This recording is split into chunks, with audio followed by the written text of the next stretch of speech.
the wildfire smoke in the air just recently focused on particles. It didn't focus on chemicals. It didn't focus on volatile organic compounds. We didn't see them being measured or reported in real time. Yes, we know the measurements were taken, but that information wasn't made available. And I think it would have been much more responsible, because we saw the smoke in the air. You took the photos of the smoke in the air, it turned the sun orange, it turned the sky dark gray, and I saw it here in Washington, D.C., where I live. A few measurements to say, yes, we've got particles, but do we have other chemicals? I didn't see that data available. We know from studies, there's a good 2022 review in the Journal of Climate Change and Health. And the problem with these studies in these journals, that a lot of the community, a lot of just the public can't access these journals, because you've got to be a subscriber, you've got to pay money. So it's really important that we do think videos like this, Lance, to take those studies and sort of translate and synthesize the information so that everyone understands what's being done. And that's not done enough. But so if we go back to a 2020 review in the Journal of Climate Change and Health that probably most people haven't seen, they found that there were long-term effects of wildfire with PM 2.5 exposure. And those long-term effects included higher risks of respiratory disease, but also cancer. And so it's really interesting that we now look at, okay, so again, the air where I am now in Washington, D.C., Lance, today is pretty clear. I don't know what the measurements are. I haven't measured it, but I don't see any smoke in the air. And what we've seen from, wildfires in Canada, Australia, California, we've seen the week after that smoke, like in your photos, we've seen an increase in emergency room visits. We've seen an increase in people visiting the physician or the doctor. We've seen an increase in prescription of medications for, say, respiratory complications or respiratory problems, difficulties. And we've also seen studies, Lance, say, I think through the, what was one study that I know of through the California Air Resources Board, they estimated that PM 2.5, particulate matter 2.5 from all sources, is responsible for 5,400 premature deaths and 2,800 hospitalizations for cardiovascular, heart and respiratory diseases in California every year. And they also, in the same studies reports, said that PM 2.5, particulate matter 2.5, was also associated with 6,700 asthma-related hospital emergency room visits in California every year. So it's going to be really interesting. A week after what your photos show, the week after the smoke coming from Canada, how many visits were made by people, we haven't got that data yet, to emergency rooms, how many people went to see the physician or the doctor, and what was the number of prescriptions and medications given to people that are now reporting with maybe breathing difficulties and asthma and other problems. It's interesting because we recently also did an episode on sensitized individuals with Michael Pinto, and he talks about a lot of that. But the question I have for you is, we've talked about short-term effects, and I think we're starting to teeter on, now that we're a week and a half plus out, what are the long-term effects? But before we get to that specific question, what's the difference of the group that we're not talking about with babies, children, pregnant women, and we can't forget the group of the elderly? Oh, yeah. So the elderly will have a lot of underlying conditions, that again make them prone to particulate matter PM 2.5 and less particles, smaller particles, which do exist in smoke in general. But if you focus on that real critical, you've identified that critical cohort, that critical group, Lance, of pregnant people, babies, young children, they really need to avoid smoke exposure as much as possible. And so it's really important that we get those warnings out in time. A lot of us will stay indoors, recirculate, or some of us don't, but we need to ensure that our air conditioning is recirculating and not bringing in that outdoor air, because a lot of the filters that we have will not pull out the particles in our home or even places where we work. So it's really important to understand babies, young kids are at high risk because their bodies aren't fully developed. And if you look at pregnant people, their bodies have been fully developed, but when they're pregnant, you're in overdrive. This really has a big effect on your immune system. So there are studies that have shown us that wildfire smoke exposure can lead to preterm birth. So that's preterm birth, Lance, is birth before 37 weeks of gestation. It also leads to babies with low birth weight, leads to babies with impaired lung functions and other health risks. And there was a study, in 2022 in the Journal of Environmental Research. Again, many people probably haven't seen this one, but in this environmental research study, it looked at birth outcomes in California between 2006 and 2012. And what they found was each additional day of exposure to wildfire smoke during pregnancy, so people that are pregnant, increase the risk of preterm birth. That's preterm birth. That's less than what we say, 37 weeks. Now, the same study that I'm aware of estimates that as many as 7,000 additional preterm births occurred in California that were attributable to exposure to wildfire smoke during that period of study, 6 years. Sounds just like secondhand smoke exposure. Exactly. Smoke is, exactly. So, and those preterm babies that were born, before 37 weeks of gestation had greater risk of experiencing respiratory complications, developmental issues, and death. And so it's so important. We talk about children now, Lance, developmental issues. We know that wildfire exposure hurts, impairs, decreases children's performance in school. And we know that researchers and studies have looked at that possible link between wildfire smoke exposure and school performance. We've seen those studies done in the US and also Australia. And so a study that I'm aware of in the US used standardized test scores from 2009 and 2016 for nearly 12,000 school districts. And they compared to a school year with no smoke to a school year with wildfire smoke.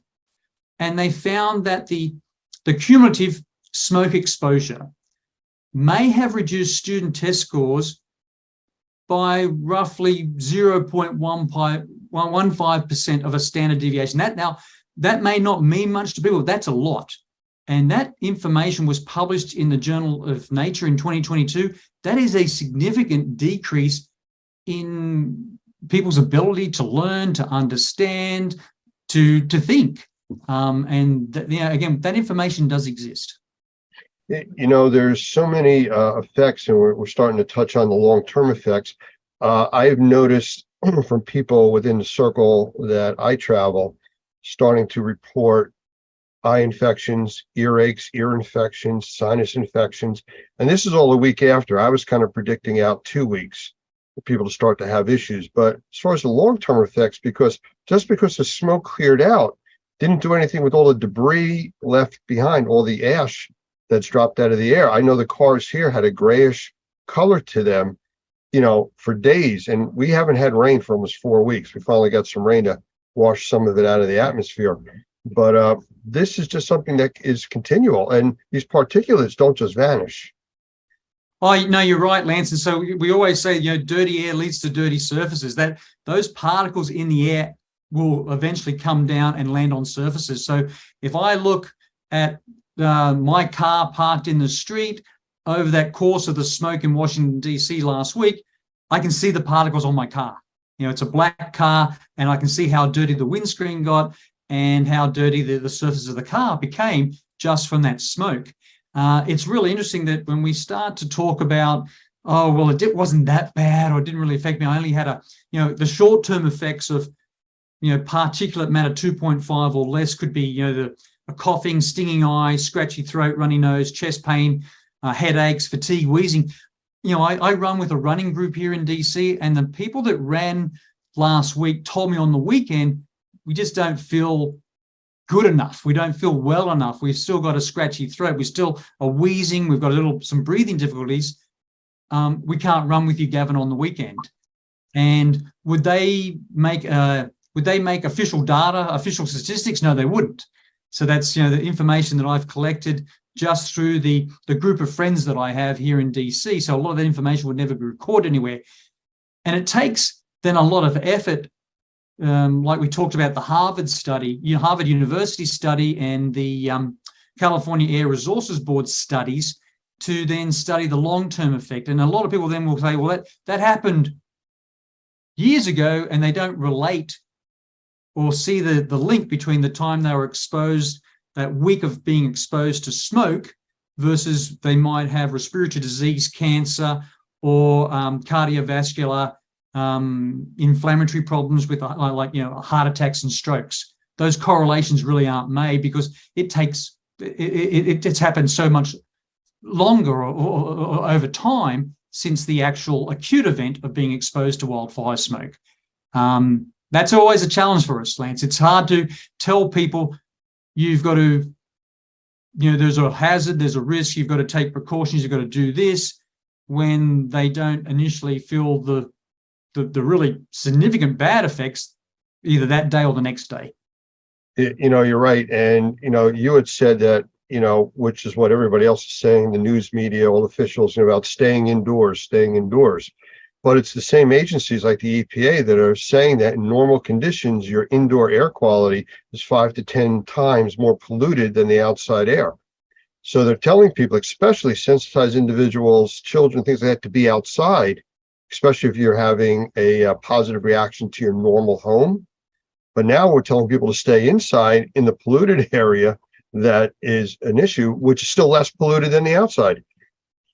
Well, Lance, this is so important. So you actually showed real data. I think, was that data outside or inside data that you showed on That your was graph? outside. That was outside. So I have 6 indoor air quality monitors in my house, and I know the alarms went off. I know that I have friends who also have indoor air quality monitors, and we know these are affordable. So these are affordable. So it's important that you see the baseline of where your indoor air quality is, because that's what my indoor air quality monitors measure. But then you can see how the outside air coming in can influence that, and whether and we've heard this a lot of discussions, Lance. Well, maybe you can't protect all of the inside of your house or all of the inside where you work. Maybe you have to identify a room that has an air quality monitor with maybe an air quality device that cleans the air, and people should stay in there while there is a risk. And I think it's really important that we emphasize to everyone, Lance, those indoor air quality monitors, as well as air quality purifiers right now, they're affordable. It used to be cost was an issue.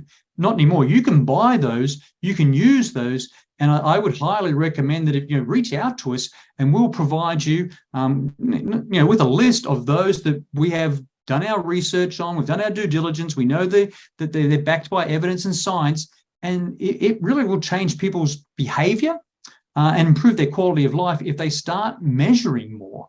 We see measurements for outdoor air through the air quality index, but wouldn't it be great if at the same time more people could have indoor air quality monitors in their home, even their cars, for example, and be able to then see the numbers, react appropriately, change their behaviors, and actually come up with solutions that improve their air quality without waiting till they get the symptoms we just talked about. In one of the other episodes, I was in a discussion and I used the glass of drinking water as an example. People want to take a nice, clear, crystal type of look of water and drink that. If you were to make that water cloudy or brownish, people say, I'm not drinking that. Well, air is the same thing. The difference is it's not in a small container. So you don't see the pollution. You don't see anything other than if you see like a lot of pollen on your car during spring, something like that. Oh, it's the allergies are bad. That's why I'm coughing. But other than that, people can't see particulate because it's microscopic. So they take breathing for granted. And that's one of the most critical things that we do. I also use the example in another one where a person can go 20 to 40 days without eating. They can go 3 to 7 days without drinking. You can go 4 to 6 minutes without breathing. So we can't stop doing that. So, like you said, a safe room, an environment where if they are struggling, they can go into that for a few hours, give their system a break, feel better, and then go back out and do what you have to do. Especially since the indoor air quality is normally so much worse than the outside air, which unfortunately, because of this pollution problem from the smoke, made the outside air so much worse. Yeah, and that's how we all work together, Lance, through NORMI, GBAC, the Global Biorisk Advisory Council, a division of ICE, say, our subject matter experts, we sit there, we know that there's a way of making the unseen seen, be visible.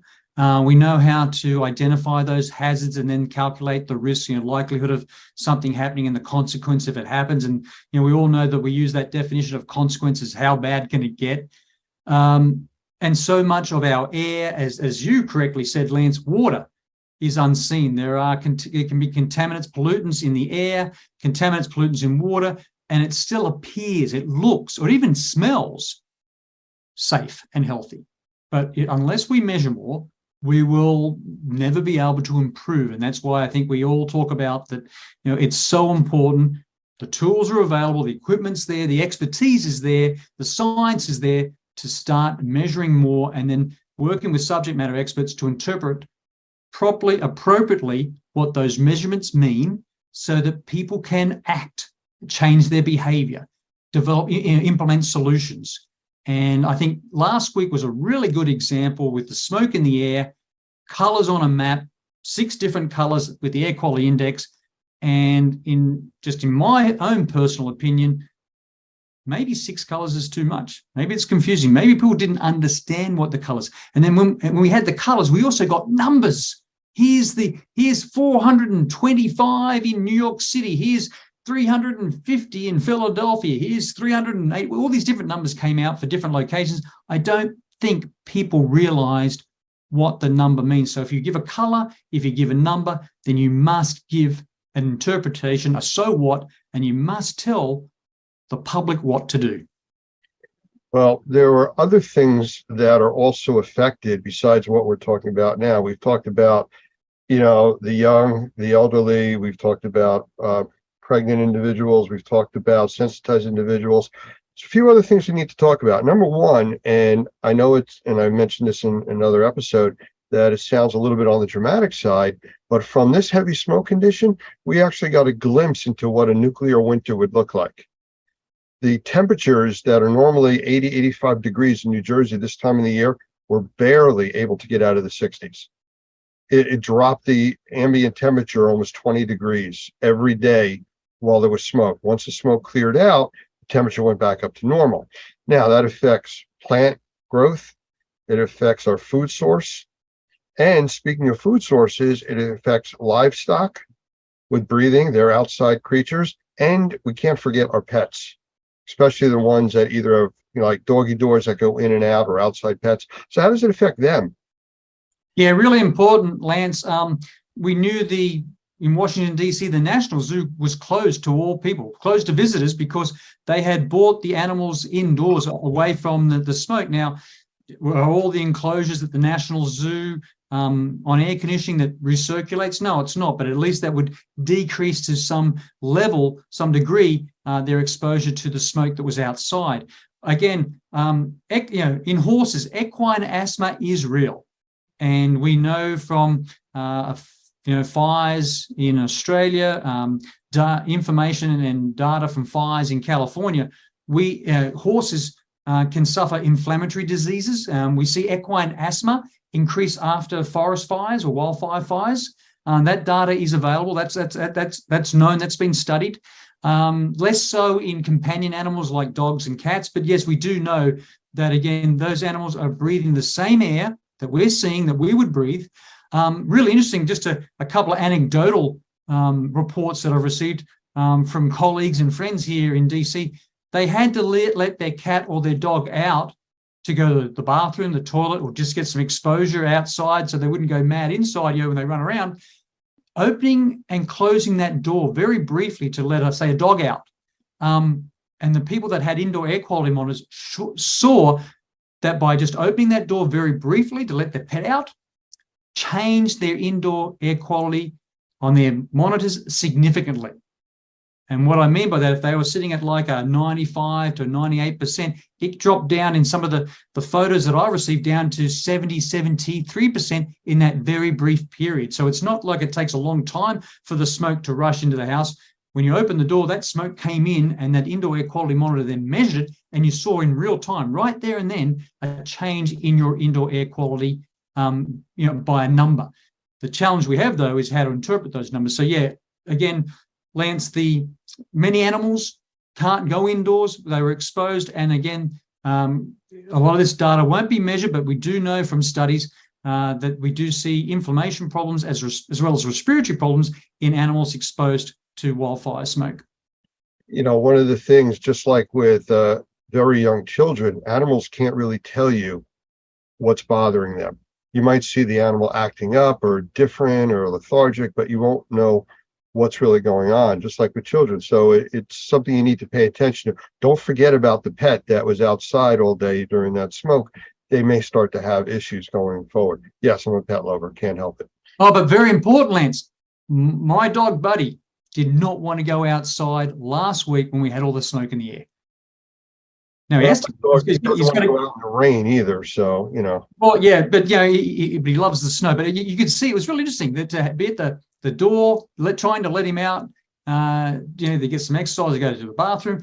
He really had to be just pushed through it. He knew what was out there. I don't want to go out in that. And I think you look at animal behavior. Animals will tell us lots of stories about the quality of outdoor air. Well, if I look for a positive for this whole thing coming out of Canada, I think it was an awareness that's brought to the public that this could happen at any time. The fires are still going on. The smoke could change direction with the wind. We could have another repeat of this. And it gives us a glimpse as to what could happen again. It could be longer lasting. And how do we deal with that going forward? I mean, it's just like the people in Florida and the Gulf Coast that live in a hurricane-prone area, but they don't go and buy plywood till 24 hours before the storm's going to hit. The storms are going to be there. Prepare ahead of time. Like you had said, you can get monitors to know what's going on in your home. You can get air purification. You can get better filters. I mean, the term we use is you either have a good filter or you are one. Yep. Really important, Lance. Again, I'm going to go back to my cell phone, my mobile phone. In times of tornadoes, hurricanes, I'll get messages on my phone, take cover now. So a government agency has interpreted the risk of the tornado, the storm, the hurricane, and I need to take cover, seek shelter. What I found in the messages that were given out on my phone, it wasn't that clear. Yes, your photos show clearly there was lots of smoke, lots of particles, and maybe other substances in the air during when you took those photos. But the messages I got on my phone, in the media, on TV, social media, in the newspaper wasn't clear enough to say, and then it wasn't just some groups that were going to be affected, it was going to be everyone. And it wasn't really, I think, this is very, summer is just starting here in the US, on the East Coast, West Coast, in the Northern Hemisphere, it's just starting. We're very early in the wildfire season. And I think we've got the air quality index with numbers and colors. We've got messages that went out, warnings, but I think this is the time to be clear on what actions, what do you need to really, really do to protect the health of you, your family, your loved ones, and your pets and your animals. And I think this is a good opportunity. What happened last week, learn from that and say, right, how do we do better in giving very clear, actionable advice? Tell people what to do and how to do it using what everyone's carrying right now, Lance, one of these, the cell phone. Well, I think education is the important part, and the public education is really important, whether it's through PSAs, public service announcements, or just making it available for people to call, reach out to the ISSA group, to Normie or Normie.tv. We can help guide people, to where to get more information that's factual, not just somebody selling a widget and, here's the best thing. I mean, I saw people walking around with paper towel masks because they knew wearing a mask was going to help with particulate. The paper towel mask was useless. But, somebody said, well, use a paper towel, it'll help. Well, does it help? Yes. It's like emptying a swimming pool using a tablespoon. Yeah, you are emptying it, but your effect is really, really limited. And that's a good point, Lance, because we've gone through the 3 years or so of a COVID-19, pandemic. People have masks, or they know where to buy masks or have accessibility to masks.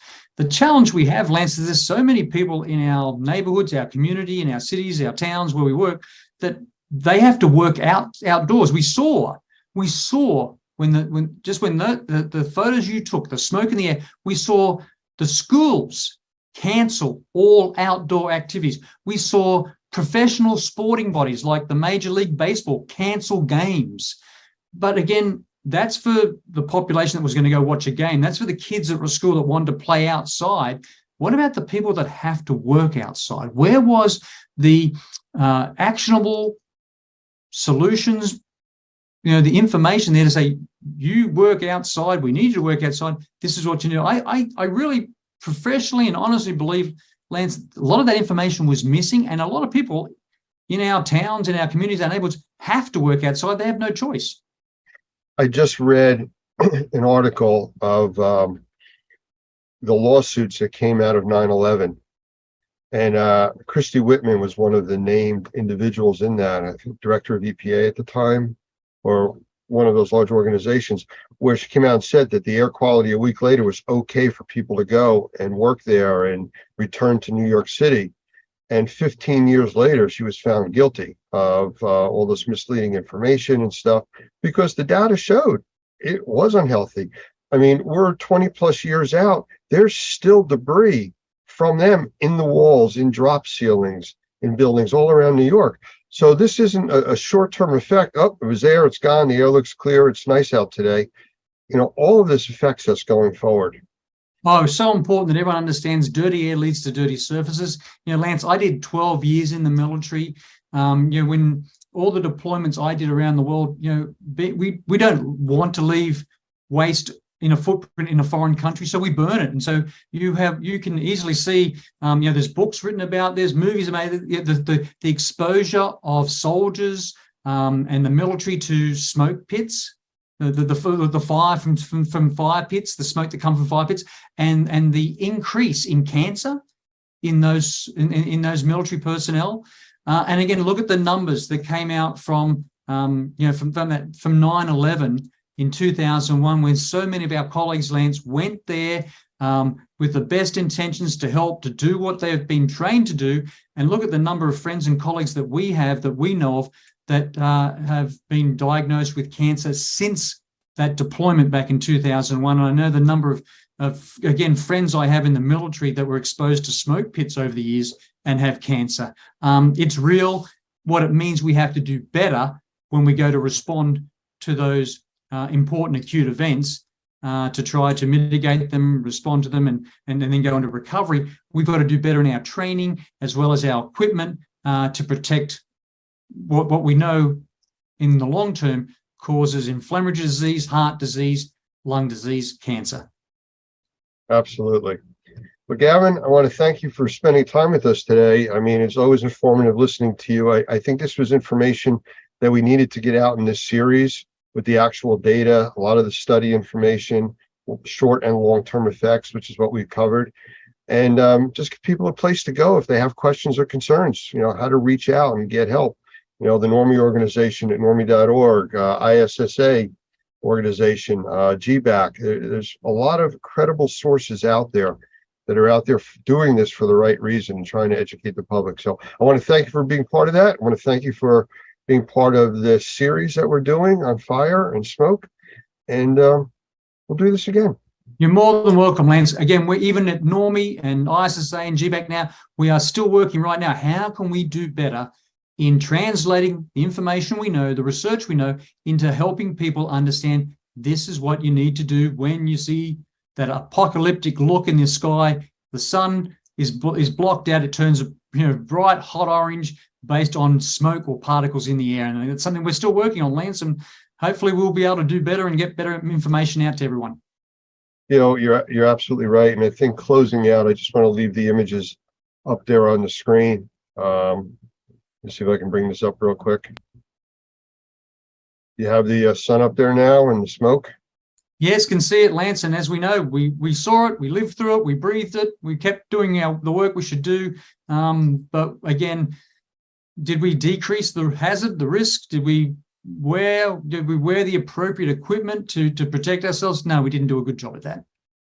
Well, I think this is a good start. I think we're getting the information out there. Hopefully this is helping people, answering some of their questions.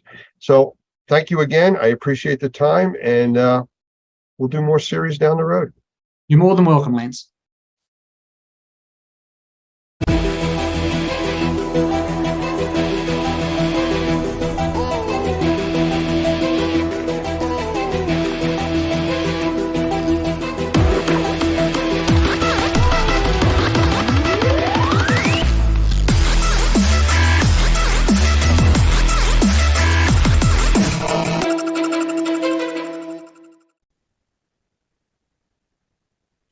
I want to welcome today's guests. We have Doug Hoffman, who's the executive director of Normie, and Mike Balzano, who is and I want to get this correct, it's the group publisher for BMP Media. Is that correct? I'm a group publisher. All the other group publishers are already shaking their head at me. Who's he is? I'm one of many. Yes. Okay, well, welcome, and thank you for being here. Thank you. As always, thank you for joining us here on this interview. I want to get right into it. I don't want to waste any time here because all of our time has been so tied up with everything that's going on right now, what you have coming up with the Experience show. And that's really what I want to start talking about. I remember from the last show that we were at in Las Vegas, there was a lot of super secret talk about this big event coming up at the spring show. And I'm going to say it if nobody else has. It's all about the special tour for the shore flooring. Yep. What's that all about? You know, Larry Cooper, as everybody knows, was the owner of this event, founder forever, and did a wonderful job. I can't put words into his mouth, but I know for sure the reason he picked Chattanooga, Tennessee was that we could have tours of the Shaw flooring plant. That's about 25 minutes away from the Chattanooga Convention Center where the event's going to be. And we're going to do just that. And it's kind of exciting. 75 seats only are available. I hate to sound like a car salesman. Now you got to get those seats, but in this case, it kind of is like that. There's only 75 seats available. We're going to see 3 different plants that day. It's going to be a whole day and a lot of fun. You're going to be able to transportation. Obviously, we're going to have lunch involved, and we'll have a tour guide with everybody, and people can spend the day really getting to the belly of the beast and what might arguably is the biggest flooring company in the world. And we're excited about it. It's a fun thing. So, wait a minute. You said there's only 73 seats available? 75 seats available. No. 73. And Doug and I are here. Doug, you are, well, actually, technically, there were 65 available now because there's about 10 sold already. So 63 after you two. We're getting there. You can see it's having the splash we had hoped. People are really excited about this. And the easiest way to do it is to go to our website, rnrmagonline.com. Register for the experience. And once you do that, you have the option to get into the Shaw Tour. And what day is that going to be? It's going to be on Tuesday. Yeah, the day before the event, Tuesday, April 2nd. Meanwhile, back at the convention center, where the Coys are going to be doing a workshop, and Howard Partridge are going to be doing the same workshop they did last time, which was very successful. So, can't make the Shaw Tour, don't want to go to the Shaw Tour, you got something great back home too. Okay. Well, I just wanted some clarification on that, and there you go. I still say 73 seats available. 63. One of the other things that I've heard a lot of talk about recently was an advisory committee. And I only heard the term being put out. I really don't know anything about it. So can you enlighten us on that? That really organically happened. And mainly because I've never done a flood house. You know what? I'm the publisher of R&R. I've been in this industry for 2 years now. So I know a million times more than I did 2 years ago, but I'm learning. I'm not admitting to be any kind of an expert. So I said, you know what? Let's get some experts. Let's get the people who know what they're doing to really do this. And we'll just handle the back end marketing. And we got a great group of people. Lisa Lavender and Barry Costa have hopped into, they're going to manage what's now called the Restoration Pavilion, no longer the Flood House. And that's going to be paired, of course, with the cleaning pavilion, as you can see the symmetry there. Sean Bission will be back, as well as Lisa Wagner and Mark Kennedy working on that. The Coys are in the committee, and me and Andre Hansen, who's the event manager. And all of us together are working on the different segments to do that. I would love to have the gentleman, two gentlemen I'm looking at from Normie on that team as well. And we will in the future, but you guys, as we're going to talk about a little bit, you have a pretty big role anyway at our event. So you have your hand. You're doing plenty for us than extra stuff. So we appreciate that. But the point is, BNP Media bought it. A lot of people knew who we were besides R&R. No one knew who I was.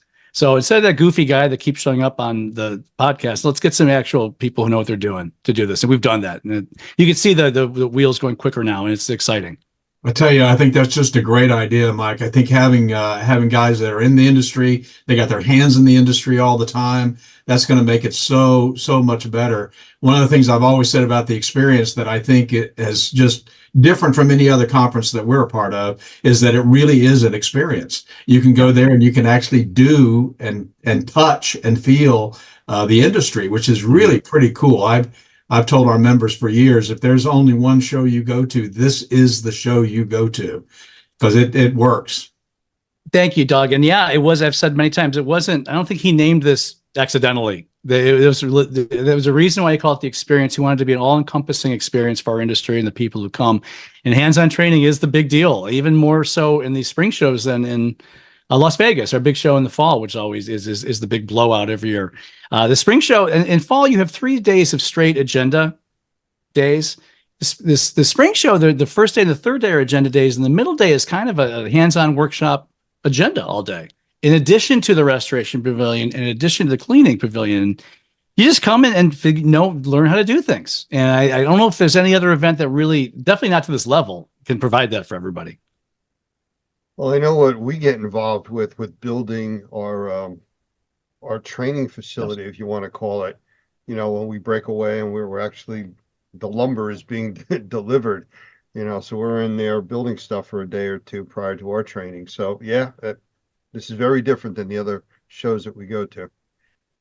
And we want to make sure this is as I walked around Las Vegas and talked to the two of you gentlemen and all of our sponsors, and we don't want to make wholesale changes, but on the other hand, this is definitely a time for new ideas and new changes. And people were, as you know about our industry, they're not shy about, oh, good, here's my 7 ideas I want, which is fine. I asked for it. So I think we're going to try to kind of walk the fence a little bit. We're going to keep all the traditions to keep it hands-on and the experience, but hopefully some new tweaks, which will excite people as well.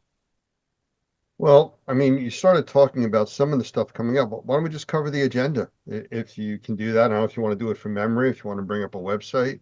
Well, I mean, I don't have to bring up, the entire agenda is there on our website. I could do what I want to talk about is definitely from memory. And I just kind of did mention that there's a lot of people who've been coming to this event for 24 years. And they said, gosh, we're hearing the same kind of speakers a lot. Not that they're bad, they're wonderful. But is there any way we can get some new people? And there's other people that want to just keep it the same. And I like I said, I understand both sides of that fence. So what we're doing is a little of both. It's led by our keynotes, 2 gentlemen who haven't been here in a long time, Chuck Violand from Violand Business Management and Jim Pemberton, who's a cleaning legend. I don't know if he's ever spoke at the experience yet. Our friends Lisa Wagner and Mark Kennedy were beneficial in getting him in. I think it's great. And it's funny with R&R, we're much more cleaning based than we used to be, but we're R&R. It was named that way for a reason, like the experience. So I hear my wife Darlene talking to cleaning people in the other room, and she says, "Hey, Jim Pemberton's going to be a keynote," and they just all go bananas, like the Beatles are coming. So I can see how important this gentleman is. So we're really happy to have him.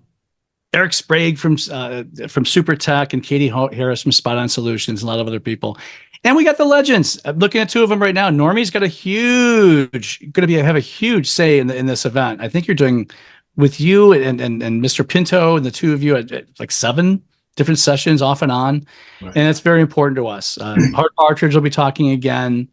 You see where we're going with that. I think the agenda is a little more diverse in the way of different speakers this time. Not is what I mean by diverse. And I think the people who come to the show are going to be surprised and excited about what they get. Well, I'll tell you something, Mike, about that's different from what we're bringing to the table. And we started this a few years ago with Larry, is, our industry and the mold industry is actually split into two professions, the assessment side and then the remediation side, which is the tradesmen who actually do the work. But the assessment side is something that I think we probably brought to the experience because it is a part of the industry that oftentimes is overlooked. And in a lot of ways, kind of the most important part, we think, of the industry is how do you assess the environment? I always say prognosis without diagnosis is malpractice. If you don't know that you've got a problem, you don't have a solution. And so rather than going into a project and saying, oh, well, you got mold, let's tear everything out, we got to raise your house. How about finding out exactly what the issues are? Find out how extensive the problem is, what type of mold is there, what type of contamination is there, how extensive it is, what's the water source, all of those things that you need to find out before you actually write a protocol. So what we brought to the table, which I'm very excited about, is one full day of our training track is going to be on that assessment side, and not just basic assessment on how to assess the environment from an assessor's standpoint, but also putting it in the context of remediators who also need to be able to do baseline testing and interim testing and post-testing, a lot of things that they don't think about. But testing is one of the safest ways to actually approach a project because it's totally objective. You're dealing with objective diagnostics. It's not about how you feel or smell or any of that kind of stuff. It's this is the problem. Now I need a solution. So I think bringing that one day, especially that first day that we're going to do our training track on the assessment side with Michael Pinto, with Lance, with myself, talking about, and some of that's going to be hands-on, testing products.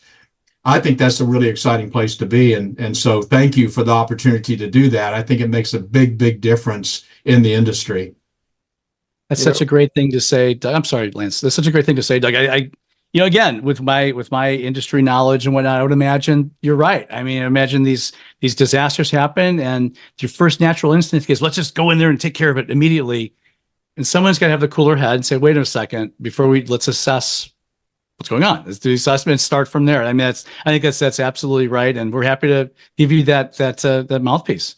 Well, thank you. And I think the other thing, I'll slow down here in a second, Lance, so you can ask your question. But the other thing that I think is so exciting is with Michael Pinto there, he and I now are teaching a class on remediation for sensitized individuals. And I remember when we started with Normie in 2004, by the way, this is our 20th birthday. So when we started with Normie in 2004, there was only about 6 or 7% of the population that were considered environmentally sensitive. That is, that they could not take a standard type of remediation project. You'd be back there again if you did it that way. They needed special help. Now, the latest numbers, 20 to 25% of the population are considered environmentally sensitive. So one of the sessions that, of course, Michael's bringing to the table is a discussion about that and about mycotoxins and biotoxins and endotoxins and actinomyces and things that really have to be looked at, not just mold. So it's just interesting how the science has really broadened this whole discussion. Well, that was the point I was going to get to, where you had said about focus has changed slightly towards the cleaning industry of the experience. But the strange thing, or the interesting thing, strange isn't the right word, the interesting thing about it is all of these different vertical markets are all positioning themselves now under indoor air quality, which is what we're talking about. So even though you have carpet cleaners and you have regular cleaners and you have HVAC people, it all comes under indoor air quality. And that's what we're there for. It's all about the air you breathe. And every person out there is part of that niche market that has to breathe.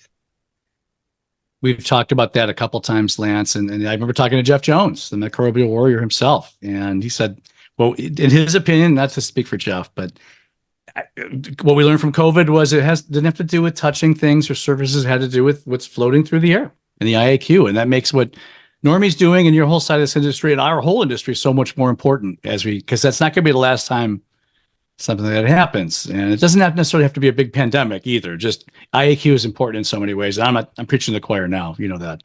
Well, that brings us to that second day that we're going to be talking about. Because when you start dealing with indoor air quality contaminants, things that are floating around in the air. Obviously, you disturb mold on a surface, it's going to become airborne. It's got to be dealt with. So we're big believers, obviously, in being able to create containment, setting up negative pressure, using an air filtration device in the correct way. Air washing, something that a lot of people don't even know what that is. And we talk a lot about that in our training on that second day. We're going to actually, that's going to be a hands-on kind of opportunity to get guys involved in putting up some poly and putting in zip doors and connecting the AFD to the PRV 24Ks and a lot of those technical things. It's going to be fun. We always have a big crowd. I think we had a standing room only crowd last year. Yes, you did. I remember that. I'd walk by there trying to watch, but there's nowhere to sit. It's so much going on, and it's great. And that's exactly right. That's what that day 2 is all about. We're extending the hands-on, and I love you for what you're doing for this. That's gonna be perfect. Doug, is there anything else about what we're going to be doing there? I know we're a sponsor, and I know that's part of what we're doing. Anything else you can think of for the Normie presence? Yeah, we're going to give away some stuff. That's breaking news. I didn't know that. What are you doing? Yeah, absolutely. We're going to give away some stuff. I'm assuming that we're going to still do the Apple a Day thing or something where we're going to give something away every day. And that's usually, sometimes it's as much as a $1,200 class. So we're going to be giving some stuff away for sure.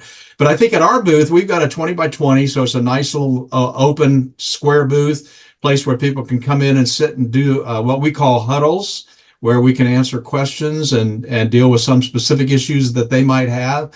So we'll be kind of front and center toward the back, close to the food, as Mike said. So we're going to be there just talking to folks and helping them see what kind of training opportunities we've got. We've got 32 certifications now. We've got obviously training for every single state that requires licensing.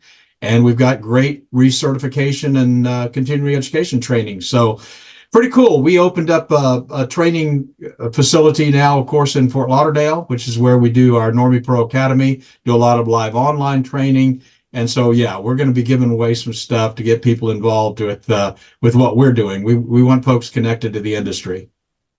We have people, a few different booths are going to be doing hands-on training and things like that throughout the event as well. So that's great. I'm not surprised to hear that come out of your mouth, Doug. But I mean, there's going to be, again, not to beat a dead horse, that's going to be going on all over the floor. Yeah. And then in the morning, you have the great sessions, and it's just you learn and then you learn. I think it's perfect. So thank you for doing that. Well, I'm going to ask you a very specific question now. What's the super secret stuff that you can't tell us about that you're going to reveal now? I can't. Oh, come on. Did you think I wasn't paying attention? Well, there's nothing official I could talk about yet, and that's true. There's some, and that's fine. I don't want to completely put you on the spot. No, we might have some more fun. We're going to have some fun things coming up. We haven't locked down the entertainment for the big party. There might be a third pavilion in the back, which might be just silly and fun, and you might be able to adopt things that are, let's call them pets, and let's say they're not cats. That's all I'll say. Which nothing to do with the industry, just fun. So who doesn't like holding a puppy for a couple hours, right? While we're learning about IAQ. You know, Mike, last year we launched, Lance actually launched Normie TV. Yes. Normie Connect. And at the Fort Lauderdale show last year, we had 2 people that came up to us and said, I heard about this show through Normie TV, which was really kind of interesting. So I was going to ask, if you weren't going to ask this yet, Lance, but I was going to ask about special deals that they can get by calling us direct. I know we've got a coupon code for our Normie members. We also have, I think, VIP passes for the exhibition hall. So I wonder if you could talk a little bit about that. And then obviously we're going to make sure that they've got our number so they can call us. But can you talk a little bit about that? Yeah, you do have some VIP tickets to give away at your discretion. And anybody who uses Normie's code, which the 2 of you gentlemen have, you get 20% off the full admission to registration. That's a good deal. Thank you so much for doing that. Yeah, thank you so much for doing that, man. That's great. I mean, it just makes too much sense. You could market, you could look like, frankly, heroes to your people and your friends and your customers. We get more people to the event. Everybody wins. And if you're going to exhibit with us, we still have all kind of space left on the booth floor right now. You get that same treatment, and you could really look good in front of your clients and bring your customers with us to this great show and learn. So I'm happy to do it for everybody, especially you. So what are the dates? Let's Dates talk about are April 3rd to the 5th in Chattanooga. And don't forget, the 2nd is when you get to the Shaw Tour. And what's the number, Lance? 63. We have 63 that. people left. Something like that. Yes, yes. Smaller number. That's all. And Go ahead. Go ahead, Doug. I was just going to say, I have one more comment I just want to make, and then I hope it's okay and that you'll feel good about this. If not, we'll edit it out. But one of the things that I've learned about shows, and when I got into the indoor air quality industry in 1996, I did 32 home shows that first year. So I've been to a lot of shows, and here's what I've learned about the experience: is it's not always packed wall to wall people. But what we've learned is that the people that are there are serious about the business. And you've got such a high quality, I think, such a high quality of leads. We've said every time we've gone to a show, we've built relationships that we could have built no other way. And so for what that's worth, it's about going to a show that you know is going to work for you, even if there's not 100,000 people there. It's not about the people, it's about the quality of the people that are there. Yeah, Well, no, I unquestionably. And I think that, and that's, as we mentioned a few minutes ago, we want to make sure we're not doing any wholesale crazy changes. That's the vibe we want to keep. We want to keep the people coming. And I think that ties again back to the hands-on training, Doug. I think that's what the people, if people want to come and get your Frisbee tchotchkes and stuff are fine. But these are the people that come to learn something are the That's ones right. you want to know. And that's right. That's right. They want to see the newest techniques, newest products, newest laws. Yeah. Yeah. That's exactly right. Yeah. It only takes one good contact at a show like this to make your business. And that's to the point of it doesn't have to be jammed. And the quality and level of the education that's there and the people that attend for those purposes are the people that you want to meet. And those are the contacts that you want to make. It's funny. We're talking about the size a lot, and it's no secret. The Las Vegas fall event is usually about double the size of our spring show. And I remember talking to our team, and I was like, tying into what you gentlemen just said. I mean, we have good people coming though. Let's embrace that. Let's embrace this. This is more of I'm not going to use the word boutique, but it's more of a targeted, smaller show. But you could talk to the exhibitors, you could talk to the speakers, you talk to the attendees, and we have all kind of great opportunities to do that. And this is an opportunity you may not have in any other event. And Vegas is going to be great. Everybody always goes to Vegas. It's fun. There's going to be twice as many people there too, which is on paper wonderful. But to your point, Doug, I mean, this show might have a lot more value. It may not, but it might. So get there and find out, right? Well, it pulls people on the East Coast that can't go all the way to Vegas. I mean, that's what I think that's been a really smart thing about the experience is having that show in the spring on the East Coast and then on the West Coast in the fall. It's brilliant. Whoever thought of that, kudos. Well, I'm sure there's Mr. Cooper. I think that one thing I can say, Lance and Doug, to next year, not official yet, but it's about as official as you can get. I've heard from everybody and their mother who ever attended this event, and they want to go to Florida. They want to go back to Florida again. And it's okay. Well, we can do that. I live in Florida now, so that's easy for me. And so the RFPs went out throughout the state last week. So we're going to be, in the next month, we'll be able to announce where the next spring event is. And the state, though, it'd have to be a miracle not to be down there. So people could bring their families down to the beach and have fun. And while they're doing that, come and learn. And I think that's a good recipe. I hope. All right. Well, did you give out the website? I don't remember hearing that. It is randrmagonline.com. And I mean, all these podcasts I'm on, I'm continue to say I really can't stand our URL, and I keep saying it over and over again. So my company will say, "Fine, Mike, stop bad mouthing our URL. It's a mouthful." randrmagonline.com, and you go there, click through there. Go ahead. Well, I was just going to say, for those old guys like me who can't forget websites, experiencetheevents.com still gets there, right?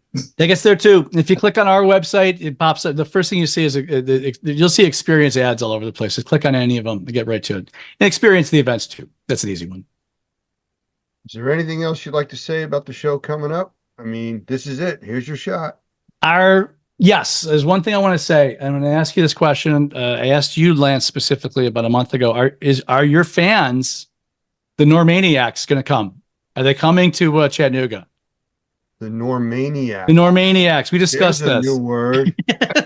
It's your fan club, this section. How many Normaniacs are coming? Yeah, We need- we're getting the word out, and Okay. I think we're going to have a very good showing there, no doubt. Okay, I have no doubt. I just, that's another silly term. Sorry. Like Well, that. you know, They it should- actually it works because it's in the center of the country, and we get to see a lot of people that we don't Yeah. normally get, that don't come to our Florida training facility or out to the west coast of Vegas. So it's a good meeting place also for a lot of our members in the center part of the country. It is, and I know that he did that in Cincinnati a few years ago with the same thought, and it went pretty well as well. So I think that there's a good chance, drivable for a lot of people. A lot of people from Detroit and Ohio are just driving down. I've talked to them already. Some of my people from Ohio.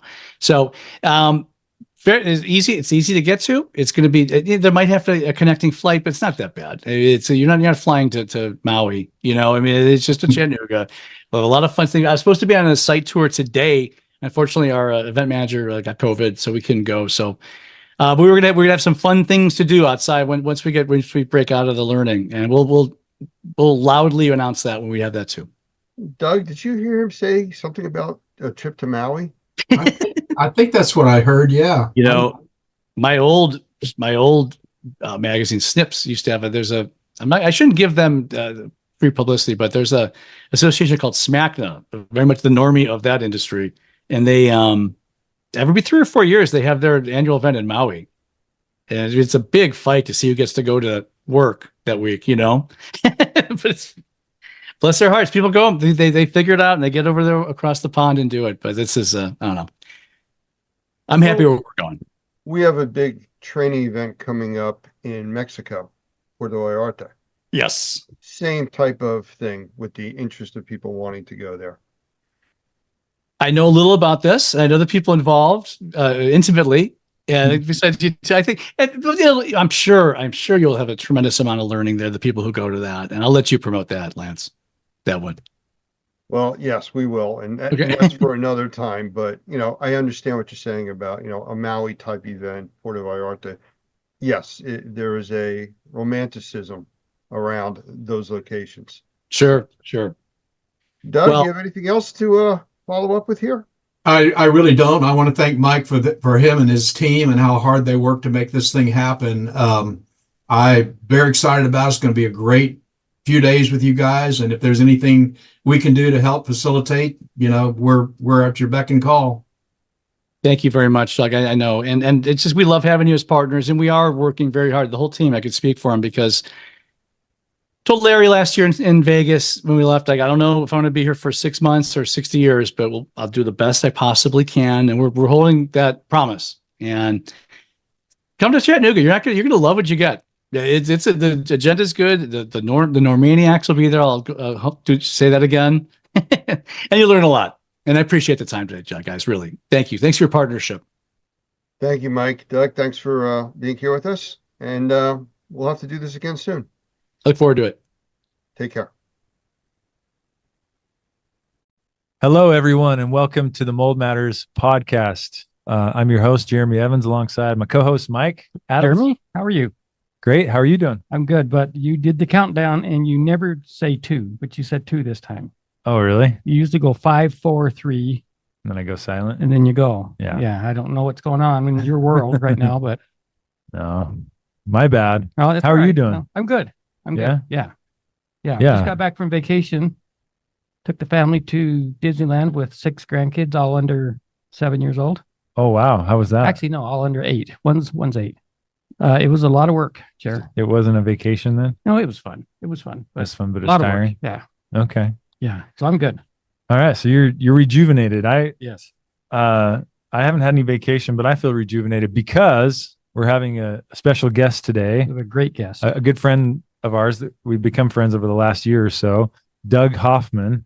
For those of you that are in the mold remediation or mold certification, or just in the mold industry in general, I've probably heard of Doug. He's been around the industry a while and kind of made a good name for himself, especially in the last several years as a quality instructor on how to mitigate mold, how to how to build your home such that it's going to be less inclined to grow mold. He's got a book on that that we might talk about here a little bit later. And so I'll give a little bit. Doug, you're already online, but we're going to give you a little introduction here. Doug is the founder and executive director of Normie. So, you know, we've talked about Normie a time or two on here, I think, but there are a couple of organizations that do training and certification for mold remediators, and Normie is one of the top premier organizations out there. It stands for National Organization of Remediators and Mold Inspectors. Is it mold inspectors or microbial inspectors? It's microbial inspectors. Oh yeah, Ah. that was a change, right? Good catch, Mike. It was a change, about Yeah. a year and a half ago. I forgot about Good it. Well, catch. Just when people think I'm not paying attention in the world. Yeah. yeah, I surprise them. Yeah. that is we won't go into it, but that's an important distinction, right? Right, Doug? Yes, It is.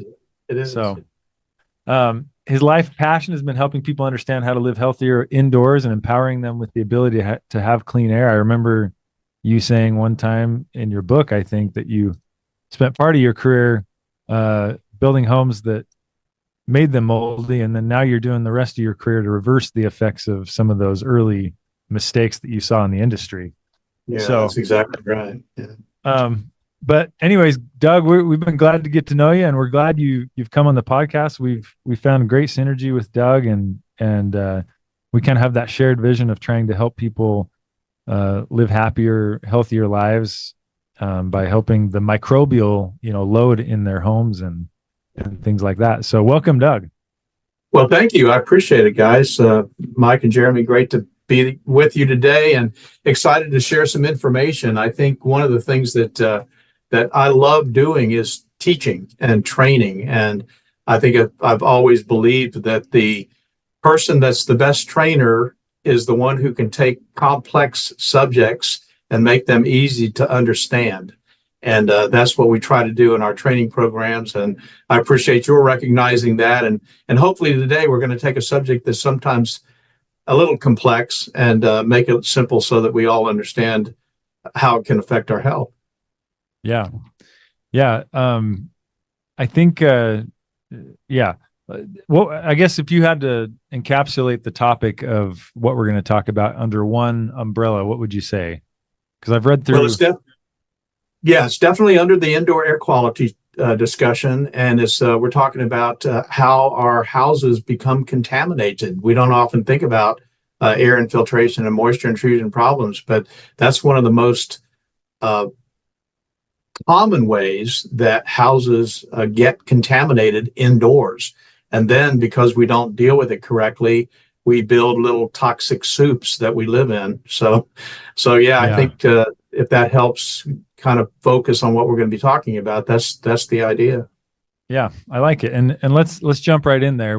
We've talked about this on the podcast before, but the construction, because that's kind of your background, construction background. Let's talk about some of the changes that you've seen in that construction industry that have either contributed to or possibly helped with, microbial growth indoors. But what have you seen? Yeah, that's a great question. So I'm going to go back really old because I'm an old guy. But I can go back into the 70s, 60s, 70s, and 80s.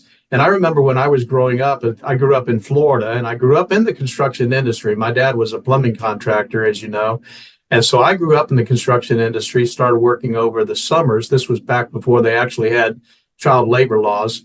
So when I was 13, 14, 15 years old, my dad told me, he said, I'm going to teach you the plumbing trade, son, and you may never use it, but you'll never go hungry. And he was exactly right. So I learned the construction trade. And back then we were building block houses, essentially, concrete masonry unit houses. And believe it or not, they didn't even have any insulation on the inside walls. They would put up furring strips and then drywall right over the top of it. So I remember in the 60s and 70s when they started insulating houses, so they were moving toward tightening them up. And as they began to tighten them up, and that's one of the big changes that's happened, they've gone from that now to houses like the one that I built for myself. As you know, that's a monolithic foam home, incredibly tight house.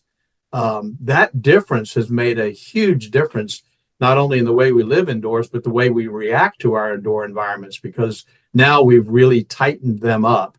And that's why I addressed this subject so comprehensively, I guess, in my book, in Mold-Free Construction, because that's probably one of the biggest change. The other big change, of course, is the products that we're using.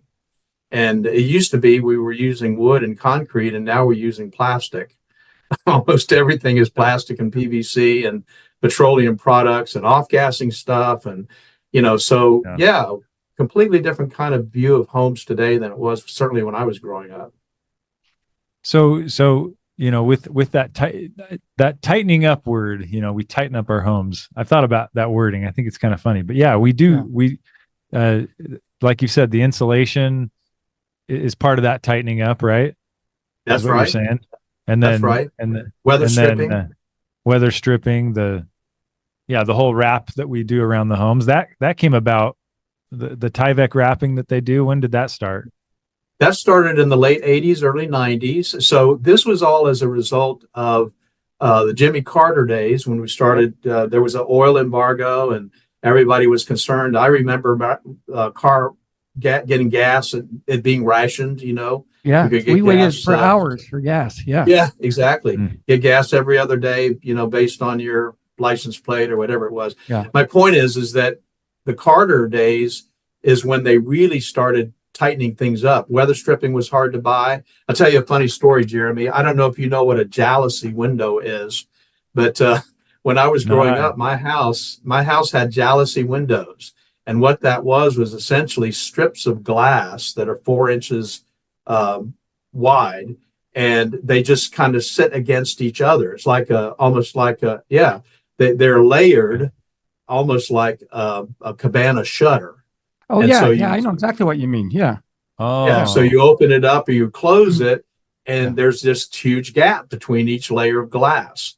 Yeah. Well, I remember at our house in the late 70s going through and putting weather stripping between every single one of those panes of glass. Yeah. wow. All the way around the house.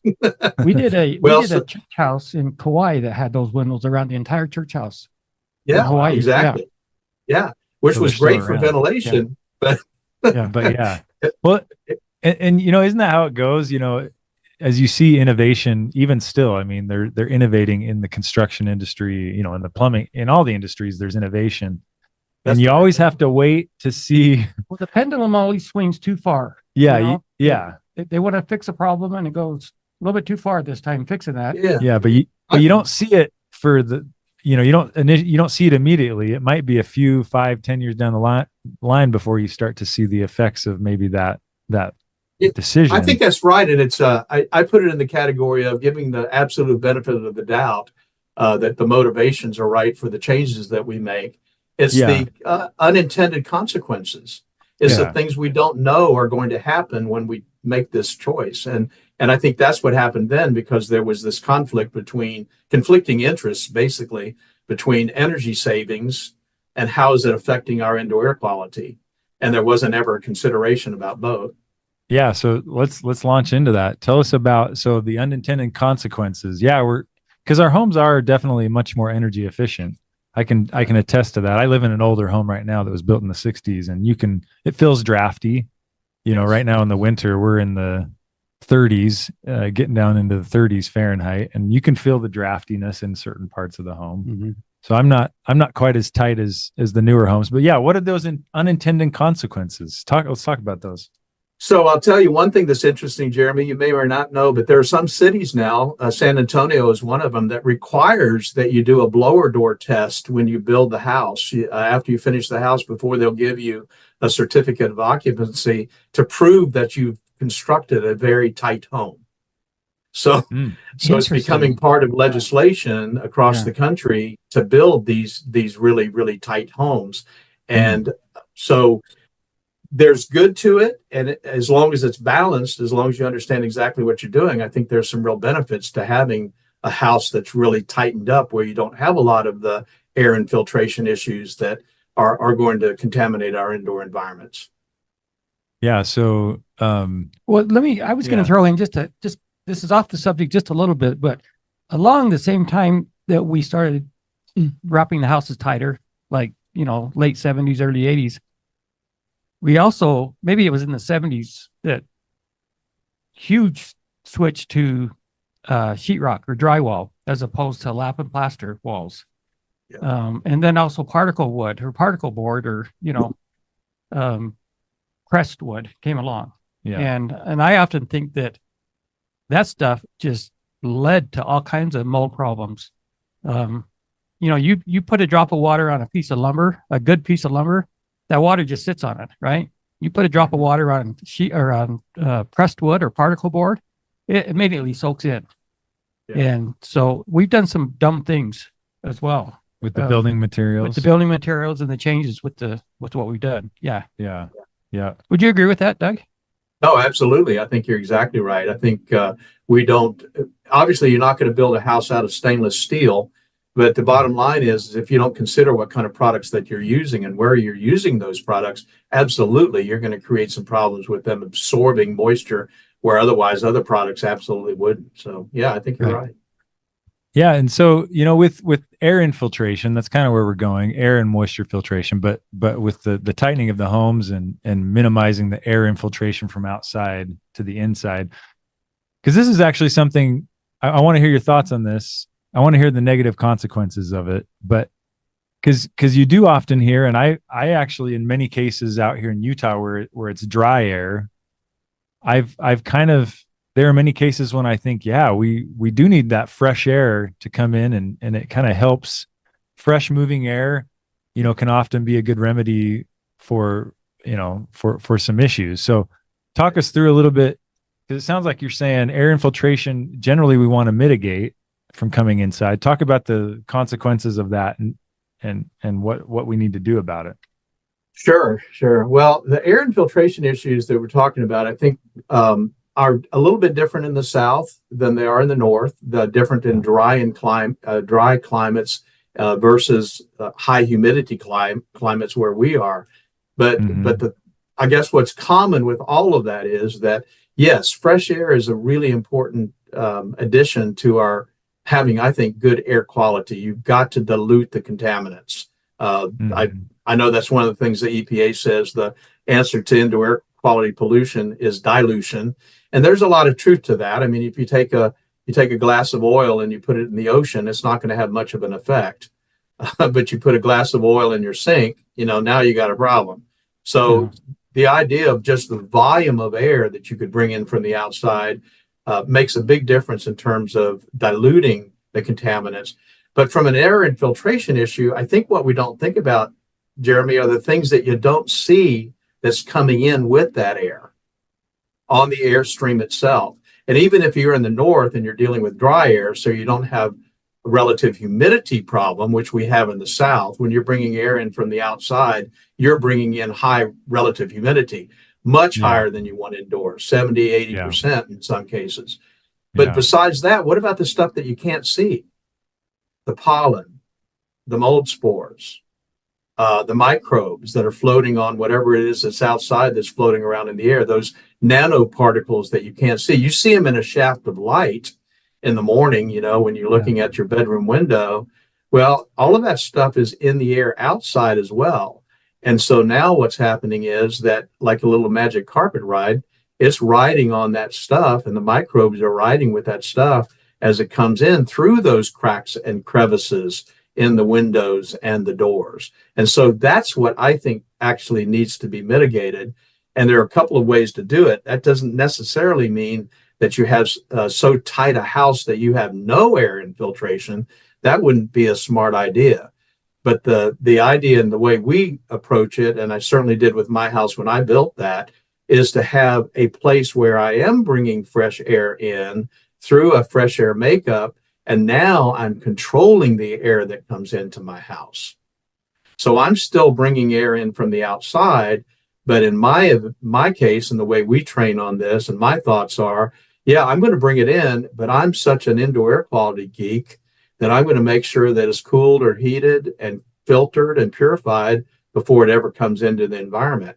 And you can't do that if you're just allowing the cracks and crevices to bring that fresh air in. I see. Years ago, I was a maintenance manager for a pretty good sized company, and we had a big fancy computer controlled HVAC system for our plant. I think our plant was maybe 80,000 square feet or something. It was a big plant, but I could control. I think they call them the economizers. I could control the economizers and decide how much fresh air I wanted versus how much do you want to try to save on your electricity bill. And I was always like, look, man, we all just seem way more productive if we get lots of fresh air in here. So it wasn't my money. So I didn't worry about the electricity bill. I just turned that thing up and got as much fresh air in that building as I could. And it paid off. Especially a plant where you've got chemicals and Right, kinds yeah. of stuff like that. in Exactly. Yeah.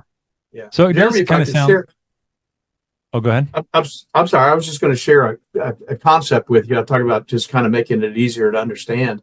When your house is under negative pressure, if it's a vacuum and you're sucking air in through the cracks and crevices from the outside, one of the ways that you could mitigate that is by opening a window, right? Because all the air is then going to go through the path of least resistance. It's going to go through that window before it ever goes through a crack or crevice. Yeah. So that's the concept of fresh air makeup.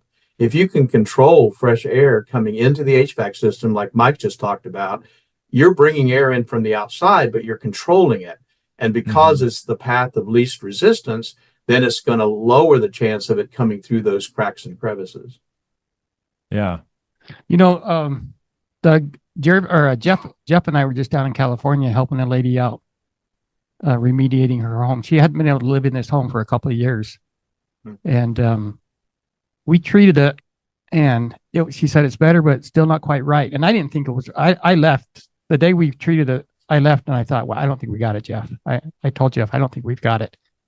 Went back the next day, started to really look around because it was rainy the first day and kind of later on in the afternoon. So we really started looking around, and we had treated the crawl space, but I hadn't really looked at the crawl space that close. Mm-hmm. But what I did the second day is she had two hatches that went into the crawl space from the inside of the house. One was in the master bedroom and one was by the front room. I took both of those covers off and just put clear plastic over the covers and taped them tight. Mm-hmm. That plastic blew up like a balloon. I mean, Yeah. so it told me all of her crawl space air is ending up in that house. It was incredible. Yeah. It's so- amazing. Yeah. That the pressure, negative or positive air pressure on a home. So you talked about, obviously, if it's negative, that means it's kind of It's a vacuum. your inside is the vacuum, right? It's pulling in from the outside. Your door's going to slam shut when you open it. Yeah. Yeah. Now, is there an ideal pressure you want on your home, and what is that? There is. The ideal pressure would, and some of this depends on where you live in the country, but ideal is either balanced, where it's zero, or it's a little bit positive. And if you go into a hospital, almost all of their surgical centers in that hospital is under positive pressure. And the reason is because they want to blow the microbes out, believe it or not suck them in. Right. Yeah. So Just all positive about pressure. the waiting room. That's right. That's right. Where we're sitting waiting on our Right. sick patients. I think a little bit under positive pressure is a good idea. That's not always easy to accomplish, and it's got to be done right from the beginning. But balanced is what my goal has always been, and that's what I did in my house, was to make sure that it was absolutely zero balanced. And so then if it does go under negative pressure, when you turn on a bathroom fan, or you turn on the range hood, or you turn on the dryer, anything that's going to suck air out of the house now is pulling fresh air in through that fresh air makeup. So that's what I think, from my humble opinion, is what we really want, is just a balance of not negative or positive. So, Doug, is it safe to give this advice to people who they don't want to spend a lot of money, but they want to know, is my house positive or negative pressure? If you turn off all of your appliances in your home, your HVAC, everything off, and just open your front door with everything else closed, that probably should not want to open farther, or probably should not want to close. Would that be accurate, you think? I think that is accurate. Unfortunately, though, Mike, I think a lot of the times a negative pressure or positive pressure is as a result of the HVAC system. Yeah. And it Yeah. actually running. And so if it's sized improperly, then it can put the house under negative pressure or under positive pressure, where if it were turned off, you might end up with just a balance, zero. Right. Yeah. So sometimes it's the biggest contributor, especially if it's sized improperly, the biggest contributor to creating that pressure differential.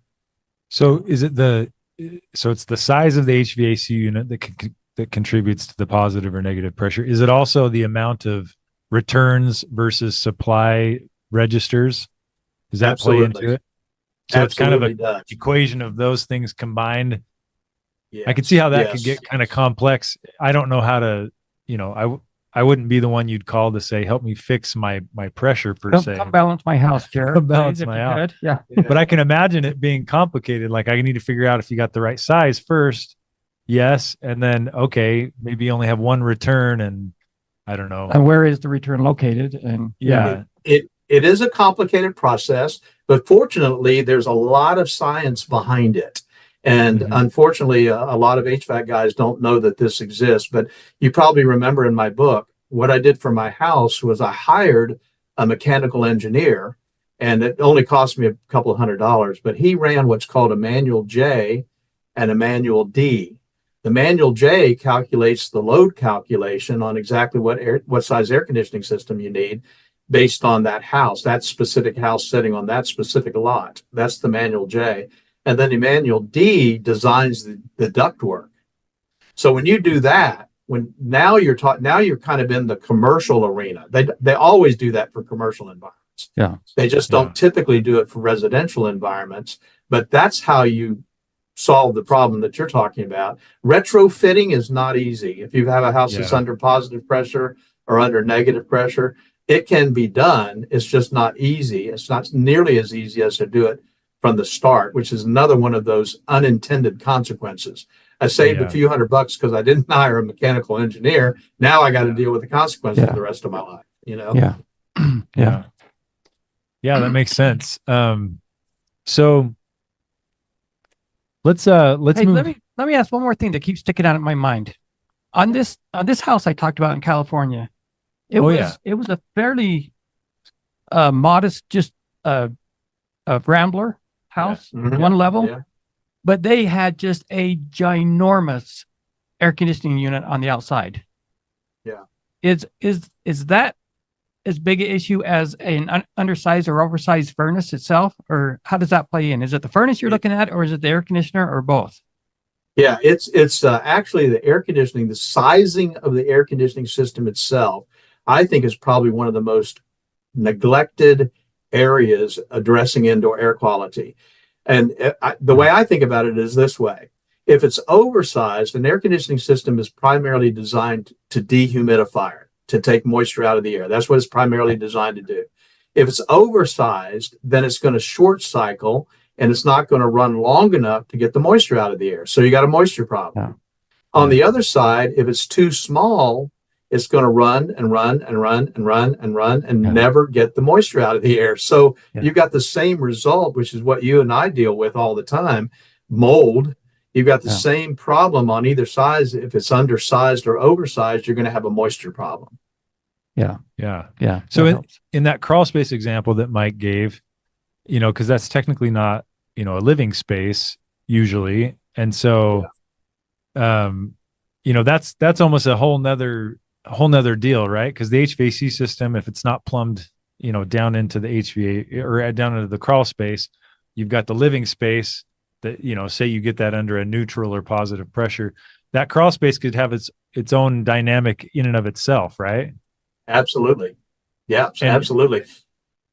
It's an artificial environment. Yeah, it's an artificial environment, Jeremy, almost like your attic, Yeah. It's Yeah. your attics are typically much hotter than it is outside, right? Yeah. It's like Yeah. your crawl space is much much wetter than it is outside. So it's an artificial environment that's creating problems. And now if that's not sealed off and isolated from the conditioned space, from the living space, then yeah, you're going to have all kinds of issues inside. Yeah, I'm just thinking, if is there any way? Because we've talked about this in the podcast, how often that moldy crawl space, causes issues inside the living space, right above it. I mean, it's just impossible to keep the mold and contaminants from coming up. Stack effect, or maybe it's pressure issues. I'm not sure what it always is, but is there any way to mitigate that? From Yes. pushing up into the house? And what do you suggest there? Yeah.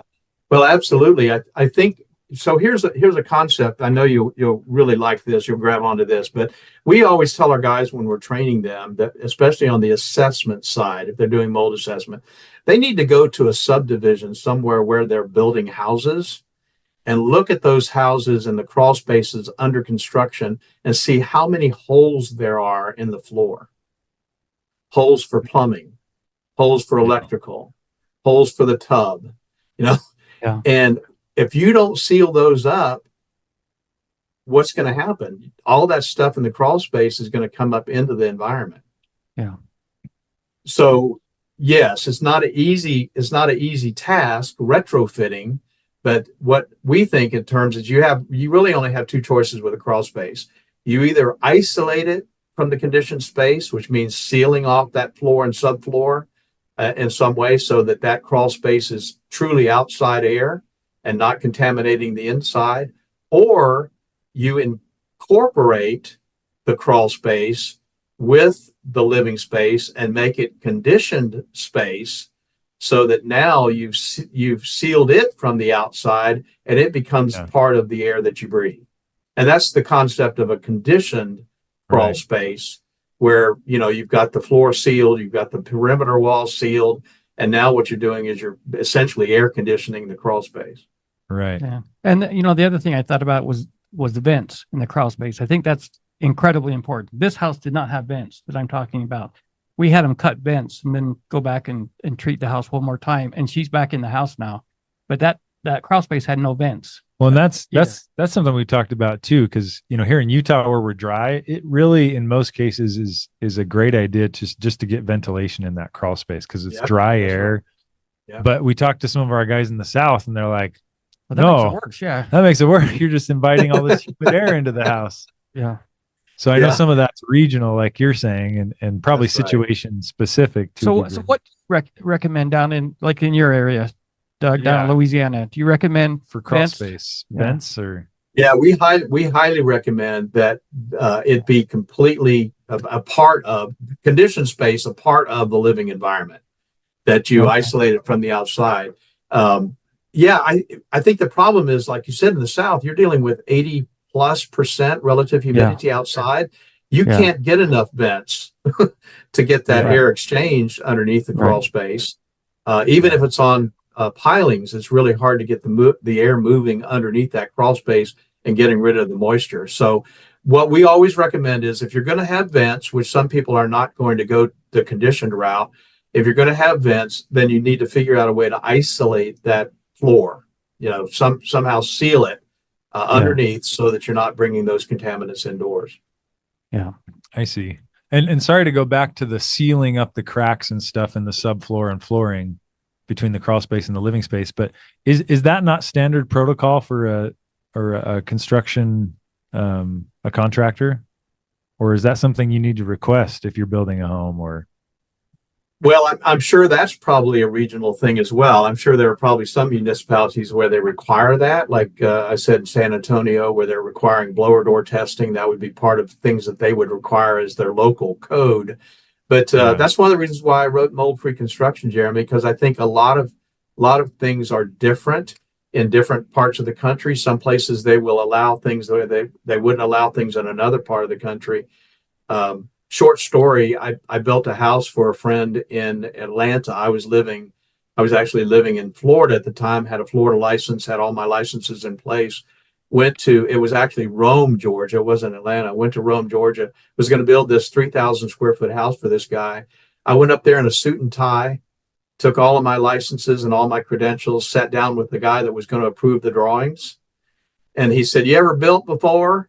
I said, "Yeah." He said, "Oh, okay, well, you can build this one." I said, don't you want to see my licenses? And he said, no, son, if you don't build a good house, you'll never build another one here. And so, Interesting. Yeah. yeah. So, different parts of the country do different things in regards to minimum standards. Well, in different parts of the world also. I was just on a phone conversation with one of our licensees in Australia. And he said it's unbelievable in Australia what they get away with, Yeah. Yes. Yeah. Yeah. So I want to just talk about a couple more things, Doug, while we have you. I know your time's precious, but kind of, we're talking about air infiltration. We haven't talked about water infiltration too much, but the air coming into our homes can bring in contaminants. If you do it right and filter it, that fresh air makeup can be a good thing. Mike talked about, commercial settings. It's pretty common practice. Am I not mistaken, in commercial facilities to have some kind of fresh air makeup coming in? Yeah. Yeah. It's required by code. Yeah. It's required. Maybe let's talk about that for a second. Why is that? And then why is it different in residential, or why is there that difference there? Yeah, that's a great question. And I'll tell you what, it's like a question of the ages. It used to be back in, again, going back to the 70s and 80s, one of the big changes that they made in regards to these energy concerns was that they lowered the amount of fresh air that was required to be brought into a building. Prior to the 70s, they actually had a standard for commercial buildings, how much had to be made. And there were suggestions at that point that maybe they should actually do that with residences. And then because of the energy crisis and on the commercial buildings, they lowered the amount of air that was required to bring into the outside. Then the discussion from an international building code standpoint was, well, do we even really need to address it on residences? And so it never really got addressed. And it's a little frustrating to me, because even though now it's required on commercial, it's not required on residential. On commercial, the manual J, the manual D I was talking about, that's required, but it's not required on residential. Interesting. So I don't know all the politics. I hate to use that word, but I don't know all of what went into those kinds of decisions, but it's certainly not the way I think that houses should be built, because you can, again, mitigate a lot of problems by doing some pretty simple things. Yeah. So you'd be a proponent of getting that more in the residential setting, where you can get more fresh air in there, as long as you can filter it, right? Absolutely. Make sure it's Absolutely. Yeah. I think, of course, my view of this whole thing from my book and the standpoint of the construction side of the industry, my whole view of this is looking at the house holistically. It's a living, breathing organism, and you can do one thing and screw something else up. So what you need to do is you need to think in terms of, how does this whole thing work together as a system? And I think that's the really important steps that need to be taken when somebody is either building or retrofitting. So let me I know this next question could be a whole nother podcast. In fact, we're planning a podcast. I know where you're going with this already. Okay. Yeah. You're going ERV, HRV? Yeah. ERV, HRV. What are your thoughts on that? I'm a believer in certain situations. Again, I think it's kind of you have to look at the holistic view of that particular environment and find out whether or not that actually works. If you're retrofitting, they absolutely, I think, have a place. If you're wanting to go to a positive pressure environment, or you want to go to neutral pressure, those kinds of things really work. I think that, again, it's almost, I don't want to say case by case, but it's almost, that's kind of the way I view it. So in the HVAC industry, they call those appurtenances. They're things that you add on to the air conditioning system, just like a dehumidifier. I'm not a big believer in adding dehumidifiers to the HVAC system. I think if the house is designed properly and you have a manual J and a manual D run on the house and is sized properly, you should never need a dehumidifier. A dehumidifier is kind of a Band-Aid, And I kind of feel that way about ERVs. It's like, I can see a place for them, but it would be under certain conditions. Just, and we don't have anything but just a little bit of anecdotal experience with these. My personal opinion is I think you need to be careful with these things because I think Yeah. you can build up a mold load within The core. the core of that thing. Yeah. Absolutely. Yeah, we have a house we're Absolutely. dealing with right now, and it's very moldy, or it feels moldy. We're picking up mold on tests, and there's no sign of it in there. And then we kind of dissected the ERV the other day, and it just felt Awful. awful in there. Yeah. And Once so we opened it, in fact, once we opened it, I started getting physical symptoms. Like it was not yeah. good. And so again, we're kind of on the beginning end of the journey. We've researched it quite a bit on the internet, but we haven't, all we have, like we said, is just a couple experiences with some customers. And so we're trying to figure out, but I like what you said. I mean, if you figure out the right, system and size for the house, maybe that's the better way to go than trying to get, and every case is its own deal. yeah. You can't. Can I give you? Can I give you? statement. Tell you a quick story about an interesting HVAC system that I saw. I'd never seen this before. I went out to Yeah. an oil rig, BP oil rig, and it's about 6,000 square feet. And one air conditioning system cools the entire rig, 320 rooms, individual rooms. And at the end of every run, every single duct run to that room, at the grill going into the room was a VAV to control the volume of air going into that room and the temperature. So every single room had its own thermostat. Now they had a computer running this thing that took up a whole room. But the point is that when somebody went into their room to sleep and they wanted it 65 degrees, they could have it 65 degrees and the person next to them have it at 72 degrees. So that particular appurtenance, that piece of equipment, you can imagine throughout that entire rig, every single one of those was unbelievably contaminated with mold problems because they all have a coil, they all have fins to direct the air, and it was just a massive cleanup job. And so you're exactly right. I think that's the kind of thing you're looking at. Now in that environment, they didn't have a choice. They had to do that because of the way the thing was constructed and what they wanted to accomplish in terms of keeping the rooms separated. But my goodness, what a major problem, mold issue. Yeah. So kind of our last question then, Doug, let's maybe talk. I know you're in the, you're the founder and CEO of Normie. You also have gotten into the air filtration industry, because obviously that fits really well with what you do with air quality. So maybe let's kind of conclude with talking about what can you do to mitigate your air quality infiltration issues. You could, I don't know if you want to mention air filtration or any other ideas you have for people that we haven't mentioned. Yeah, I would. Thank you very much. I appreciate that. I'm going to put the chicken before the egg here. Actually, I got into the indoor air quality air purification equipment business prior to Normie. I got involved in that actually in 1996. And that's when I wrote my book, in the late 90s. And so I was actually selling and designing air purification and air filtration equipment before the turn of the century, as they say. And then Normie was created in 2004. And so it obviously only made sense as we were doing training on mold remediation for our guys. They would say, well, what kind of air purifiers should we use? And what kind of air filters should we use? Well, why is that important? And it was a really easy connection between Normie, which was the training and certifying agency, and Best Living Systems, which was our products company.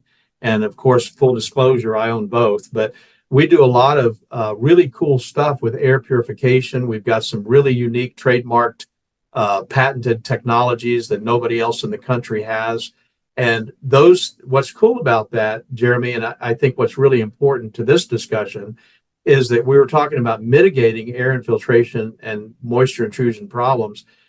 They can't be 100% mitigated. I mean, I have air purification technologies in my house, obviously, and air filters, good filters. So every time you open the door and walk in from the outside to the inside, we're like Pigpen. We're bringing stuff in behind us. And so no matter what you do in terms of effectively dealing with air infiltration and moisture intrusion problems, you've still got the everyday contaminants that we're dealing with, the flecking off of our skin and odors that we get from cooking and all those sorts of things. So we're big believers in air purification and air filtration technologies, high-tech stuff, and that's what Best Living Systems is all about. And I appreciate your giving me an opportunity to talk about that, because it's some pretty cool stuff. We just won a honorable mention innovative award from ASHRAE on some of our air purification technology. So it's a big deal. And of course, our members have opportunities to make those available to their clients where it seems to fit. Yeah. Yeah. We've began using some of your Best Living Systems products, and I'm a big fan. I think it's a great addition to what we do in our work, especially with, one concept that we've always tried to share with our customers is, after we're done, we want to make this home very inhospitable to mold. And that's kind of the idea there. Just arm your home that mold does not like to hang around in there. Yeah. Well, Mike, that's why we get along so well, man. I know it. We're kindred spirits. We talked about that. Yeah. I know. I've been saying for years, when we tell our remediators and our assessors to go out and do mold projects, it's not just about fixing the problem. It's about fixing the problem and then making sure you're creating an environment in which that problem is not going to come back. Yeah. And that's way beyond just a hit and run kind of approach that a lot of these guys take. We had a guy come to one of our conferences, and he was speaking about how to get repeat customers, and we were like, no, we don't want repeat customers. We didn't do our job if we have a repeat customer. That's right. That's exactly right. We do it right. We don't have to have them come back to us. Yeah, exactly. So we could do a whole nother podcast on some of the cool technologies. Let's do in a while. Yeah, maybe if you want to come back again, Doug, we could do on the PCO technology, because we've mentioned it here and there, and I think it's kind of an exciting thing. And I guess I will say, this is a caution I always have to make, because I do run into a lot of people who think that they have a legitimate mold issue in the home. And they mistakenly believe, if I put this device in my home, that's going to fix my mold issue. There's a couple step process. You got to really mitigate the mold, or do a really comprehensive sanitization protocol like we do. Mm-hmm. And then that second step of putting in some air filtration devices, or some of this PCO, photocatalytic oxidation technology. Yeah. And some of the ionizers that you guys have come up with, and probes and things. I think it's a very, anyways, it's just a great way to, like you guys have said, to make the home inhospitable. If you'll come back, we'll have you tell us all about it. But for now, Doug, every guest we have on the show, as a token of gratitude, we let you kind of advertise for yourself. Maybe mention some websites, or if anyone listening wants to know more about Normie or Best Living Systems, how do they get in contact?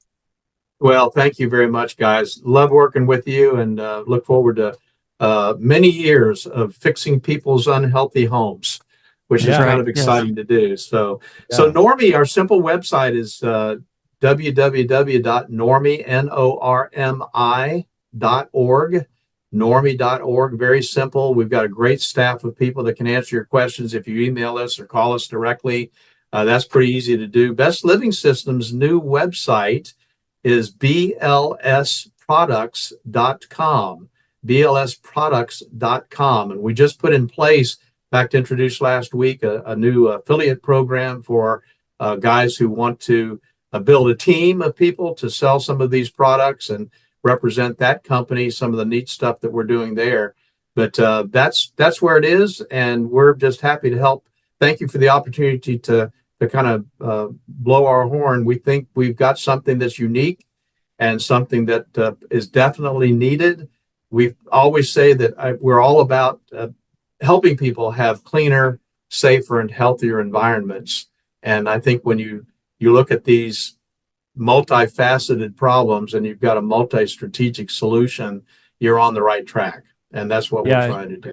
And let me just say in conclusion, because parts of the mold remediation and sanitization industry have a reputation as being quite closed-minded.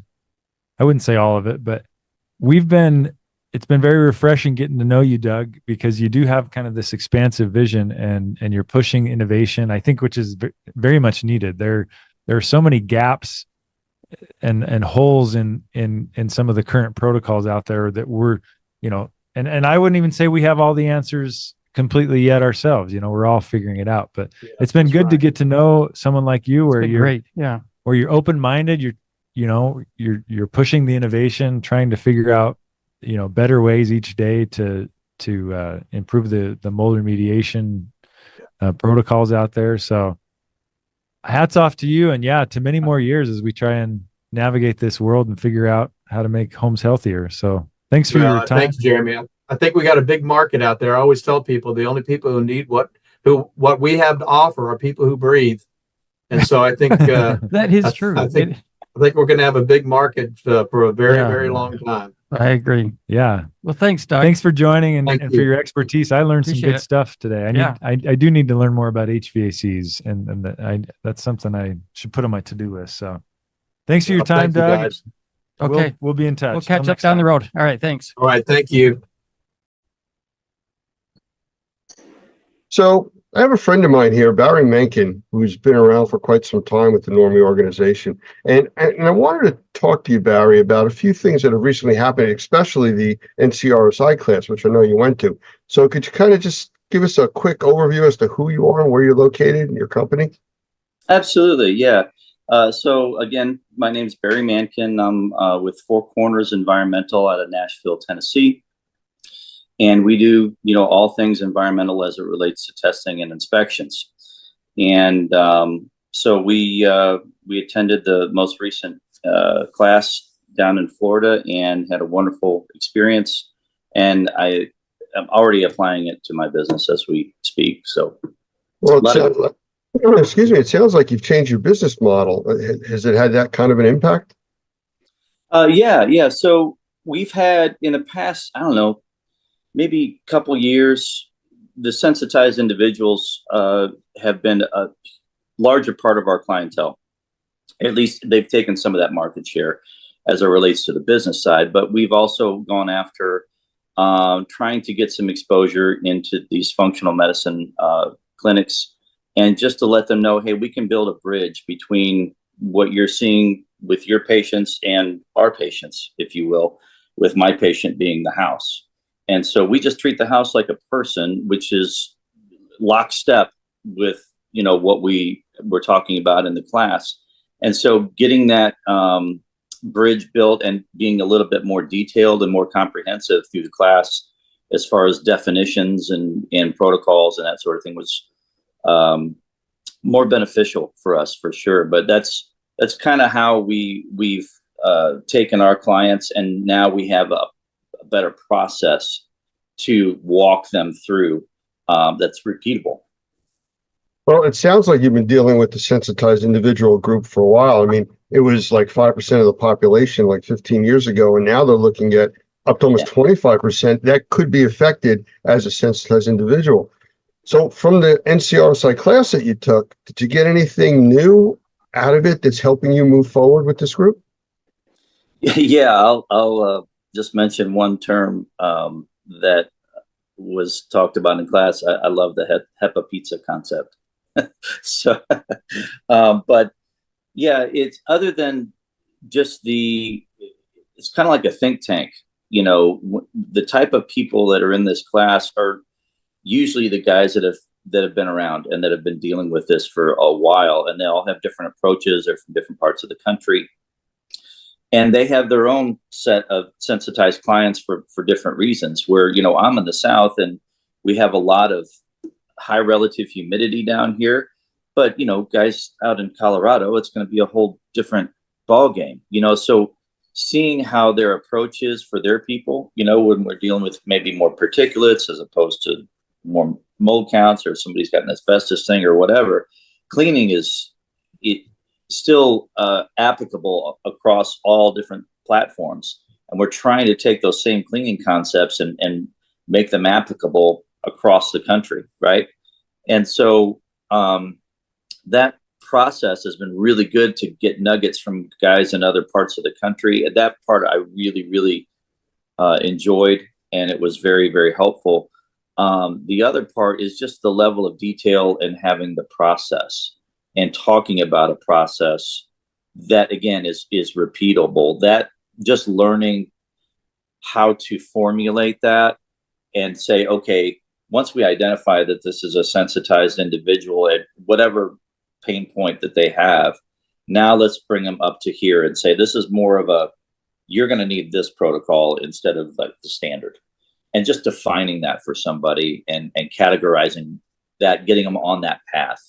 That whole part was wonderful. You know, I've gone through the class several times and monitored it for different presentations of it also.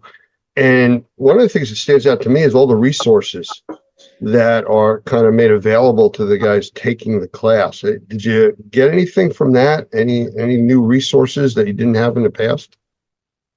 Yeah, well, expanding on that through, Wonder Makers and what he has done there through his organization, of course, and how that all of those concepts that he has had as his kind of woven into the program, and getting that slice of it, adapted into the class, all those different concepts. Again, it's detail. And once we're dealing with these type of people, and this level of care, if you will, we have to be in the detail business now. It's more than just following the standards and having a protocol. And, as important as all of that is, we're dealing with now such a level of detail that every little thing matters. And I think just having those specifics as it relates to the cleaning process and extra steps in that process, and how those steps actually have value for somebody, and how that's quantifiable on the back end or throughout the process, so that you can make sure that it's working. All of that was very beneficial. And it's just, again, how good do you want to be? And this isn't that class for the guys that just want to get by and get started. This is that class for those guys that want to be. I was going to say, who's the class for? Who should take this class? Yeah. So, I mean, if you've been in the business at any level, of course, I don't do the remediation myself. That's not my business model, and other companies do. So, but with what I do, I'm lockstep with some of the remediators here in town. And we have those conversations and say, hey, here's the standard. This is what we're going for these type of people. You're going to have to do X, Y, and Z. As the assessor, I'm going to come in there and lay that out, and then also make sure that process is being adopted and implemented properly, to make sure that the outcome for these people is successful. After going through the class and with your background and experience, do you feel like now you're maybe ahead of the curve? Yeah. It's, once you get this designation, it just not only builds your confidence. And of course, before you take this class, if you're not already confident in what you're doing, you shouldn't be taking this class. But if you are competent, know what you're doing, you want your game to be the top and be able to compete with anybody else in the country. And not that it's a competition, it's about health. It's about changing the landscape of what health is in a home, in my opinion. To me, this is the best path to be able to say, all right, here's the new standard, guys, for these people. And Normie's handle on that is top notch, so I've benefited from it. My whole business model is based off of, my training through Normie through the years. And it's obviously, helped me quite a bit. I'm pretty slammed. So, and thankful. So, well, I know we talked a few minutes before we started talking here today, and you said how busy you were, and I do appreciate you taking the time to meet with me. But maybe in the future, we can get back to this and see how it's been working out for you. Absolutely. There's actually, two different clients right now that are they're having remediation happen as we speak. I have a PRV this week that I have to do. We're implementing some enormous technology as part of that process, and with Best Living Systems, and we're trying to get all that implemented as part of that final process for some of these people to give them some prevention and to help buffer them after we get these protocols out of the way. And kind of that final step is to say, okay, let's see how good we can get it in this house. And so all of that's being implemented this week on a couple of different jobs. I have a PRV that I've got to do today for a highly sensitized individual, where same situation. We already had technology put in there. And so, these people come to us and they are so sick and they are so, I guess, at the end of the rope so many times. When you can hold their hand through a process, build that trust, and give them some hope to say, hey, it's not that I know what I'm doing necessarily, even though you should know what you're doing. It's just collective to say, hey, we have a handle on this in the industry and we're going to follow these protocols. That's what gives you that confidence. And then you can just hand that over to these people and help their homes, give them a place of that's safe to heal in their home. So that's the idea. Well, I'm curious in a future interview to find out how you made out with those people. Thank you. I appreciate that. All right. Well, thank you for your time. I appreciate it. And we will talk again soon. You got it.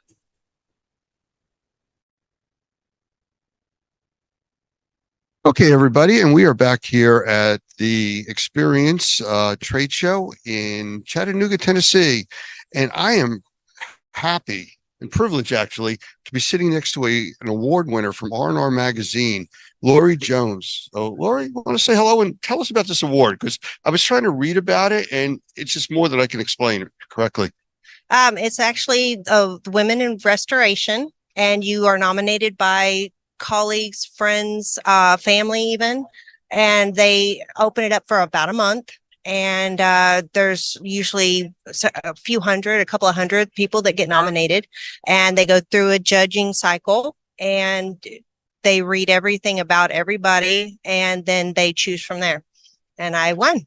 Well, I was reading through the article, and let me just hold this up for everybody. Big article. That's her. You can see her. There's some pretty heady runner-ups that were in the group here. They're amazing women. I was reading about that, and so it's pretty impressive that you were chosen over them. I'm very honored to be chosen. I'm very surprised.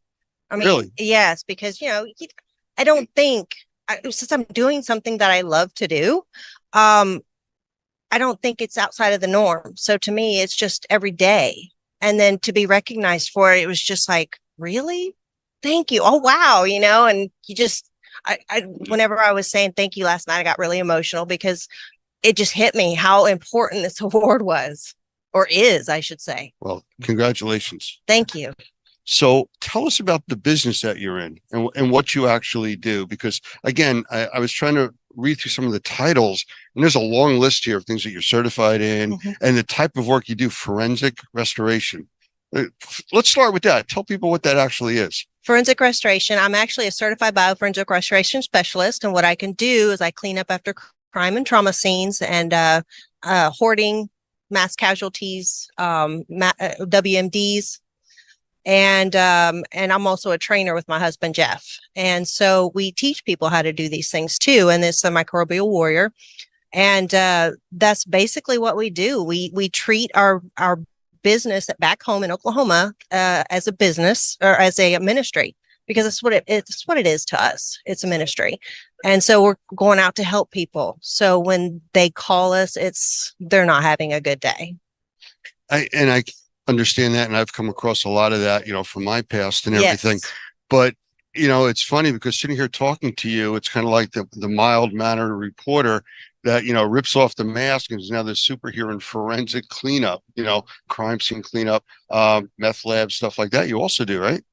We're just now starting to dip our toes in the meth, but we were staying away from it because we wanted to specialize specifically on the forensic restoration right now, because we wanted to be able to get everything under our coats and be able to teach what we do and explain it the way it needs to be explained and train people so that they will be safe when they do it. Well, I know that you deal with a lot of high-end equipment too. And earlier I was over by your booth talking with you and Jeff, and somehow you guys got me to put on one of the helmets and breathing kits that you have. And this thing was pretty impressive. I mean, I've done a lot of work through the medical side and through the restoration side where you're wearing N95 masks, half face masks, all kinds of PPE, but this is like next level stuff. What is that thing I was wearing? It's a helmet and breathing apparatus all in one? It is a Max Air unit, and what it is, it's a PAPR, and it's powered air PR purifying apparatus. Resuscitator or something? Yeah, something like that. Something like My that. brain's not working right now, but it literally takes air and puts it in through the filter, and it goes over your face, so it's positive air. So you don't have to have a fit test. You can wear your glasses and you can have facial hair. So the men love it. And I understand that because it's positive pressure, you can be in fairly contaminated environments, actually more contaminated than wearing just a regular N95 mask or even a half face mask, Correct. because it's protecting your eyes and everything else. Correct. This is stuff that when we're talking, you said is also used in the medical community. Yes. See, I've never seen that, but how do they use it there? Same way. They put them on, and if anybody were to sneeze at them, it wouldn't matter because they have a cuff over their face, and so that would protect their three holes: their eyes, ears, or eyes, nose, and mouth. So it protects your three orifices, and so you're protected. And like I said, it goes through a high efficiency filter, so it won't go through that filter. So medical grade type filtration for all the nasty stuff that's out, even like when COVID was Correct. really a thing, it would be Yes. protective for that. Yes. Well, that's interesting because I know that a lot of our people through emergency services, medical services, I mean, they were wearing 2 and 3 masks at a time, trying to protect themselves. And it sounds like this is something that does it all by itself. Yes. And plus with those masks, people were getting rashes around their faces because it would irritate their skin. You don't have to worry about that with this. Okay. Well, again, I was wearing it. I know Doug took some pictures of me. I'm afraid to see what he did with those, but I'm sure we'll find out in the near time. So what do you have planned next? You already won the Woman of the Year in Restoration Award here. What's next? Just get more and more people trained to do their job safely. That's our goal. And where are you located? Oklahoma City, Oklahoma. Is that where you teach, or do you guys teach No, all we over? teach pretty much everywhere that has a facility that can actually accommodate what we do, because there's some facilities we use real blood and real brains from the people that the butchers, not butchers, but the places. Talking about where- animals, Yes, Yeah. animals. not people. You're not digging No, up graves. no, we're- Okay. Take it to So- a whole new level. That way, Right. yeah. So what we'll do is we'll put it on walls, and that's how we train. So you're actually getting in there and you're cleaning up these substances off the walls and floors or wherever we had put it, and then we test you. So Okay. it's real live Is stuff. there a special certification for this? For For forensic type of cleaning and stuff? because there's a certified forensic operator, then there's a bioforensic or certified forensic restoration specialist, and then a certified bioforensic restoration specialist after that. And we are also doing high risk, high level decontamination specialists, where we are training how to deactivate or where you take fentanyl and just destroy it, where it will not Well, hurt fentanyl is such a anybody. big problem It right is. now. It's a really big problem. I know that's in crime scene cleanup and meth labs, fentanyl production and distribution, but also in the medical field. We were talking earlier about, patients wearing, 10, 12 fentanyl patches, Yeah. and just throwing them around, and now the contamination is everywhere. Yep. Yeah. And I was talking to a relative of mine, and they were telling me that the way they get rid of their fentanyl patch, because they have issues, and we of course won't go into that. But there's a way you're supposed to fold them up and get rid of them. Of course, I didn't ask them how they did it, but if they're not disposed properly, yes, very big problem. Yeah. And there's people that are just going to throw them off. oh, absolutely. And it's absorbed through your skin. So Yes. just accidentally coming in contact with it, picking it up, you can affect a lot of people. Yes. Interesting. Well, it sounds like you got some work cut out for you with training like do. the rest And of everybody. What we do is scientific based. Mhm. So it's not just like, we think it's going to work. We've actually talked to scientists and figured everything out with their help. So is there a filtering program, going back to what you said earlier about who can take your classes because of the way that you teach your classes, with real blood, real debris from animals and stuff like that? Not really. You'll learn pretty quickly whether you're going to be able to do it or not, because during presentations, we do show very graphic photographs, and we've had some people that actually got up at other room and walked out because they couldn't handle it. But usually the people that come are the ones that they think pretty much they're secure that they can do They it, can do it. or if they've already done a couple of jobs and they just want to learn how to do it correctly. Okay. Anything else you want to talk to about, or anybody online? Send them a message, say hello, anything like that? No, just I love my family.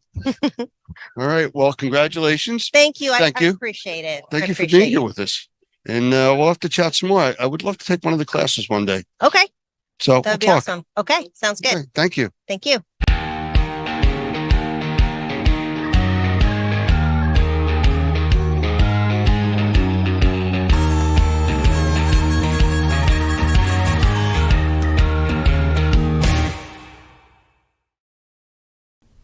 When you start on the pathway toward professional success, you have to know what the goal is and how to get there. Normie exists to help in that process.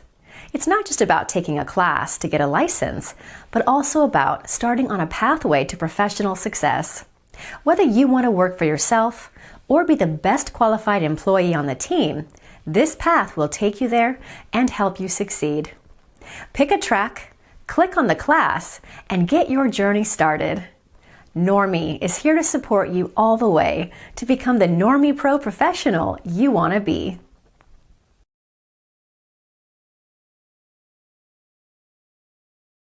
Come to the blind presentation after we're finished with the interview. So about 5 minutes, we're going to be moving into blind and window treatment.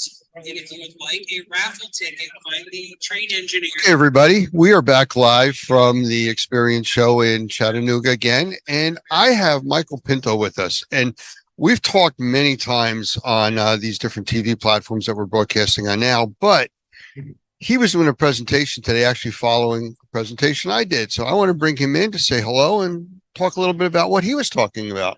How you doing, Mike? I'm blessed. Lance, thank you very much for having me in, and appreciate being here at the show. Of course, I got a Normie shirt on because I'm There you go. here as a volunteer instructor for Normie and just trying to help out. Well, I kind of felt like I was the warm-up act for you this morning because you went on right after I did. And, you had a big crowd there. You were talking about mycotoxins and such. That's good. I don't know if I've ever had a warm-up act There you before, go. so I'm impressed by that. I think I'm moving up in the world. Well, I actually, they had me sandwiched in between Doug starting his presentation. His ended, mine went, and then, you following what I did. So it was a good group that I had. And I think I saw yours was much bigger even. Well, and I think the rationale for what they did actually makes some sense, all kidding aside. So Doug started off this morning talking about assessment. You were then talking about how to market a mold business. And then I was talking about a more specific aspect of the mold remediation industry, which is the mycotoxin cleaning and even getting in a little bit into the sensitized individuals. And so if if somebody had been on the Normie track, that actually made logical sense in terms of how to proceed in that area. You start with a general Right. assessment, then the general marketing of the business. And then if that's successful, And one of the things I was trying to explain to people is that you have to take another step to get good at the mycotoxin cleaning to help desensitized individuals. Oh, absolutely you do. But this just clarifies that I was wrong about that it was a rock, paper, scissors thing getting the order set up. It was actually a rationale to it. So what did I know? No, I thought it worked really well, but Yeah. the reality of the situation is that for somebody who really wants to take on mold remediation for the mycotoxins and for the sensitized individuals, they should be good at the general remediation first. It's a tough way to do it, to come into the industry brand new and say, okay, I'm going to focus on the sensitized individuals, or I'm going to focus on mycotoxin cleaning, because there's so much, background level stuff that they need to know to then add on to get there. Well, it kind of would be like somebody going to become a specialist in medicine before they became a doctor. Exactly right. Yeah. You know, You you don't need the want- basic skills first. Yeah. You don't want somebody who doesn't know the pinky from the toe to, Exactly. be a specialist. You've got to work your way up through all that. So Yeah. good analogy. I'll be using that in one of my classes, I'm sure. That's okay. I'll send you an invoice. We'll Yeah, do it. that's fine. Like Yeah. that's ever going to get paid, but go ahead, send it to Okay. me. Just as somebody that cares. I know how that works. Right, that's right. Love you too. Right. Yeah, there you go. So another experience show, you've been to many of them. We have, this is their smaller event, but we know that the one coming up in the fall, late summer, early fall, that's their big event out in Las Vegas, Correct. which they're already selling. And I think they told me more than a third of it's already sold. So it's going to be a big show. Well, and it's interesting. I've been at enough of these things. I don't necessarily ever downgrade just because it's a smaller number of attendees. What that means sometimes is that you've got a little bit more time to talk to people, and you can do a bit more education, whether it's here in the booth or whether it's in the sessions. I was blessed this morning because my session ran right up until lunchtime, and that allowed people to stay another 20-25 minutes and ask questions. Yeah. And you know what? My feeling was, if the experience thinks I'm an expert enough to be there as a speaker, I'm going to stay there as long as people want to ask me questions. Absolutely. You know, the one thing I noticed here, and this is they're smaller of the two shows, is you get a show like this, you have more time to talk to people, like you said, and the people that are here are the ones that are truly the followers of the industry, not just somebody that because it was a show and a bunch of people are going, they're going to go. These are the people that are at all the shows. Well, and I'm certainly not knocking Chattanooga or anything like that, but there isn't the hole away from the convention hall like there is in Las Vegas, where people can Right. immediately walk over to the casinos or whatever it is. And there's just so much more bright lights and attraction. Here, you have to kind of dig for a little bit for the local attractions. And so as a consequence, I think you get people that stay in the show longer.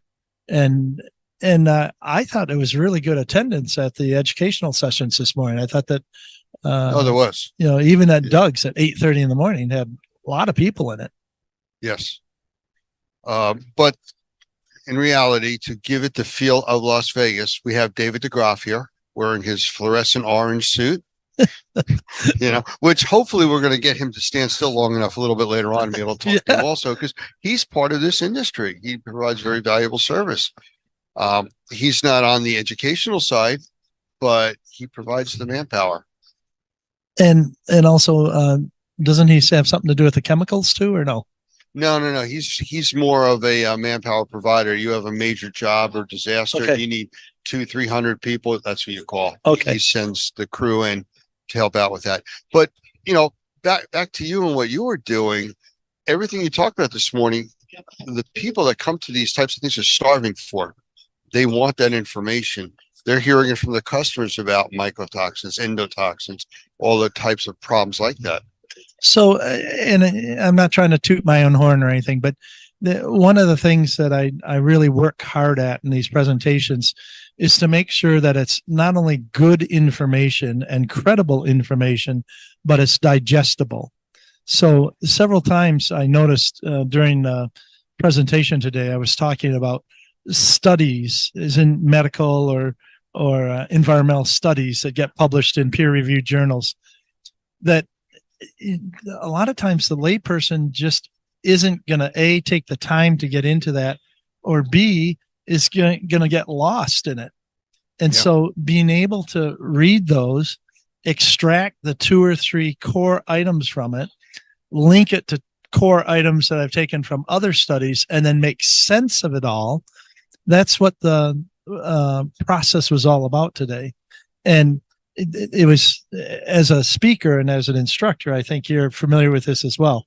When you're up in front of people, whether it's in a classroom or in a presentation setting like that, you can look at their eyes and you can figure out most of the time whether they're getting it or not. Absolutely. And it was, to me, that was the most gratifying thing today, is I'm looking out the people in the audience and they're getting it. And that, again, is not because I'm such a great instructor or anything, but because I'm working hard to give them factual information. And a couple of questions at the end, I had to tell them, I don't have an answer for you, and I'm not going to make one up just to sound like I'm an expert. But I will go back. I took some notes. I will go back. I'll do some research, and I'll be prepared for that question next time. Yeah. And you know what? Again, back to the point I made earlier, the people that are here because this is their industry. They want to be here and they want the information. They want to be in front of the customers, asking them questions that they can't answer. They want to have those answers. That's why they're here. That's why they come to listen to you talk. Well, and I think the other thing too is, particularly in mycotoxins, where it's kind of a cutting edge, newer subject matter in the industry and stuff. How do you separate the fluff from the reality? And I think that's, and hopefully they know that if it's me as a speaker or anybody from Normie, that's what they're going to get. They're not going to get the fluff. They're going to get the facts. And so I think that's one of the reasons that Normie has a whole track of sessions here. They don't just, the people who are putting on the show don't just give Normie those sessions because they like you. They give them to Normie because they know that you're going to bring people into the show and into the educational sessions, and you're not going to lie to them. I started this morning when I was talking to the group with mine. One of the first things I said to them is, I am not going to tell you what you should be doing. I'm not going to tell you what you shouldn't be doing. And more importantly, I'm not here to try to sell you anything. And they all started laughing because they're so used to these power plays when they're in these types of events, people trying to sell them their wares. It was pure information. It was pure suggestions. And they appreciated that. Yeah. You're giving them information rather than an infomercial. Exactly. And unfortunately, because of, just the presence of YouTube and TV and everything else, a lot of the information is really wrapped into infomercials. So just as a counterpoint in some respects, I was telling my group that right off the bat, I don't take any finder's fees. I don't take any commissions. If I mention a product or a company or a name or piece of equipment, it's because I think it works and because I've seen it work, or it works in this particular venue. And you want to make sure that you're not pushing this stuff too far. But the fact of the matter is, when you aren't encumbered by that, I'm not a salesperson for any of these people. That gives you a lot of freedom when you're doing credibility. Well, thank you for that. Yeah, I think that's also the case. That's a very big part of it. And people like that. People are looking for the reality. They're so tired of being sold things, or the snake oil salesman telling them that things will do things that they're not capable of. We weren't doing that. It's all about, here's information. We're not telling you you need to use this. This is for you to decide what you want to do. At least that was the approach I took. And they appreciated that, and then they got engaged in it and wanted to talk more about it because they had experiences like I was describing to them. Well, and then I think the other thing is that when they're going through some of that, and you're trying to explain it to them, if they know that you're not financially tied to it, they can take it from a whole different perspective. They don't have to be quite so skeptical. In addition to that, when it's, well, the reason I'm sharing this with you is because I've seen it work, and I don't go much beyond that. I mean, unless there actually has been a study done that I've seen, or something, kind of a higher level in terms of information. There is still some value to saying, well, here's an experienced person in the industry who has seen this and seen it work. Right. That's worth something. Well, that's why they line up, and that's why I was your warm-up act. That's all I can say. Mike, I appreciate the time, and Lance, joining it's us. always so good to chat with you. Thank you You too. for making this available on so many different platforms. I wish I even had a fraction of the understanding of the media Magic. stuff. Yeah, it is. It's magic. magic. Yeah. So I'll just leave it at that. Yes, But thanks pretty you. much. Thank All you right. again. Take care.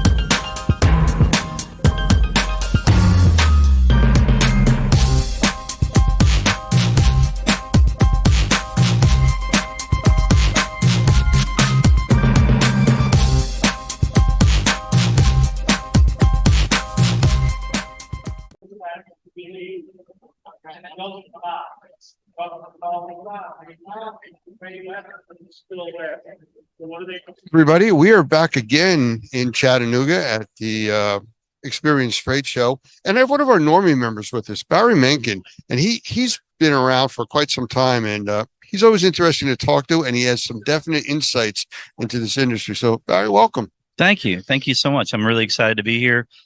We try to get to these, a couple times a year, and obviously other organizations as well, and just to stay connected to the industry so we can be on top of our game. Well, one of the things, and I do appreciate that, I want to mention is that you guys were late this morning and missed my presentation. and I was told to point that out. Yes. Well, my hope was that I would be able to get a copy of it later so that I could digest it properly and really get a deeper hold of it. This is a snooze you lose event, so sorry about that. So what brings you here? This is a ride for you guys, isn't it? A little bit of a ride, not too bad. We're actually out of Nashville, Tennessee.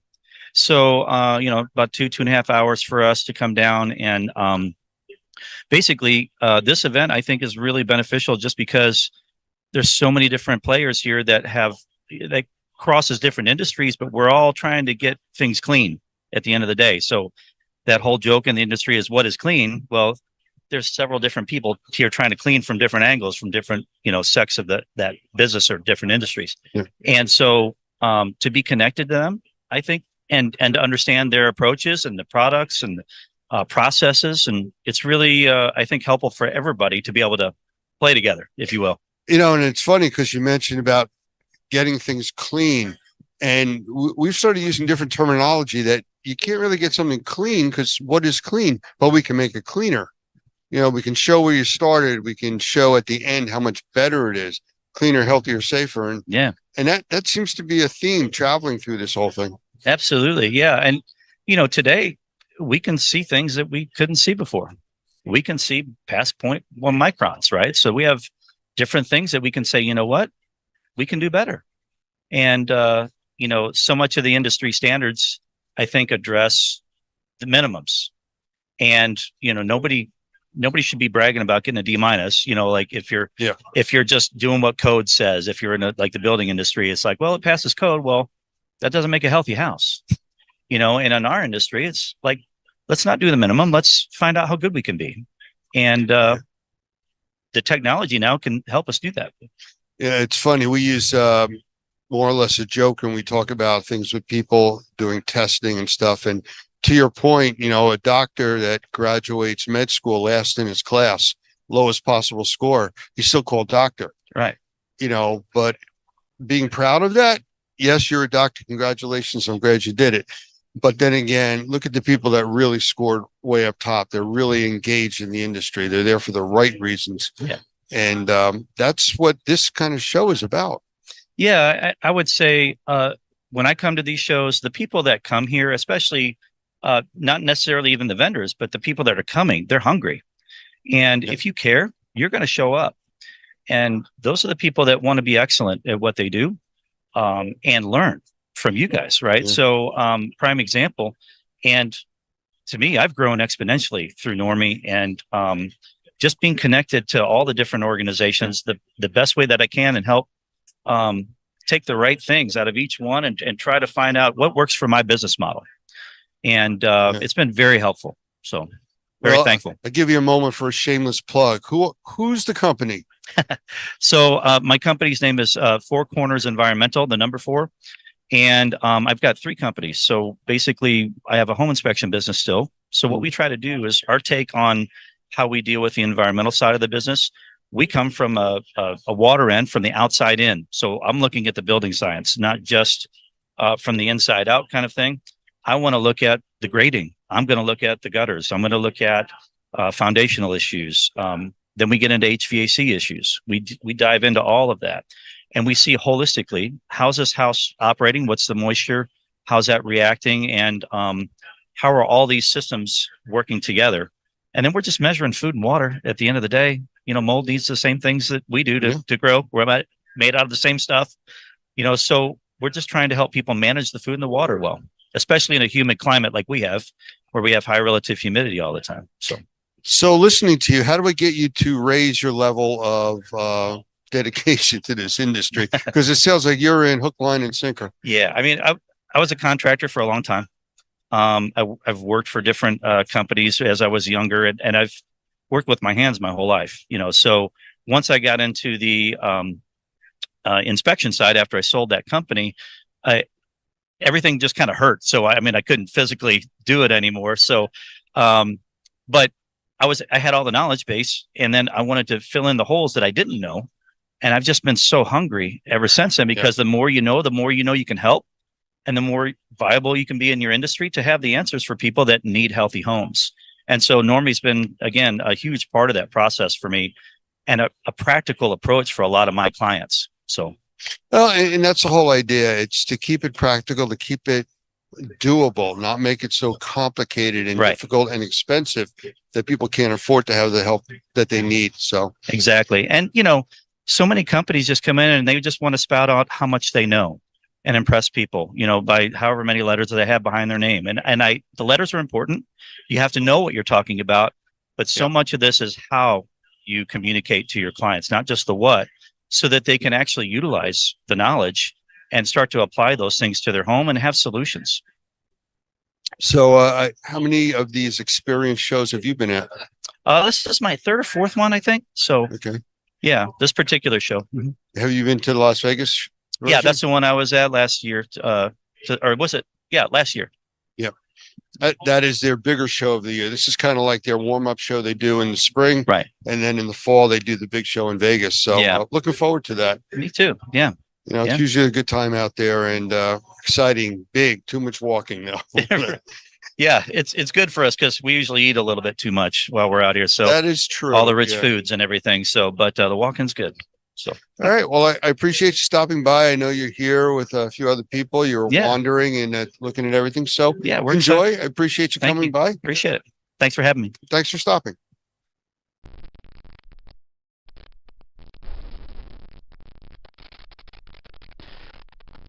August 2005. It'll be a memory etched into the minds of those of us who lived through and survived Hurricane Katrina and Rita. As devastating as the 150 miles per hour winds were, no one could imagine the inconceivable costs in terms of loss of human life and property that the failure of the levees caused when it flooded nearly 1/3 of the city of New Orleans. With over 275,000 homes lost on the Gulf Coast as a result of the hurricane, 10 times as many as any other natural disaster in U.S. history, the city of New Orleans continues to deal with the results of homes flooded to the rooftop, unparalleled mold infestation, and potential health issues for the residents who remained to salvage what they could. Information and misinformation has been mixed together, and vulnerable property owners have been faced with the daunting task of trying to sort out the truth. And so the lessons are clear. Prepare when you can for whatever flooding might occur, not only for the potential, but for the aftermath. And whether a natural disaster or the result of someone's mistake, anyone and everyone can suffer the devastating effects of flooding.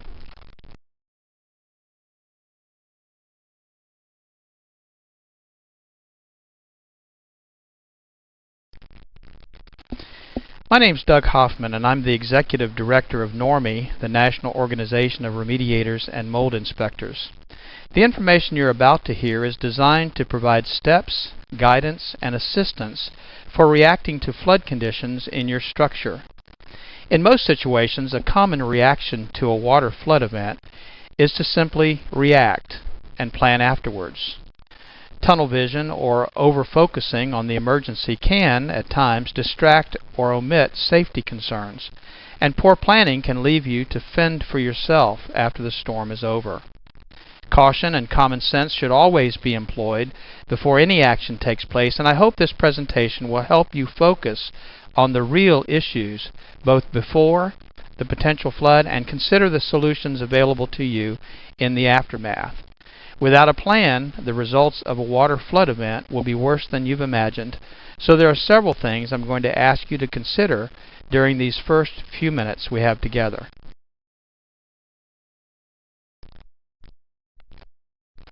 The integrity of the structural systems may have been compromised depending on the nature and degree of the event.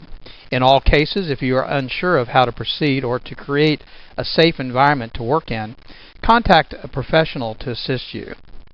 A major concern in flooding situations are the utility services.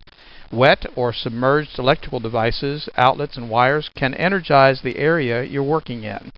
The risk of electrical shock, burns, or even death must be eliminated before proceeding.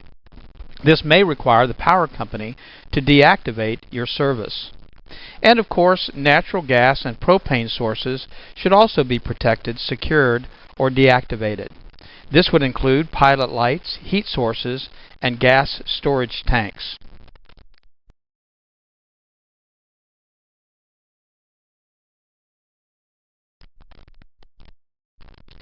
Depending on the severity of the water event, structural integrity should be considered in regards to the foundations. Foundation support could be weakened or damaged, allowing structural collapse. And with the utility and structural concerns addressed, the next major concern is the source of the water. Common sources of a water loss are as follows: a broken or leaking pipe from a drinkable water source, sewage or septic lines, groundwater, or a combination of those sources. And of course, you have to be concerned about the sewage and septic lines when you consider some of not only the sources, but the problems that could result after a flood. A general rule of thumb would be to consider any water that you would not drink as being contaminated. This would include water coming in contact with chemicals, human and animal waste, debris, and other unknowns.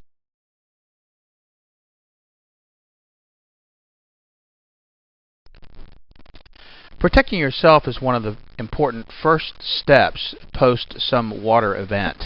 Exposing your skin, your eyes, your lungs, your nose, even your throat to contaminated water can create a wide range of health issues that may not appear for days after the exposure. I want to talk about personal protection equipment because that should be used while you're in the contaminated environment.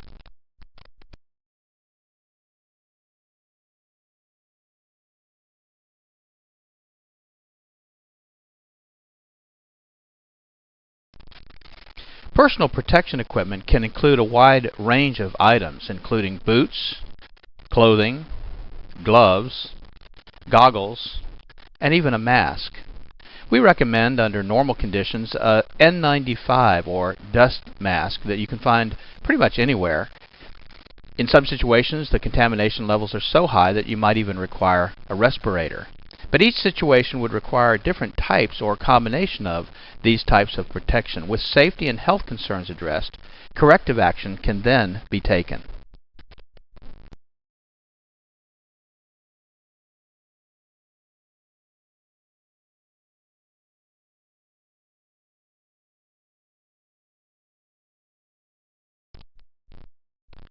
One of the most important things to consider with respect to corrective action is time. Time is your enemy.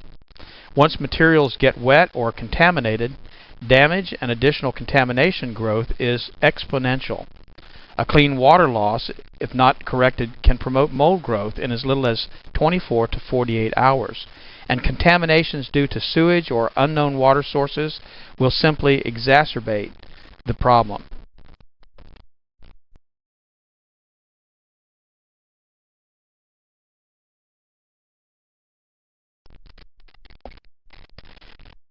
Drying materials and surfaces in the least amount of time should be of the utmost urgency, and oftentimes power is not available, and so having a generator available will be a great source of power for some of the tools that you'll need to dry out the areas that have been flooded. Unfortunately, this may require removal and discarding of flooring materials, wallboard, and furniture. Many material and items can be salvaged depending on the contamination source, the time of exposure, the cost, treatment available, and resources. But a flood affecting a widespread area could reduce the available resources for that area. Not only do you not have electrical service, but you may not have access to floor fans or heaters or dehumidifiers or even an ozone machine that might help eliminate some of the potential contamination that you'll be dealing with after a flood.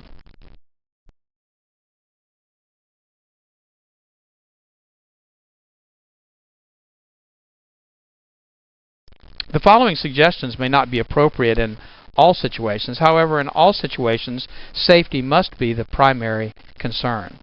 Prior to or during a developing flood condition, remove any movable items, at least as many as you can, to higher ground, and secure those locations if possible. Of course, the order in which those items should be removed is a personal decision, but things to consider are the cost of that item, the sentimental value, proximity to the flood, maybe the ability for it to be moved and the practicality of it. Removing items such as furniture and floor coverings prior to getting saturated will make the cleanup process, of course, much easier. Structural and decorative materials such as wallboard and carpeting are a major problem once they get wet. Most of these materials absorb moisture and can expand the damage beyond the water level. Wallboard and other materials such as pressboard or OSB oriented strand board allow water to travel in an upward direction well above the water line. An example would be wallboard in as little as 1 inch of water can wick or draw moisture upward several feet. This also creates a problem inside the wall cavity which cannot be reached or cleaned. The rule of thumb is to remove the wallboard a foot to 1.5 feet above the highest identified wet area of the wall. This will allow access for drying and cleaning building materials in the wall cavities. Up to this point, we've described different conditions, causes, and precautions. In the next section, we want to describe pre-planning and corrective measures.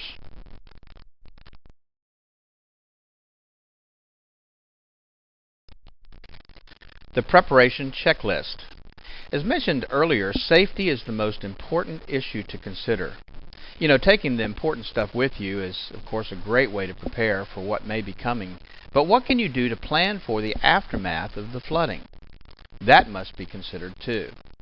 Electrical and gas services must be secured before entering a flooded area. You know, as a side note, an improperly connected generator at a neighbor's home could energize service at your home even if the utility company has cut power in the area. This type of situation could cause an unknown and unexpected risk. With the utilities secured, standing and running water should also be avoided. The health effects from unknown contaminants against your skin is a concern in addition to the power of moving water. Did you know that just 6 inches of rushing water is capable of moving a parked vehicle? Losing your footing or being struck by debris, these are risks you need to consider. Assuming that the water is receding or the water source leak has been stopped, the next phase of the process can be started. Drying is one of the most important things you can do to reduce your loss. Contacting a remediation or drying company should be your first option. Pre-planning and contacting a restoration company before an imminent flood may place you on a response list if a wide area has been affected. Other options could include contacting the local fire department to have your basement or lower levels pumped out, renting pump equipment and generators prior to the flood while they're still available, and arranging for alternate lodging in the event your building becomes uninhabitable. Remember, the larger the area that's affected by the flood, the less resources will be available to you or your contractor.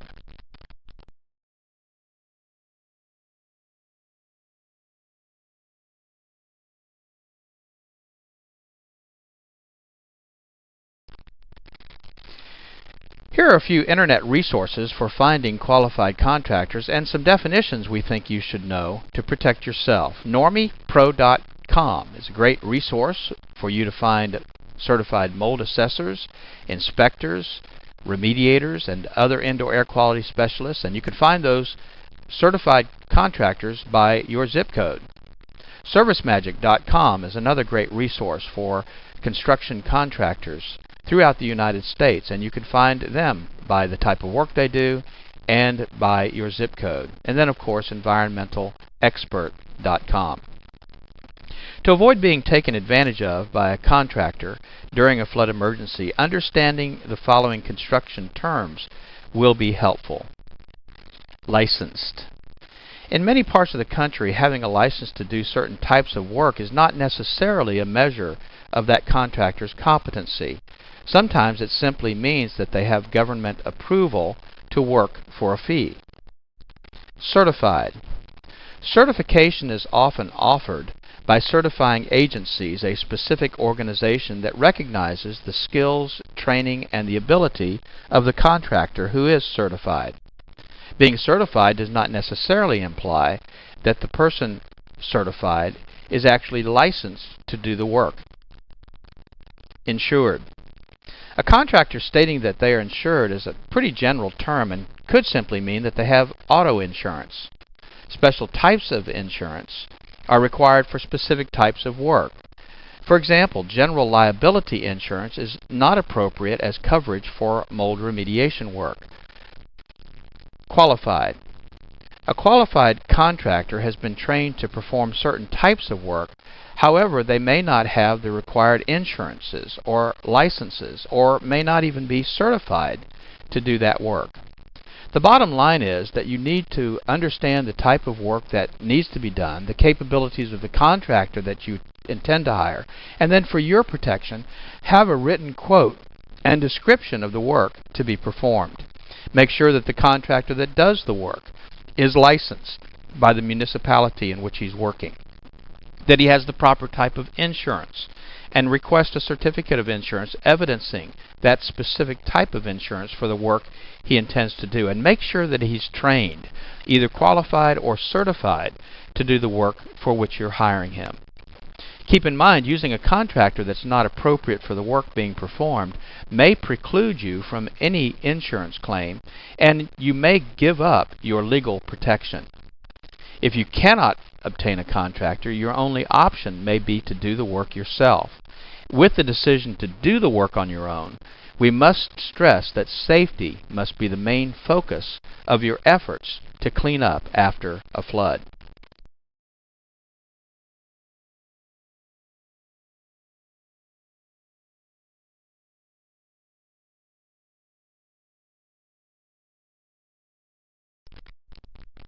So let's talk about doing it yourself. While working in a safe environment, using the proper protective tools and equipment, water removal becomes the main priority. Pumps for pooling water and wet-dry vacs provide a good start to remove the majority of water. Rugs and carpeting and padding, if saturated or contaminated by an unknown water source, should be removed to allow drying of the subflooring. Sheetrock or wallboard materials and insulation that have been submerged should be removed 12 to 18 inches above the highest wet area. As a hint, removing 4 feet of wallboard is easier to replace with a 4 foot by 8 foot sheet of material. It's easier to do that than to try to cut and fit in smaller pieces. Once the bulk of wet materials have been removed, air movement and turning on your air conditioner if the power is available should be provided. And this would include running the HVAC, heat or forced air systems, using dehumidifiers and fans to increase air movement, and applying sanitizers like ozone machines to help prevent mold and bacteria growth. Sanitizers are extremely important when dealing with sewage and water from unknown sources. Heat drying systems can also be used by trained professionals to dry the environment. However, improper use could result in fire or permanent damage to materials by drying them too quickly. Remember that the drying process may take several days to more than a week, depending on the extent of the exposure. Secondary or collateral damage may start to occur in that time. Mold and other microbial growth may start to appear on surfaces exposed to moisture or elevated humidity levels. And if you have a situation where you start to have large areas of microbial growth, the drying process in most cases was not done adequately or fast enough. There is available at enviroscreening.com, for instance, do-it-yourself testing kits to find out if the mold that's been growing in your environment is the type of mold that might need to be removed or dealt with differently than common molds. In this case, it's recommended that you seek the assistance of a professional mold inspector, a qualified sampling technician, or a remediator. Health concerns become additionally critical as the environment conditions deteriorate.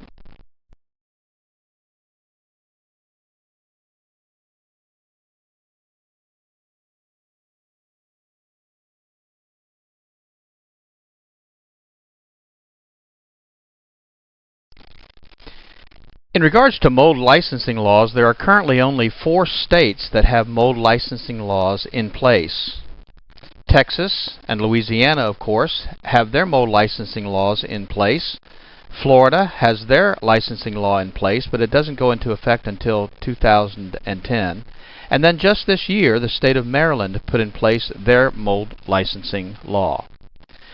The important thing is that you check the qualification of the indoor air quality specialist or the mold inspector or the mold remediator or assessor in your state to make sure that they are licensed, certified, and insured before they begin any work.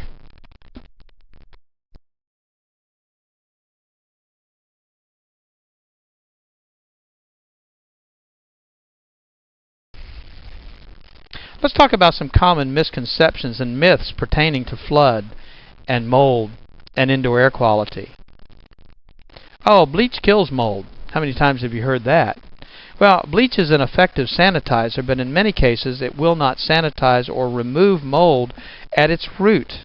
It will bleach out the color, of course, so that it goes clear, giving the appearance that the problem's been removed, but it cannot, in many cases, get down into the microflora and destroy the mold at its root. Oh, just get rid of the water. Everything will be fine. Well, that's not always enough to protect your property. Most of the affected materials do have the ability to retain moisture, and elevated moisture levels are the main cause of much of the residual damage from flooding. Well, lots of air fresheners, that'll help. Well, that's not true. In actuality, most air fresheners only attempt to mask the odors. The odors are an indication that moisture, contamination, or growth still exist. And the chemicals in those fresheners can also be a source of indoor air quality contamination. Well, your insurance company is going to take care of the problem. Don't worry about it. Well, of course, insurance companies are not always quick to respond because of the heavy workloads, the emergency claims that bog things down and delay payments. Many homeowner insurance policies have exclusions that limit or exempt the insurance company from paying a claim. An example would be a claim to an insurance company for water damage from, say, groundwater intrusion. In most cases, the claim could not be covered unless you had flood insurance and the area that you're in was declared a disaster area by some government agency. A similar situation may occur with mold damage, and the water damage in the home may be covered by the insurance company, but the mold damage as the result of the water would not be covered.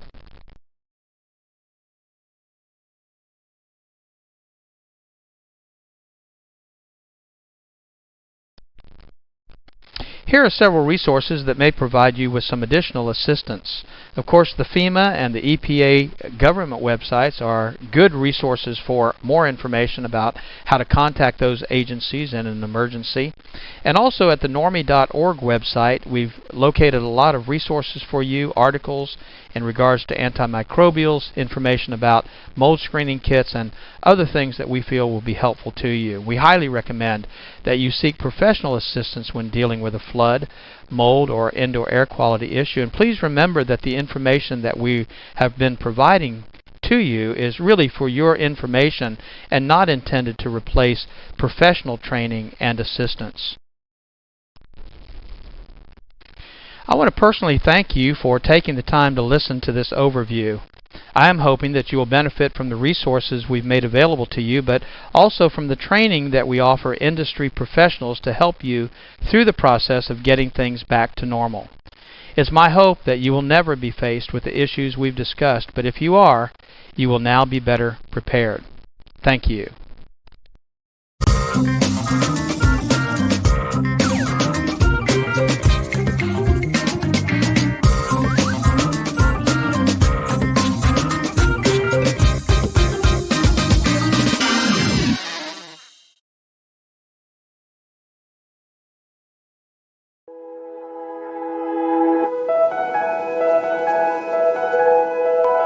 Good afternoon, or morning, I guess. Good morning. Yeah, so I'm sure that Mo told you when we created Normie in 2004, one of the interesting things was what we created it primarily for the Louisiana licensing law. And the Louisiana licensing law was the first law to go into effect for mold remediators in the country. So it was the first licensing law, and then what happened in 2005? Katrina. And so we were right there able to help, I think, a lot of people with some of the issues that were of a concern to us. I'm not sure if he talked about the difference between the IICRC and us, but they come from the business more from we're not competitors, by the way. As you know, if you're an IICRC person, you get continuing education credits off of this class. So we work together. We just look at the industry differently. They come from the water restoration side of the business. We come from the building side of the business. And one of the reasons why we do that is not just my background with my licensing, but the main reason we do that is because we try to look at the house and the problem that they're experiencing in terms of a mold issue as a holistic kind of problem, not just fix this problem and everything is great, but think in terms of how we can actually improve their indoor air quality. So when I was moved to New Orleans in 2002, I was actually doing some of the things that you guys are doing now and some of the things that we would recommend that you do in terms of ongoing IAQ management, which is what we call our sanitization protocol. How you create an environment in which mold won't grow. And that was really based on my book, Mold Free Construction, which you have access to if you have the Normie app. We do have an audio version there, so you can just listen to it. Might put you to sleep, but you can listen to it if you like, because it's on iTunes and on Audible as an audio book. But the sanitization protocol really does improve people's indoor environments, so you have the ability to do that. And I just want to tell you about somebody that I met when I was in New Orleans. I was doing some trade shows, and I got a radio program, and I got a call from a lady. Her name was Laura DeRocher, and she had 4 children.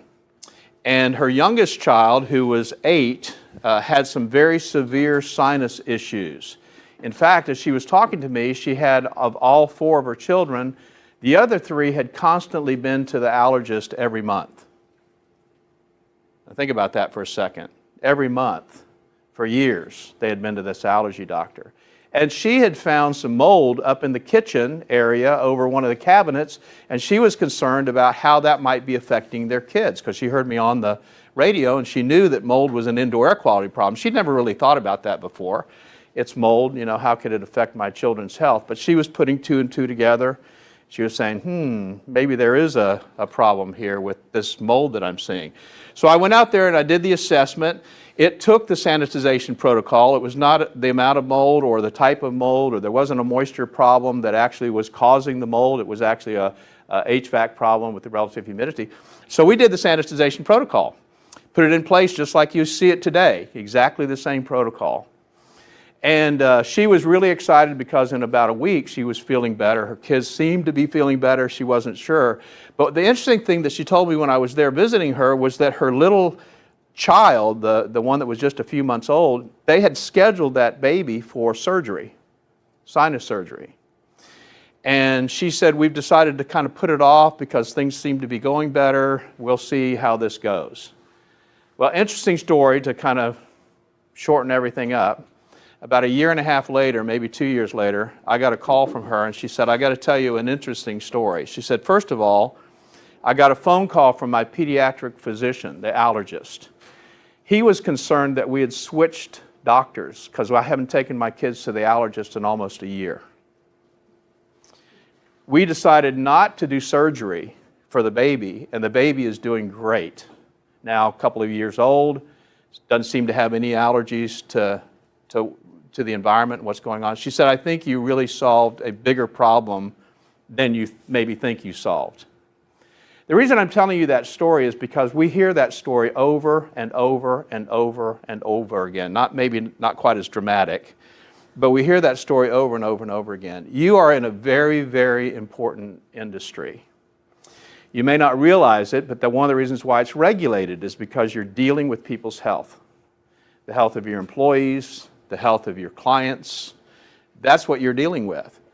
And rather than thinking about just being a mold assessor or just being a mold remediator, as Mo's probably told you, we want you to think in terms of being an indoor air quality professional, because that's really what you're doing. I'm sure Mo told you already that when you start cleaning up mold problems in an environment, it's almost like a surrogate of other things that are going on in the environment. If you're reducing the mold, you're also reducing some of the other contaminants, the bacteria, the viruses, the particulates, some of the other stuff that's going on in the environment. So you can make a gigantic change to the environment. So our goal is for you to really think in terms of becoming an indoor air quality professional. And this is really the first step. If you haven't thought about that before, this is really the first step in that direction. And I'll tell you the other thing it'll do for you. I've been in business a very long time. I used to tell people I was self-unemployed in the construction industry. Been in business a really long time. And what you want is you want to edge in the market that makes you different from everybody else. And it's not about price, let me tell you.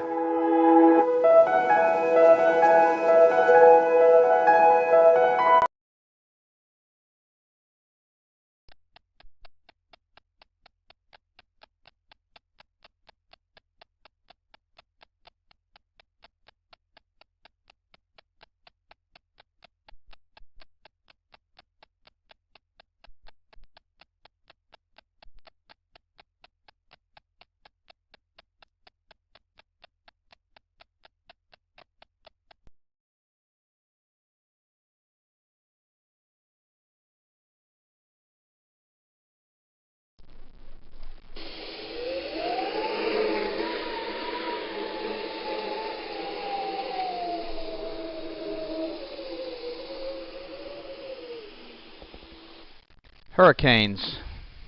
If you didn't know any differently, they'd seem at the beginning like any other storm. And that's the deceptive part, the devastation, the flooding, the loss of life, the imprint of the loss of heartfelt memories, all occur after the storm has passed. The latest technology gives us the opportunity to be prepared way in advance of impending danger, and yet we wait. Or worse yet, we decide to stay. We risk so much when the effects of these devastating events could be so easily diminished if we had only listened. As the storm approaches, it very quickly becomes too late to gather the important possessions and memories, too late to batten down the hatches, too late to protect our property or sometimes our very lives. With the aftermath of Katrina, I can assure you I have changed my game plan for the next Katrina, and I hope you have or will change yours. My name is Doug Hoffman, the Executive Director of NORMI, the National Organization of Remediators and Mold Inspectors.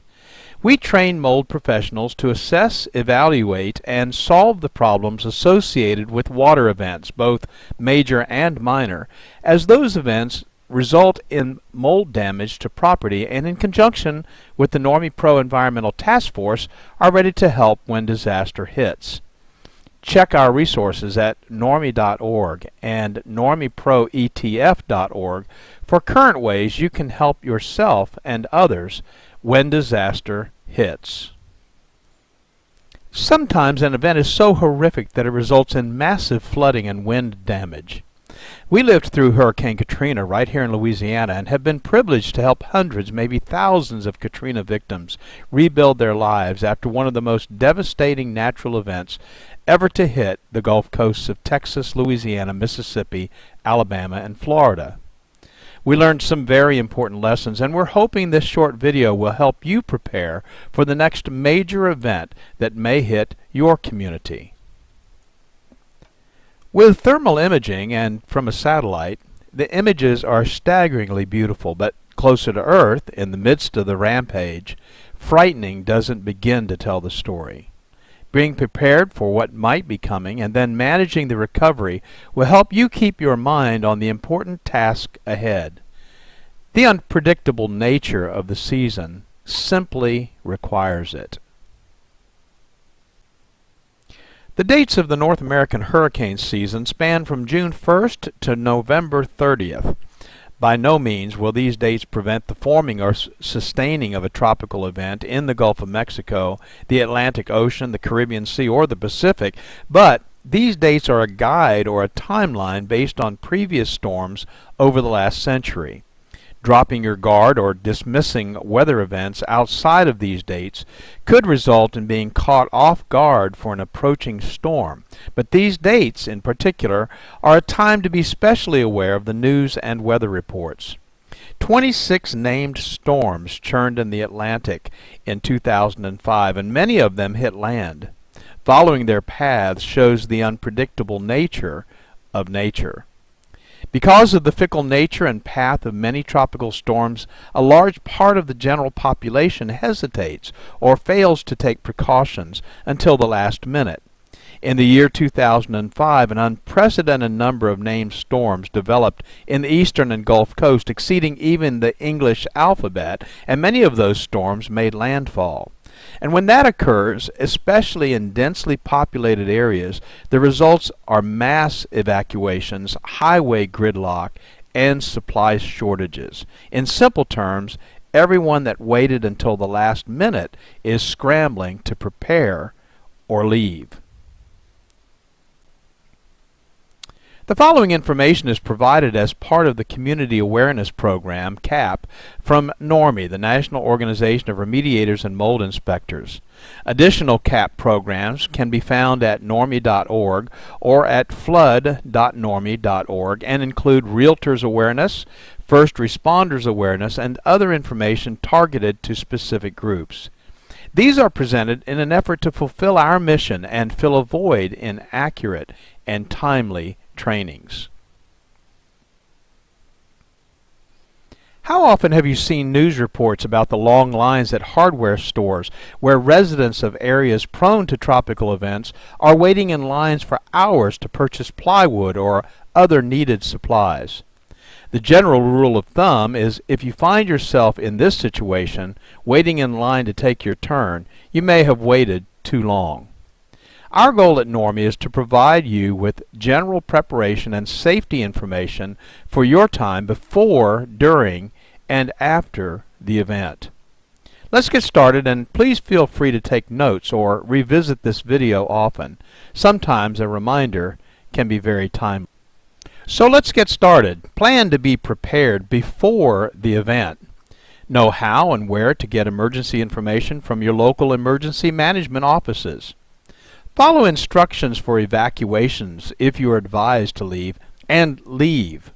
Understand that if you do not evacuate or find yourself in a situation where you need emergency assistance during the event, you may be on your own until the event has passed.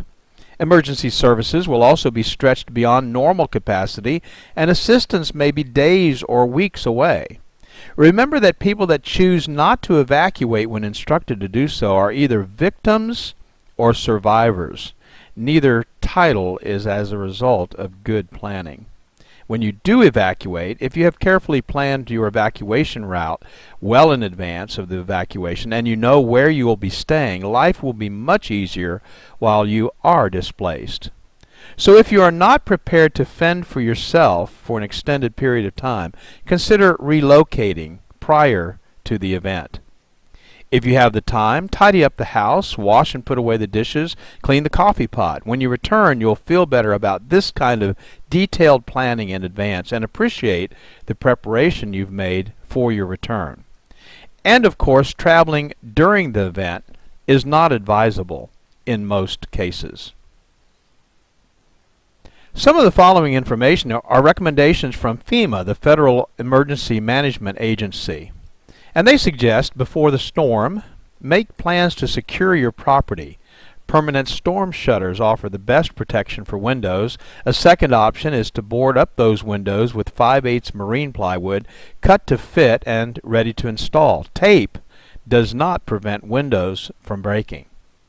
Install straps or additional clips to securely fasten your roof to the frame structure. This will reduce roof damage. Be sure trees and shrubs around your home are well trimmed. Charge your cellular phone and refill your meds. Clear the gutters and downspouts of any extra debris that could become airborne. Secure your boat. Consider a safe room, a place where you will not be hurt by broken glass or structural damage. Take your outdoor furniture and put it indoors. Get evacuation information, which is readily available, and get a local shelters list. Where can you go if you need to? If you can't get out quickly enough or you get stranded because of traffic, where can you go? In regards to evacuation guidelines, there are really just two categories: what you should always do and what you could do if time permits. As my dad used to say, if you prepare for time to permit, it will. This list gives you these two priorities to consider. Always keep a full tank of gas in your car if an evacuation seems likely. Gas stations may be closed during emergencies and unable to pump gas during power outages. Plan to take one car per family to reduce congestion and delay. If time permits, gather disaster supplies and put them in a kit stored in your home. Always make transportation arrangements with friends or local government if you do not own a car. If time permits, make sure you've got sturdy shoes and clothing that provide some protection, such as long pants, long-sleeved shirts, and a cap. Always listen to battery-operated radio and follow local evacuation instructions. And if time permits, let others know where you're going. Always gather your family and go if you are instructed to evacuate immediately. Knowing your family is safe will give you a great peace of mind during the uncertainty of the events that might follow the storm. If time permits, secure your home. Close and lock the doors and windows. Unplug electrical equipment such as radios and televisions and small appliances such as toasters, microwaves. Leave freezers and refrigerators plugged in or if time permits, empty them so that there'll be no risk of damage being done to those freezers or refrigerators. You should take some precautions on your way out. Leave early enough to avoid being trapped by severe weather.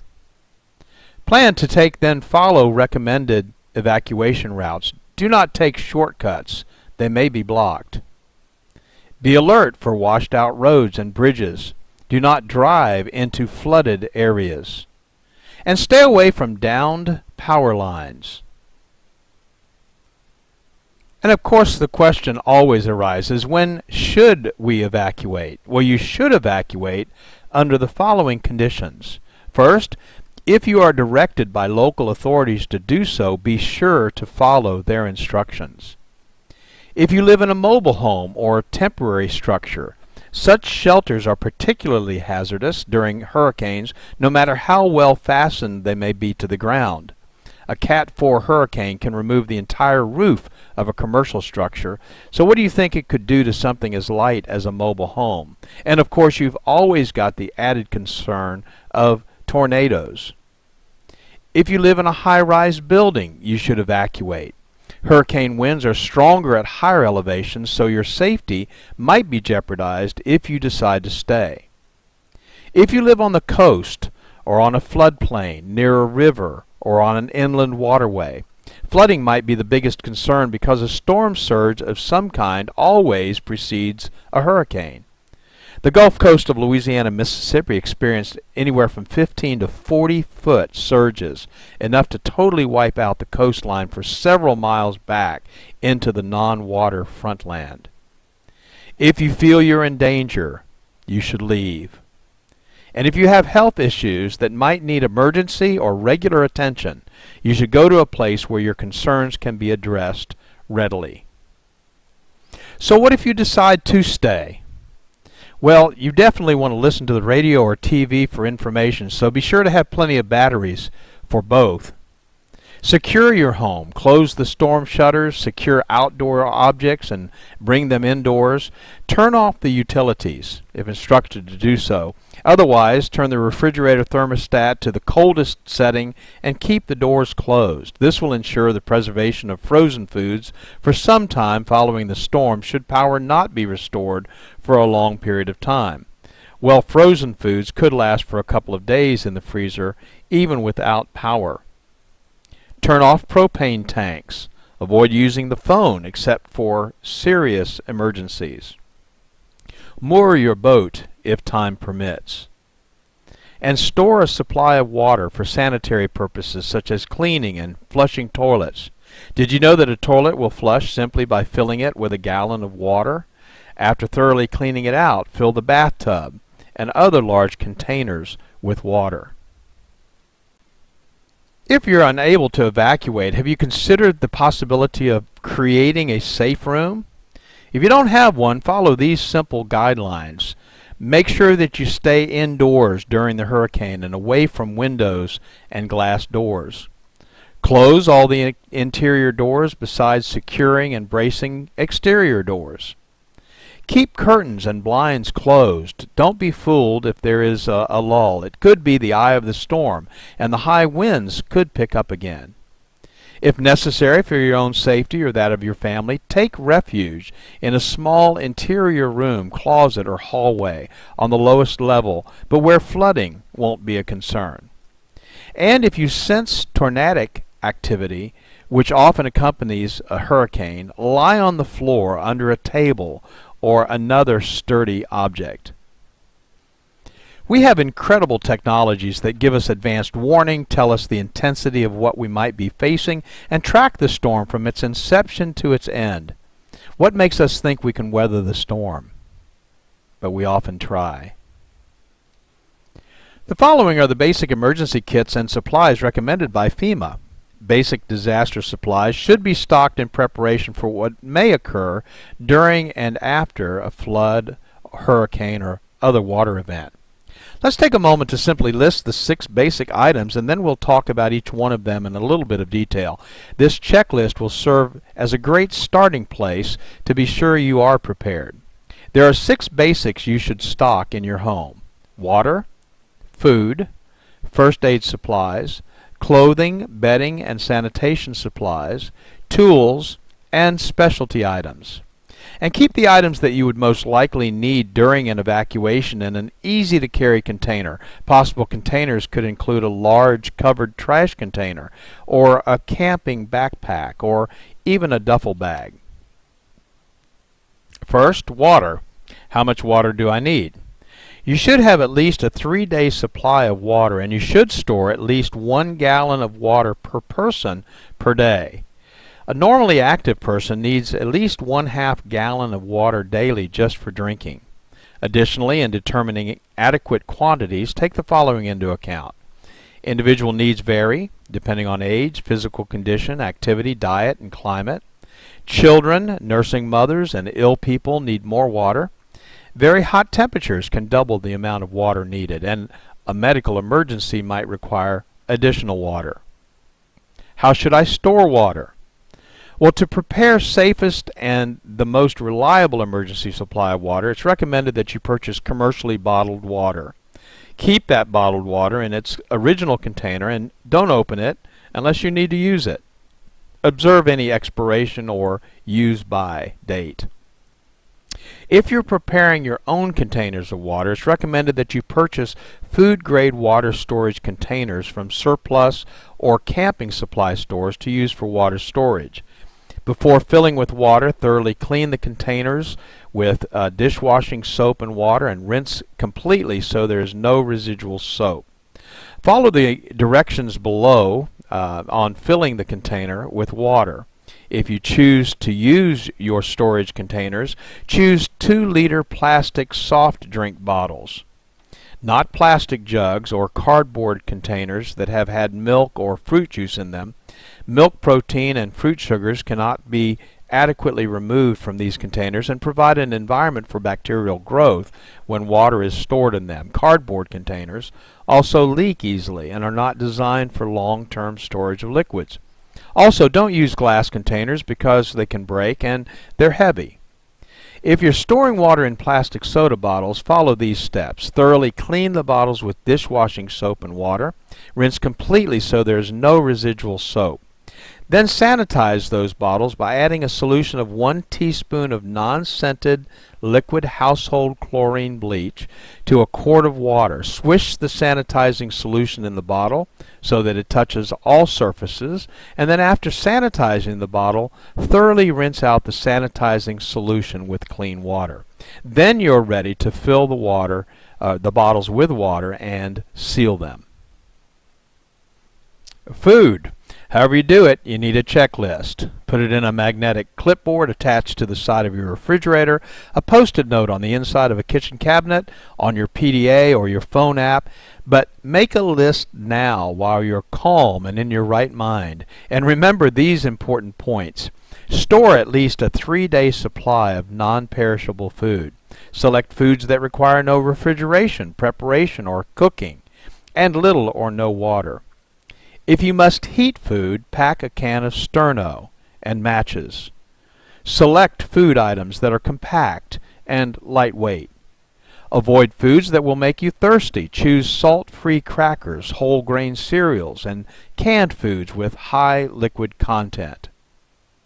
Be sure to include a manual can opener. That might come in very handy. And include a selection of the following foods in your disaster supply kit and put them in a waterproof container. Foods like ready-to-eat meats, fruits, and vegetables, canned fruits, juices, milk, soup, staples like sugar, salt, and pepper, high-energy foods like peanut butter, jelly, crackers, granola bars, trail mix, vitamins and minerals, foods for infants, the elderly, or special dietary needs. And don't forget comfort stress foods like cookies, hard candy, sweetened cereals, instant tea, or coffee. First aid supplies. First aid kits can be purchased, but some people prefer to make their own. So we've listed here 18 things that should be included so you could supplement a pre-packaged kit or develop your own.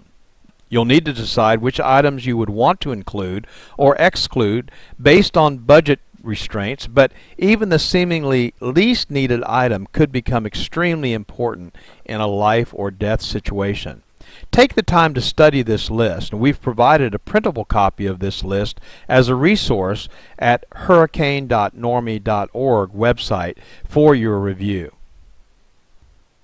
And a medical kit, again stored for safekeeping, could include the following items: aspirin or non-aspirin pain relievers, anti-diarrhea medication, an antacid for upset stomach, syrup of ipecac to induce vomiting if advised by the Poison Control Center, possibly a laxative, and maybe an activated charcoal, again for use if advised by the Poison Control Center. Emergency and safety items might also include these items, which would be safely stored but probably not in the same box with the first aid kit. Gas cans, ice chest or two, disposable cups, plates, eating utensils, and paper towels, black trash bags, vinyl gloves, maybe moistened cleaning towelettes. Again, having these items far in advance of an impending storm is simply the best way to avoid having to find them in an emergency and when you might be in panic mode. And by all means, take the time to contact your local American Red Cross chapter to obtain a free basic first aid manual. Clothing, bedding, and sanitation supplies are extremely important, and especially if you live in a cold climate, you've got to think about warmth because it's possible that you would not have heat. So include at least one complete change of clothing and footwear per person. A light jacket or coat, long pants, a long sleeve shirt, sturdy shoes or work boots, and of course waterproof would be preferred. Hat, gloves, and scarf, rain gear, thermal underwear, blankets or sleeping bags, and sunglasses. And on the sanitation side, don't forget the toilet paper, soap, liquid detergent, feminine supplies, personal hygiene items, plastic garbage bags with ties for personal sanitization use, plastic bucket with a tight lid, and disinfectant. Maybe even a little bit of household bleach for sanitization. Next on our list is tools, and there are a lot of tools that people don't think about needing until they need them. Mess kits or paper cups, plates, and plastic utensils. An emergency preparedness manual, and there's some good ones out there. Portable battery-operated radio or television and extra batteries. Flashlights and extra batteries. Cash or traveler's checks and some change. Non-electric can opener, a utility knife.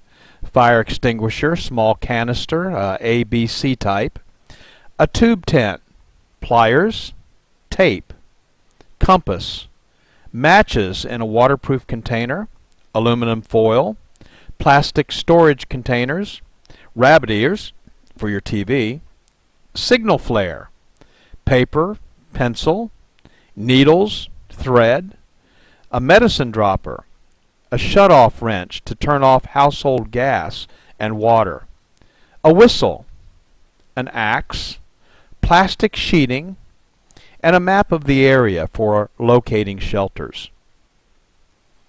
And finally, specialty items. Remember family members with special needs such as infants and elderly or disabled persons. For baby, formula, diapers and wipes, baby food, bottles, powdered milk, pacifiers, and maybe medications.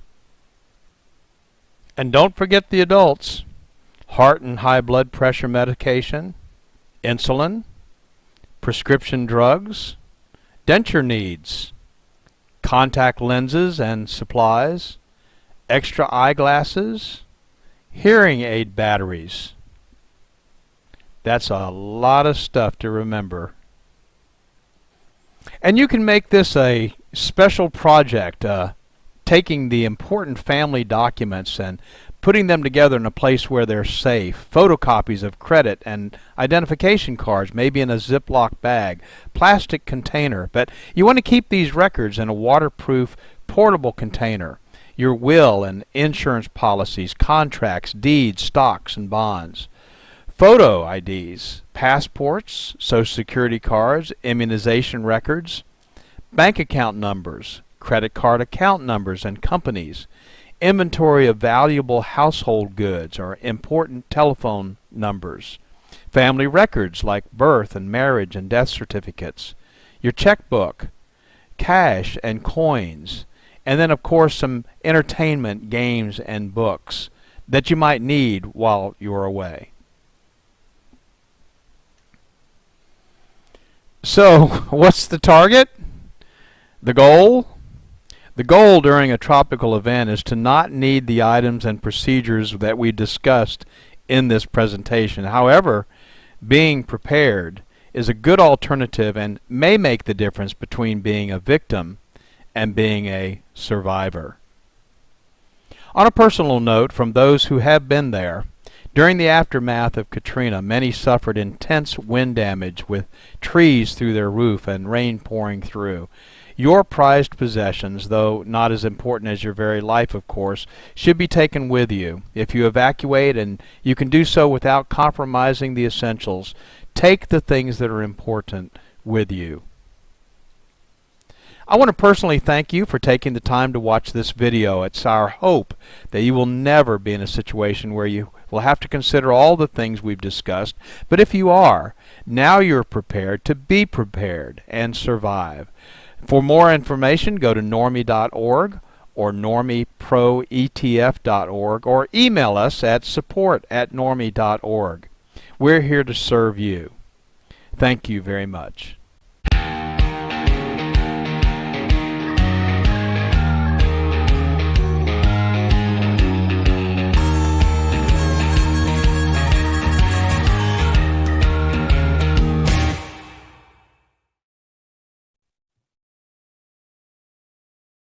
I want to welcome today's guests from Robert Pettyjohn Cleaning, Mr. Robert Pettyjohn and Katie Ruther.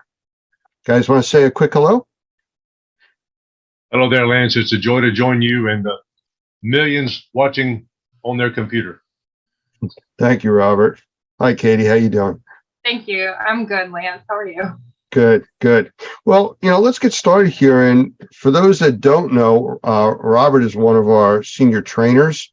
He's involved with our certified mold assessor, mold remediation training, and he does quite a few other things for us. So could you tell us a little bit about your background and how you got involved with this indoor air quality industry? Well, Lance, just started by cleaning carpets. My wife, Karen, and I were living in Kentucky at the time, and we were looking up at the light fixture on our ceiling and saying, we're going to be here the rest of our lives, or we're going to do something else. So we had an opportunity to go to Hawaii. So we sold everything we had and bought 2 one-way tickets to Kauai and sold jewelry on the beach for a couple of years. And then, like everybody should do, but then we had a little baby born over there. This little girl here to my right and to your left.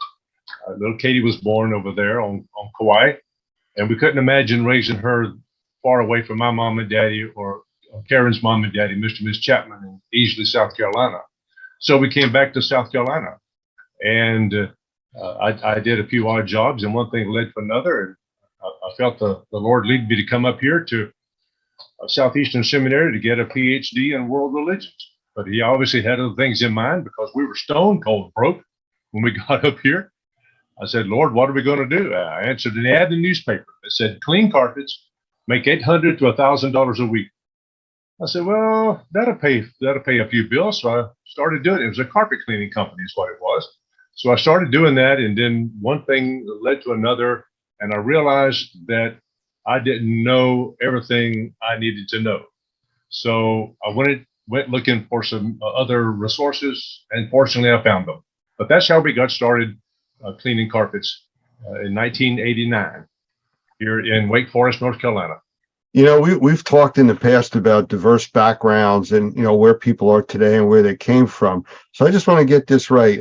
I'm visualizing it's the beach bum surfer becoming the doctor PhD, Oh, you know, gosh. in a short trip. Well, we did a little bit of windsurfing, but not that other stuff like they do in the pipeline in the North Shore of Oahu or any of these other big surfing venues. And I was accepted into the PhD program at Baylor University and also up here at Southeastern Seminary, but I never enrolled. We were just too broke, and I had to do something else. So I never became the doctor, but that's okay. Well, I'll tell you, Katie, I know you were dragged through this, probably kicking and screaming most of the way. And if you would like to tell us a little bit about your background, if you're comfortable with that. Oh gosh. So I grew up with the back seat of our minivan on the front porch to accommodate the carpet cleaning machine. Oh, that's right. Yeah. And that's okay. Fond memories. Yeah, but I think I officially started working in the business when I was in third grade, pulling hoses. And as far as I know, I was the only third grader that had a sizable bank account. So I guess I appreciate the life lessons and responsibility that came with working at a young age. And I worked on and off, went to college, tried to find a different career. And after college, I came back and worked in the office a little bit in the field. And I got married. We ran away for about 4.5 years to California and decided this is probably where we really need to be. So we came back and have been ears deep in textiles for the last, I keep saying 6 years, but time keeps ticking. So it might be closer to 8 years by now. Wow. Amazing. So here we are. Not at all what you plan for your life, but somehow you're doing what you're supposed to be doing. All right. Very cool. Well, I like to know a little bit more about the backgrounds, and a lot of our viewers, want to know who the people are that we're talking to. So thank you both for that. So let's get down to it. I know what you do is fairly technical as far as the technology that's used, the methodology for cleaning. It's not just spraying a chemical on something and cleaning it. So how did you figure out how to do this? Did you take training, or did you just reinvent the wheel, or how'd you wind up doing what you're doing? Well, we got started in our training because I had done some work. The guys at the shop figured I was the smartest one, so they sent me the worst, most difficult cases. And at this time, I went and bleached the guy's carpet and made a big mess. And that was $650 that Petty John's did not have. But we had to max out our credit cards in order for that to happen. So we did it. So I figured I better get some training. And as a result, I asked around a couple of places and found out that there was a class at Sunbelt Cleaning Supply House here in Raleigh. And the great Lee Pemberton from McKeesport, Pennsylvania, was the one who was teaching the class. And thankfully, I got the right teacher at the right time. And he told me everything I needed to do and to know in order to get started properly. And I could not be any more thankful for that. So absolutely, training and education, there is no substitute whatsoever for that unless you have a bottomless bank account that can handle all your screw ups. Okay.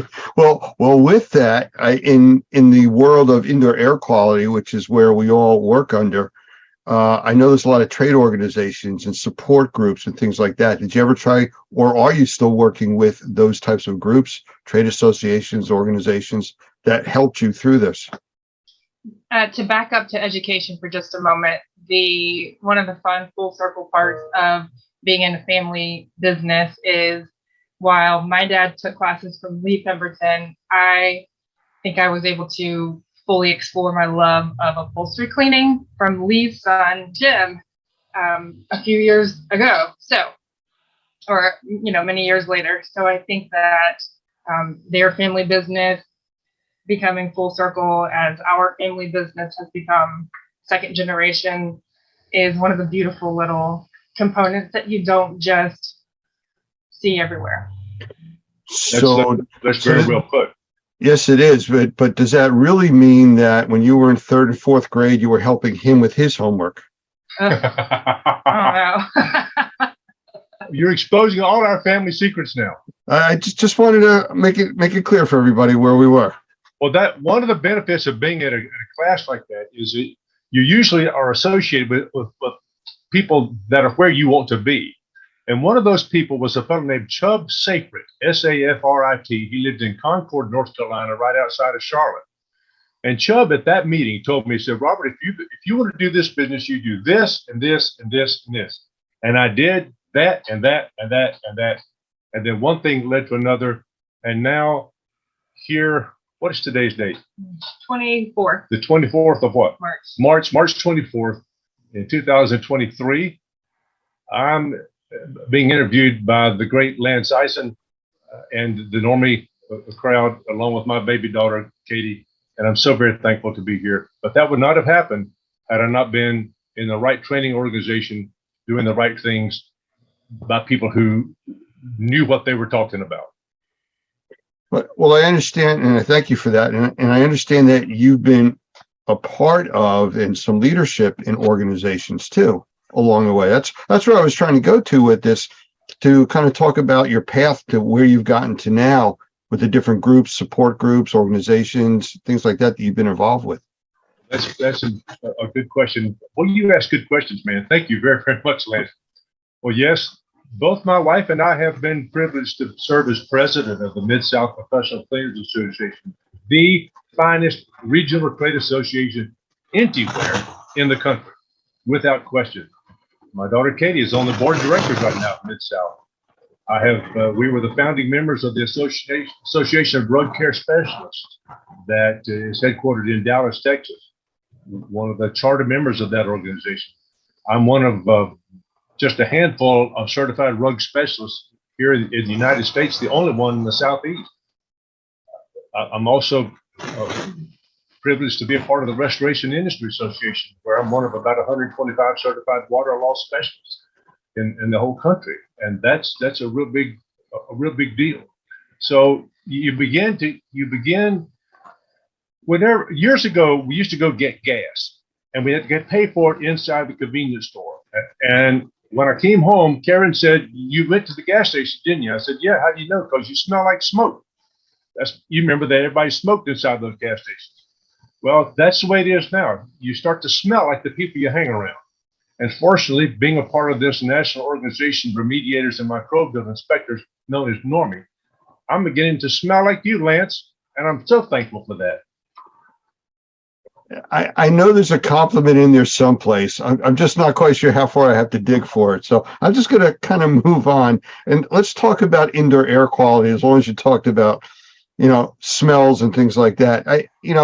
Rug cleaners, carpet cleaners, I've seen these guys with their trucks and they go out and they spray some stuff on the floor and vacuum it back up and they're off to the next job. But why wouldn't they be more focused on how it's affecting the rest of the environment with indoor air quality? So, I mean, how do you view that component of what you do? Well, one of the benefits of being involved in an organization like Mid-South is that back in 1989, when we first started, we ran into a fellow. His name is Dr. Michael Berry. He was in charge of the Research Triangle Institute, and at the time was a very, very close friend of the Mid-South Professional Cleaners Association. As a matter of fact, one of his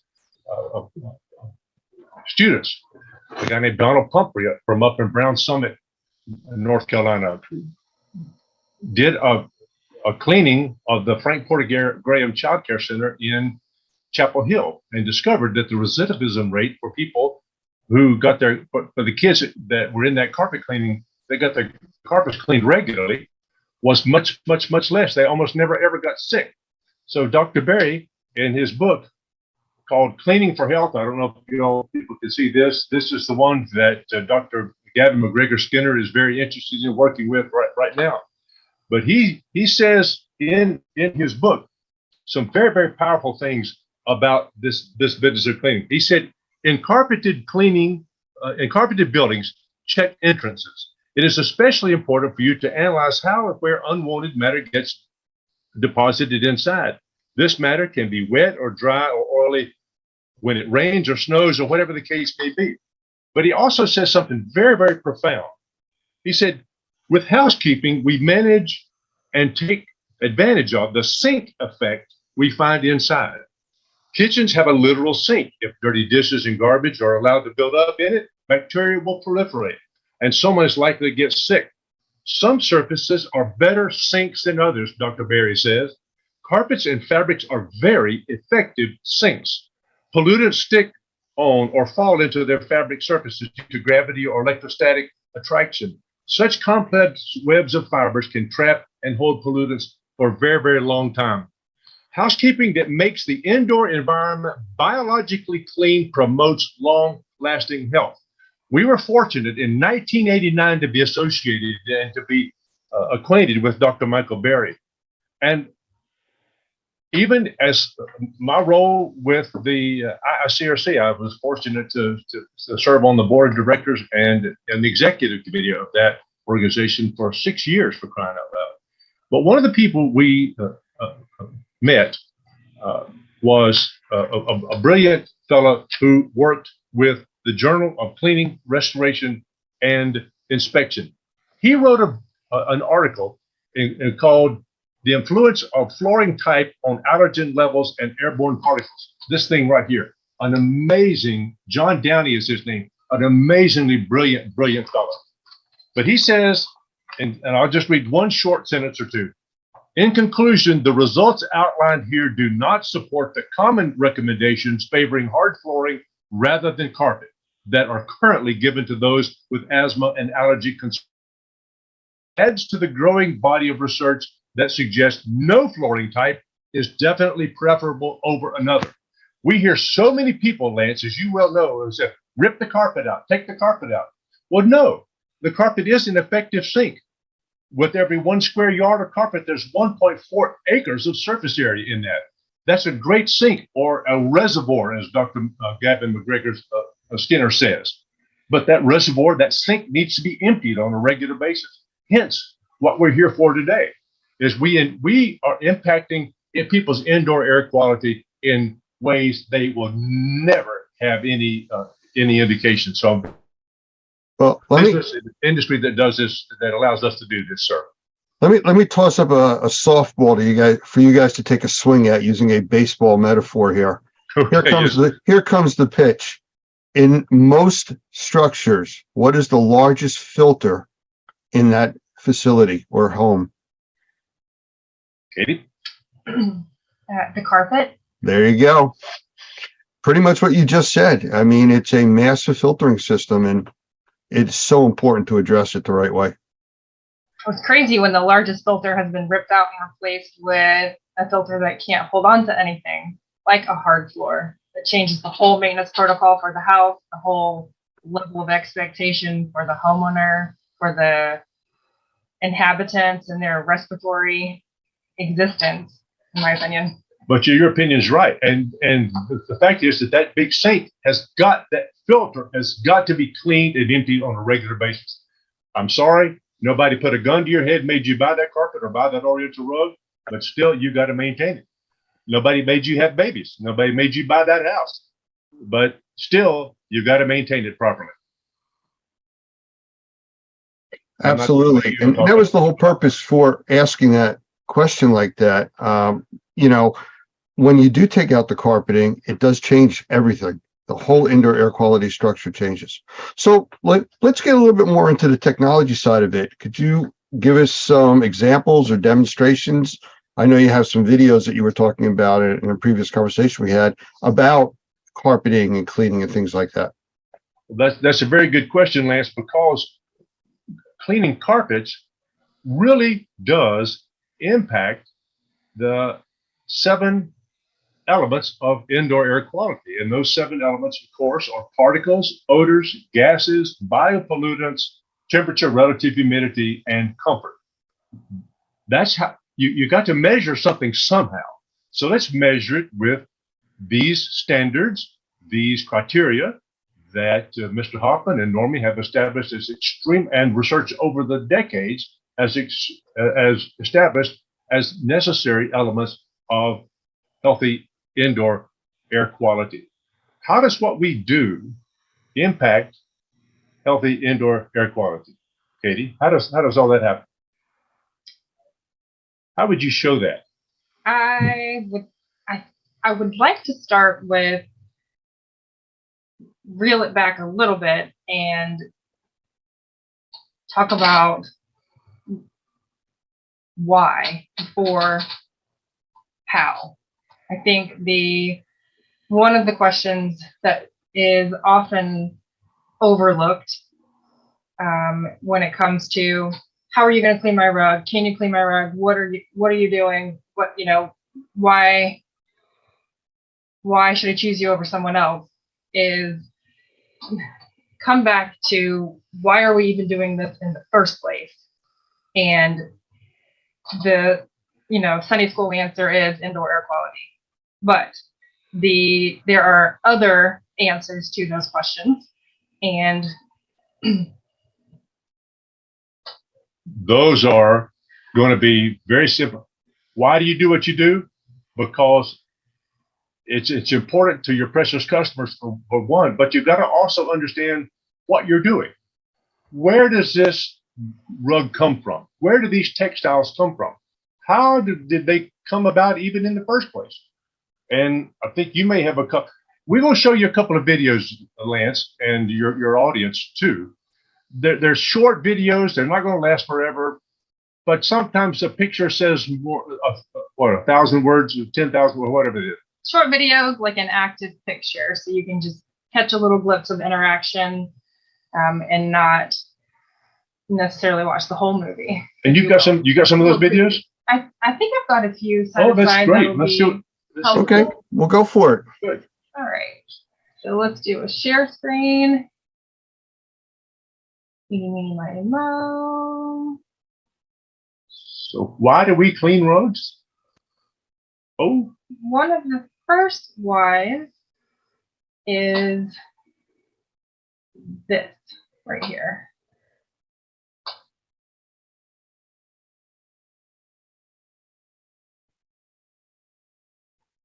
can you see that, Lance? Yeah, absolutely. And being a grandparent, I mean, that speaks volumes to me.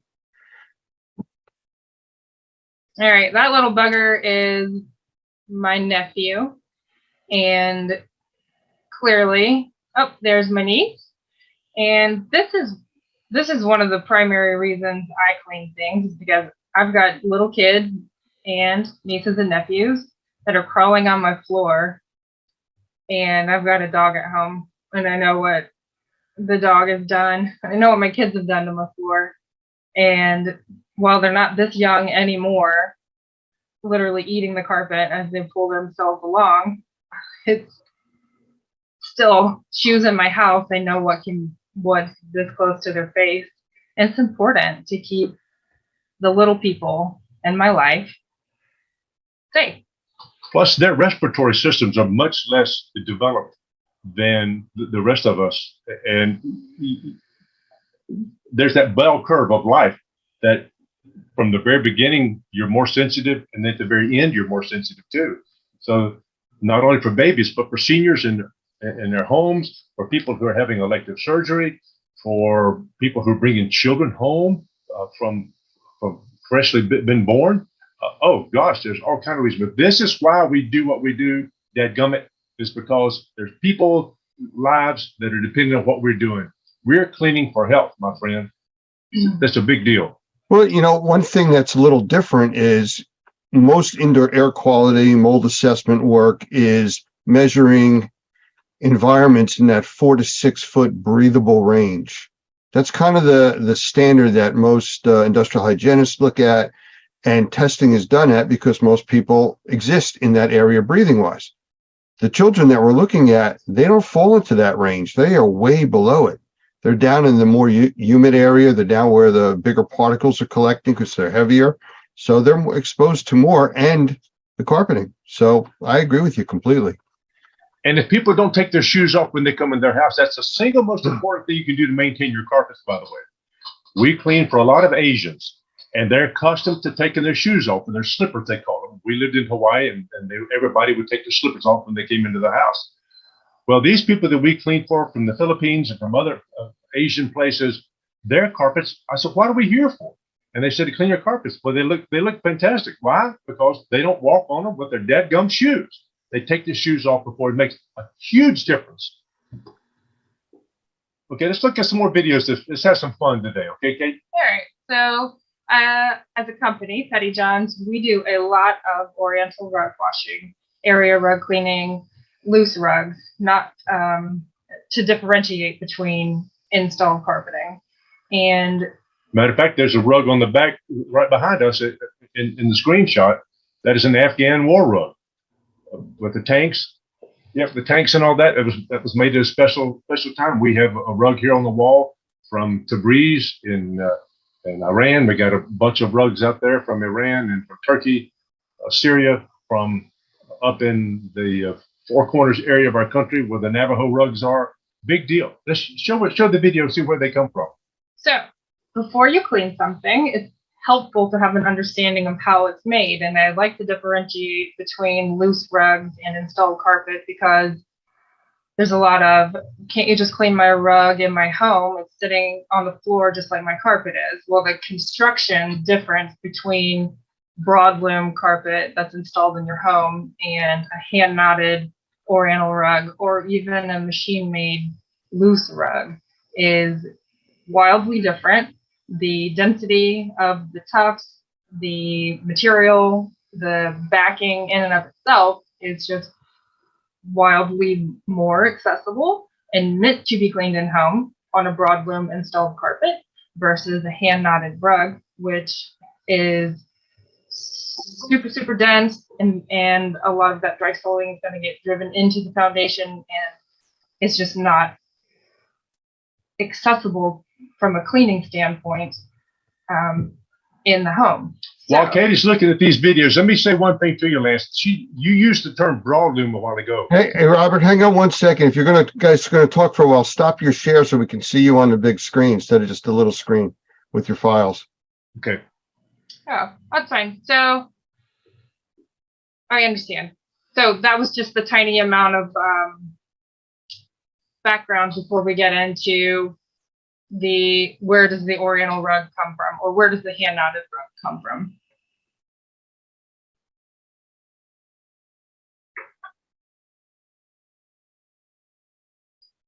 Oh my, this is taken in the Luri area of Iran.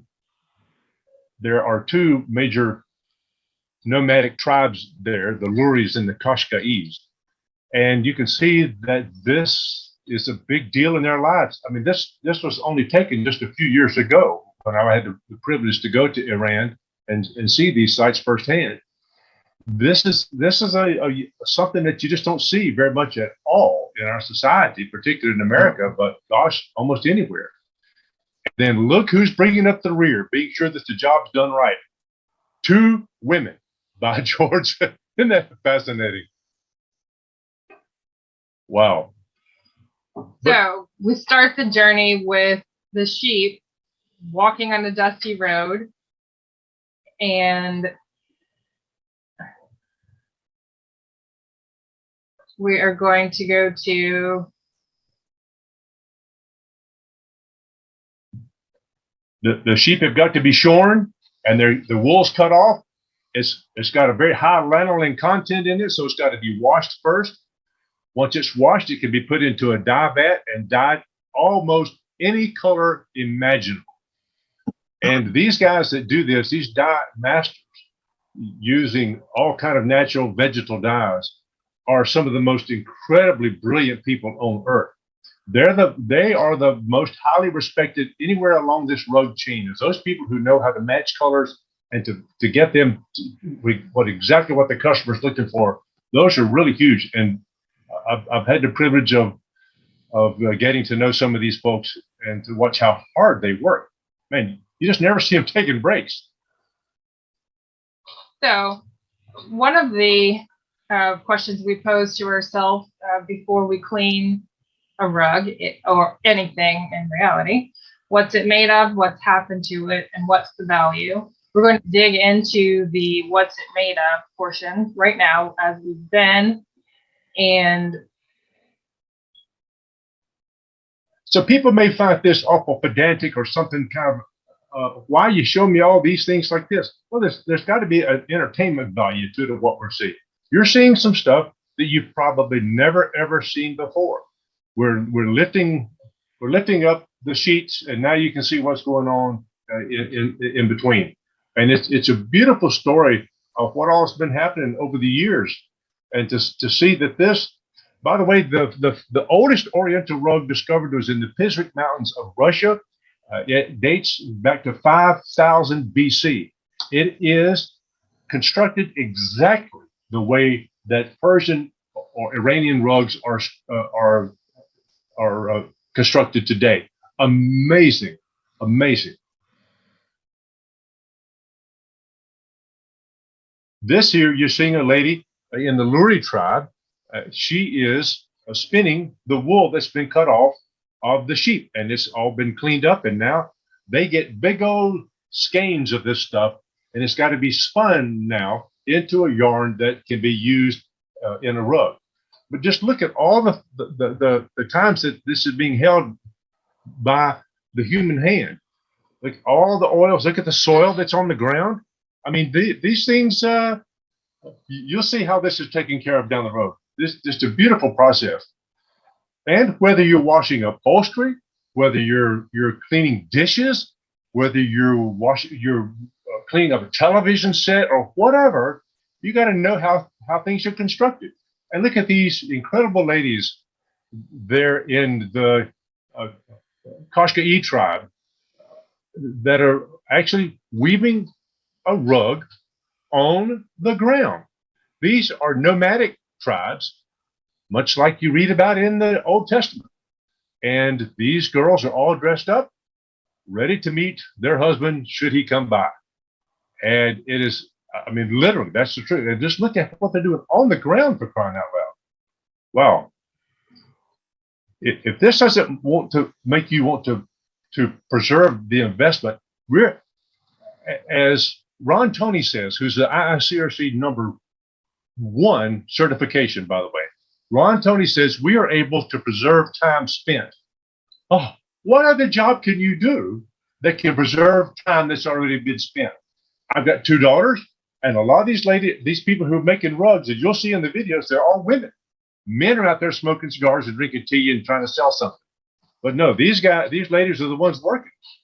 And by washing a rug properly, we're preserving the time that they spend on it. Just look at the incredible dexterity that these ladies have got in their hands.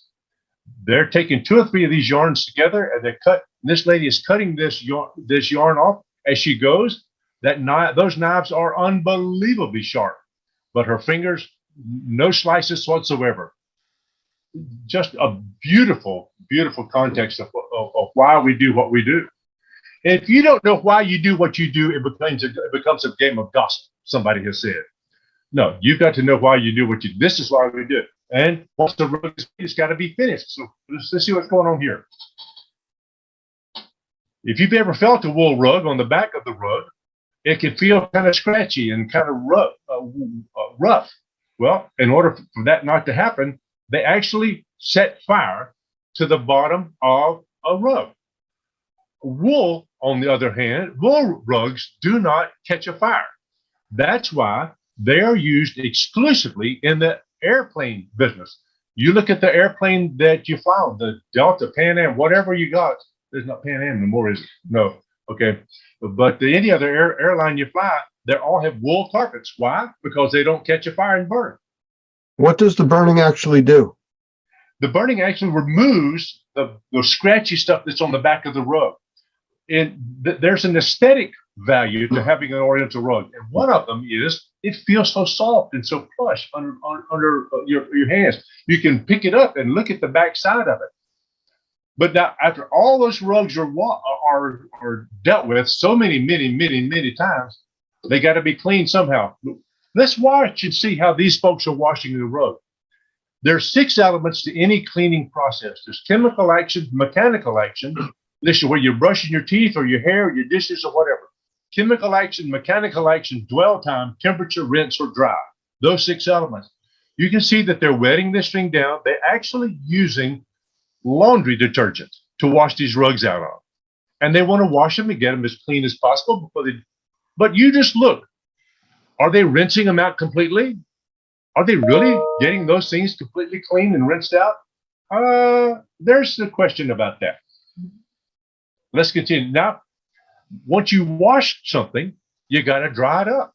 This is Mr. Reza Zolanbari, one of the most brilliant and compassionate men you'll ever meet.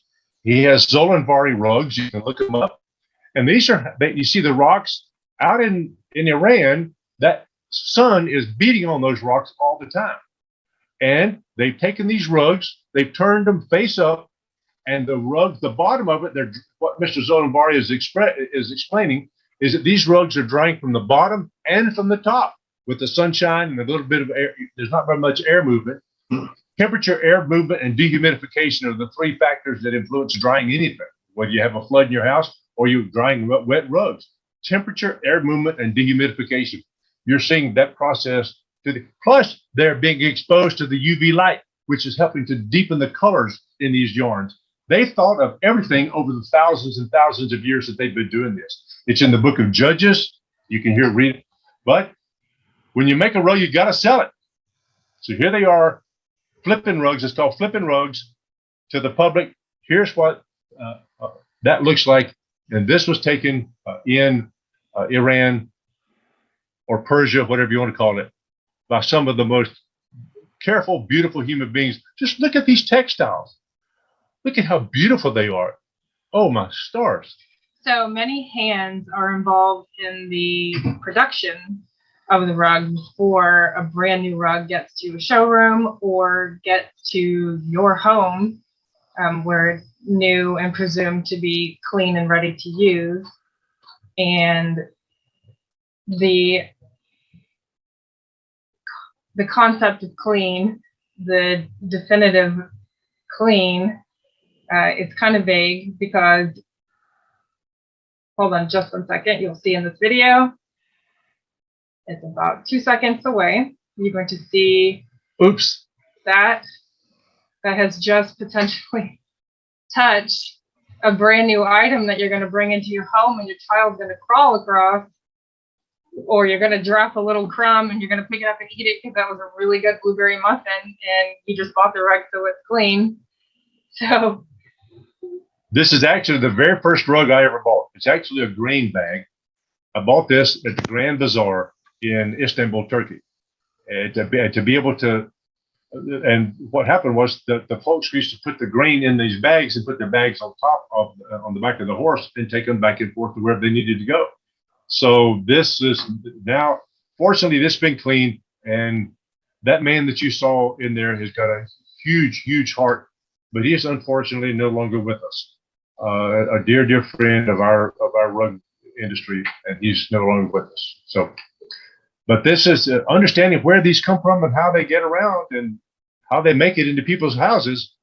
There's a story behind every one of these rugs. There may not be a story behind a carpet, but there's almost always a story behind an Oriental rug.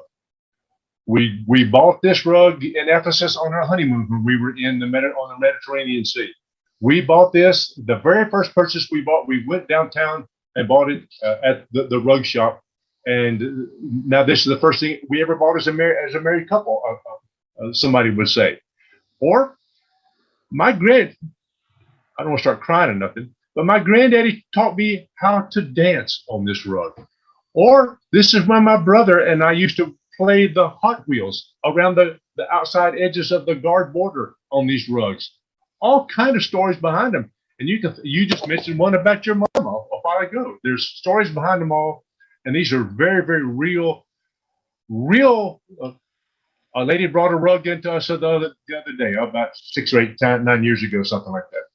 And it was a polypropylene, tore up and all that. And I said, ma'am, if you'd prefer, we could just go ahead and put it up back there. And I was pointing to the dumpster. She said, oh, no. This is the only thing my mother ever gave me. I can point to you in our shop right now where the two of us were crying, and we cleaned it just like we cleaned the governor's rugs, even better. This was a big deal to me. We made this just like it was, it belonged to Jesus himself. So that's just. You know, when you're talking about how the rugs were made, the care that goes into them and everything else, I mean, just like with anything that you would want to clean or repair or fix, you have to know what it's made of.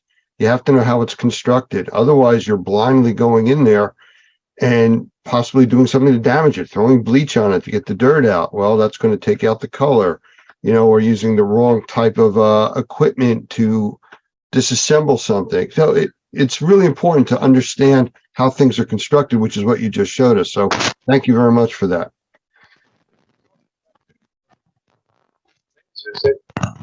Whether it's a rug or whether it's your hardwood floors or anything, I know that you and I have had water damages in our home. As a matter of fact, today I'm getting all the CPVC plumbing removed from my deadgum house, so I don't want to come home to a flood. They're replacing all that stuff. Well, I've had floods in my house when we came home and it was wet, and you've had floods in your house too. And to know for the restoration contractor or the remediation contractor to know what it's made of before he starts just sawing into something is just really huge. You made an excellent point, Lance. That's a beautiful point. Yes, sir. Yes, sir. Well, let me ask you a question. If you were able to talk to homeowners and business owners, what would you tell them to do to protect their rugs or floor coverings, whether it's carpet or a throw rug type of a thing, oriental rug? Oh, that is a great question. You should know the answer to some of that, Katie. How to protect your rugs? Well, I like to kind of refer to the American healthcare standard on this one, and you can kind of go one of two ways. You can go preventative or you can go corrective. A lot of people find it easier to just go corrective. You know, I'm going to eat this now, and if my pants don't fit, I'm either going to buy new pants, or if the doctor tells me to lose weight, I will. It's almost always easier and to your advantage to be preventative and cheaper. And cheaper, maybe a little more expensive in the short term, always cheaper in the long term to go preventative. That means taking your vitamins, get your butt out of bed in the morning and exercise, or do some sort of meditation or something and get yourself right for the day. Also, preventative is imagining in the future what's going to happen. Somebody's going to spill something. Somebody's going to find something you said so funny that their soda spews out of their nose. They're laughing so hard. Then you've got to deal with cleaning up. That's happened. That's why I said that. Well, and you're exactly right. We have the ability to think and to project ourselves into the future is really, really huge. Well, one of the components here that's so important is by showing people the reality of how things are done, how things are made, and how things should be. And now talking about the preventative compared to reactionary, that is a major issue with most people today. Nobody, and I say nobody, the governments particularly don't want to spend money preventatively. They don't budget for prevention. They budget only for reactionary. Unfortunately, a lot of people are exposed to that too. A lot of people are short on funds, so they're not going to spend money to fix something that isn't a problem as yet. What you're demonstrating to us is the risk to that and how much more it costs down the road. I guess the easiest example for most people to understand would be driving your car for 10 years and never changing the oil.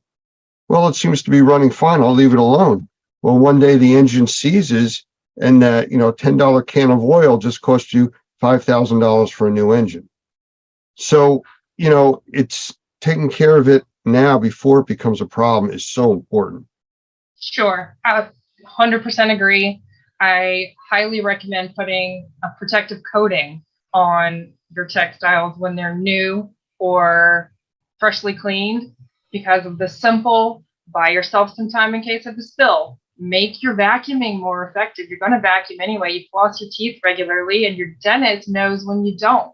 Your rug cleaner knows when you're not vacuuming regularly. So put the protective coating on there. It makes it almost extends to the point where it can save relationships in your life. Oh gosh, yes. Because at some point, your child might spill a chocolate milkshake on your dad's rug. And Is that what your child did? I think so. I think so too. And even though the rug was protected, there was a very brief moment that was captured. You could feel it, the tension in the air. Had that rug not been protected, I know what it's like to spot clean a protected rug and know what it's like to spot clean an unprotected rug. It's just a lot more difficult. And I don't know what the result's going to look like. But it was a timeout. Everybody stay calm. I need a paper towel. I need a spoon. I need a little bit of water on a towel. And the milkshake scooped right up into the towel. And within, honestly, about 2 minutes worth of work, we had that rug back to pre-loss condition. And there were no hard feelings other than the milkshake, the effort put into the milkshake, which you can't help. But stuff is going to happen. But you bring up a good point. A lot of times, people who are visiting with you in your home, they'll spill something and they'll never tell you. They'll just overlook it and hope you don't notice it or something. And now you've got some funky mess somewhere down the road that you got to deal with. Had that rug been protected properly, like you said, or at least have the knowledge of somebody that knows what they're doing in order to clean that rug or that piece of upholstery or whatever the case, those things are very, very expensive. And being able to take care of that. And that is also one of the components of indoor air quality, which is odors. And some of these odors don't show up until the humidity maybe get high in the air or something. Now it gets kind of funky. So these are real life situations that we come across with all the time.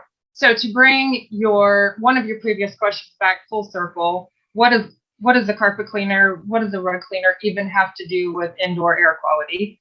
I have a video. I will share my screen again. A video that's going to kind of walk us through, now that we know what a rug is made of, how it's constructed, we can look at the entire rug cleaning process and see what is important about the rug cleaning process and how it is critical to the indoor environment. I can pause this as needed if we get chatty about something. So this in our shop here's another war rug. Clearly we have a theme in my household because my husband was in the military, and this is not a true Afghan war rug. It was made in Pakistan. And the first, I do hate that. Let's go back. The first thing we do is inspect it just to be sure that we're all on the same page with the client, because no matter what kind of service you're providing, setting the expectation with your client on the front end always makes it easier to do your job right. That's the same way it is with mold remediation or anything we're doing at any company, whether we're doing mold remediation or carpet cleaning or upholstery cleaning, whatever. House painting, whatever it is. By the way, that's Andrew right there. That is my husband. By the way, this guy in this video is an Iraqi war veteran, a Purple Heart recipient, a man's man. He's not scared of nothing. And he happens to be my son-in-law, and I'm very, very thankful that he's part of the family. So the last little portion was the tumble duster, and this is compressed air, 125 CFM, 125, what else? PSI, man thing, that's okay. And this is the dry soil removal that is critical to the first step of the cleaning process. Because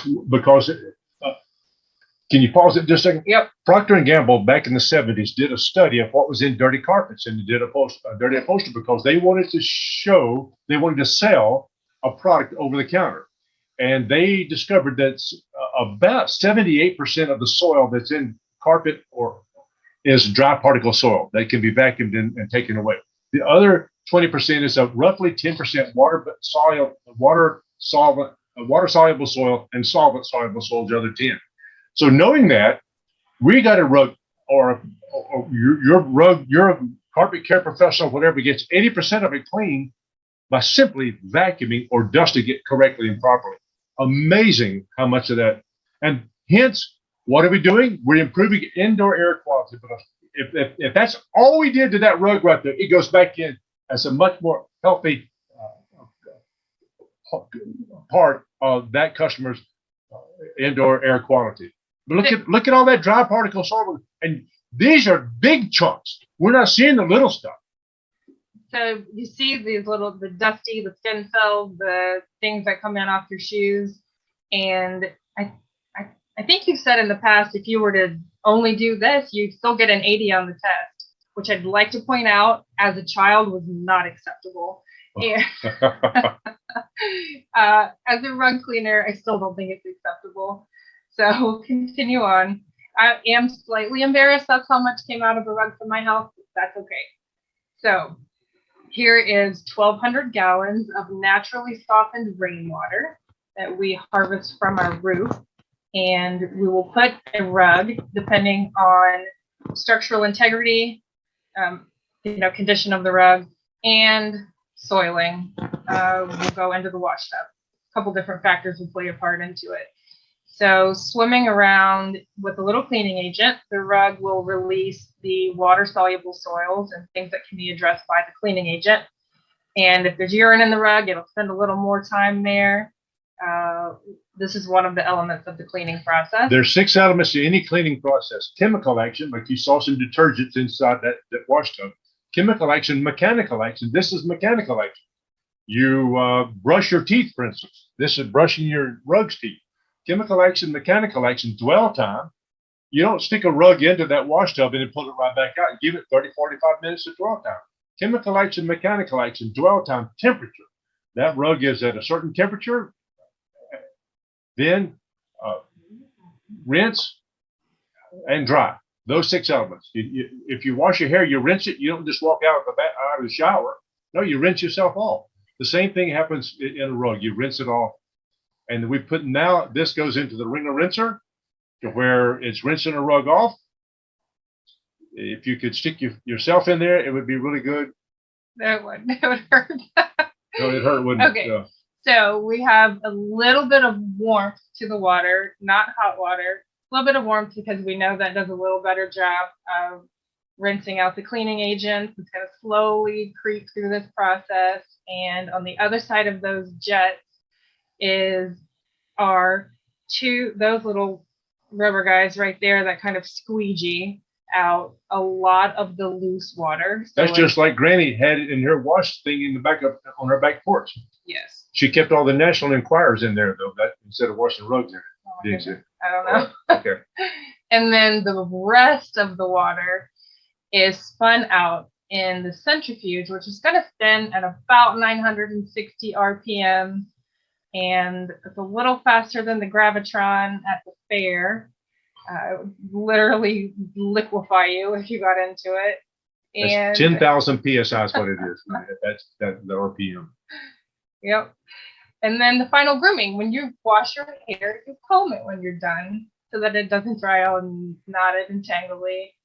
And then you dry it. So then our rug is going to go into the dry room where we duct in hot, dry air and recirculate that heat, duct out the humidity, use air movement and temperature and dehumidification to get this rug dry. Most rugs are going to be dry in that 4 to 8 hour window because we're able to really seal it in and get it nice and warm and a very effective drying system. And then the next day we'll detail any little spots that maybe didn't come out because they're solvent soluble, detail the fringe is needed, roll it up, put it on the wall and say, come get me. So that is our rug cleaning process. And that is how you pull particulate out of a rug to make it a clean, healthy filter again. And we do the same thing with upholstery too. We blow it off to get the dry particle soil out of there. By the way, we've had extremely good success even with moldy upholstery. to be able to blow it off, to put a disinfectant on there first, blow it off completely with 125 psi, 125 CFM, and then wash it again thoroughly, and then blow it off again, and then test it and send it off to the lab, and it comes back food grade clean. We've taken rugs that we put 15 gallons of raw, untreated sewage, doo-doo, on those rugs, rolled them up for 4 days, and taken them off and cleaned them and got them washed and cleaned. Send them to the lab up in Grand Rapids, Michigan, where they test all the cereal boxes and all that, and it comes back food grade clean. That's a huge, huge deal for people that have mold in their homes, or they have any kind of an illness or something that's causing them to have bad indoor air quality. Well, we can now, my goodness, we can save the roads, and there's people all over across the country who can do the same thing. One of the things that Katie was talking about is preventive maintenance. One of the preventive maintenance ways that you can do this is to research your area and find somebody who is a certified rug specialist with the Association of Rug Care Specialists, ARCS, or look up Normie, NORMI, and look for a Normie professional. That guy should have done his homework enough to know who the rug professionals are in his area, who the textile professionals are in his area, because none of us is good. Well, almost none of us is good at everything. Speak for yourself. Well, before you kids start arguing, let me jump in here and say that obviously the passion is there for what you do and how you care about your customers and their property and how you take care of it. So kudos for that. Absolutely. We only have only the way we were raised. It's only the way we were raised, Lance. Mr. and Miss Chapman ingrained that into Karen, and my mom and daddy surely did the same thing for us. Well, they did a good job. But we have a few minutes left. So is there anything you'd like to wrap up with or say to anybody watching this? I just want to reiterate the fact that cleaning your textiles in your house impacts the indoor air quality of what you're breathing.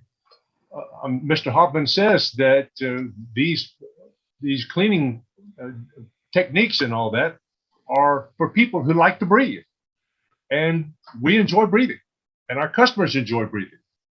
And these rugs. Oh, I'm glad you put this up. This is from Shaw Industries, by the way. I'm not screen sharing Okay, right now. can you screen share it? I can. All right. I sure can. This is important.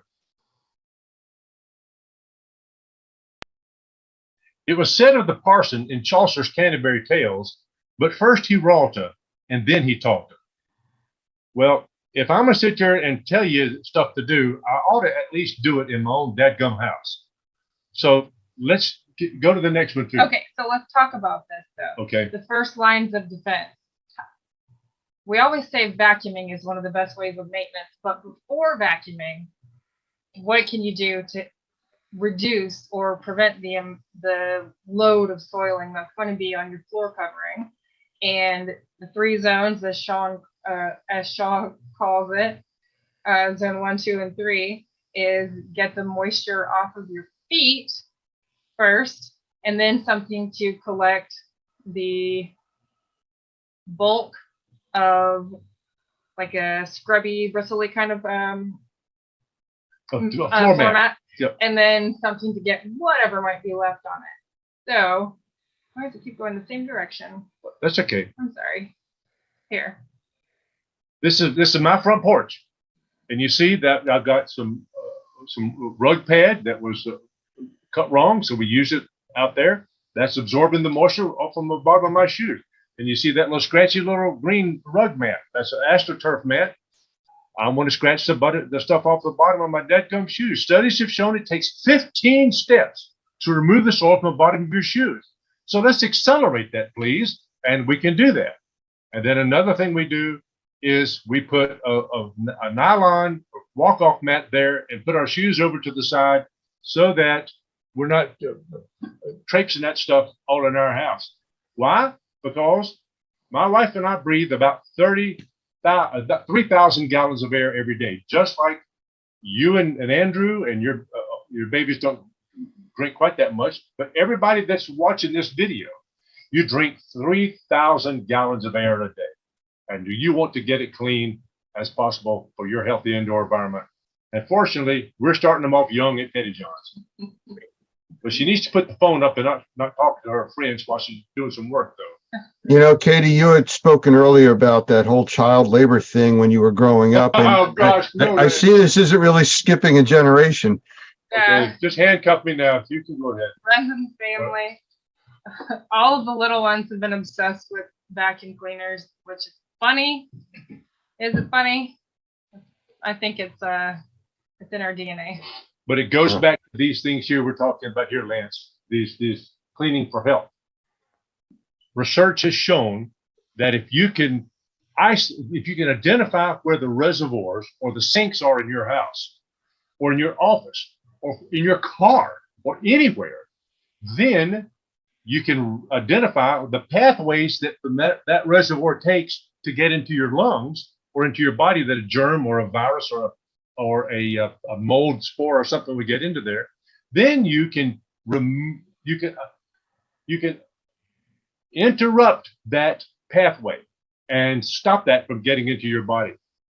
This is one of the beautiful things that Dr. Gavin McGregor Skinner is teaching people to become essential cleaning professionals. And by the way, during the corona, you remember we called some politician's office and told him that we cleaned the governor's rugs. And he said, okay, you're an essential cleaning professional. So we got that designation early on. And how many times have we taken a rug and taken the ATP meter and before and after and seen the reduction in organic load almost non-existent? We had fun playing with that during COVID when everyone was hyper aware of ATP meters and organic load. And we tested a random rug out in our shop. I think it had urine in it, so we knew it was going to have a decent organic load to begin with.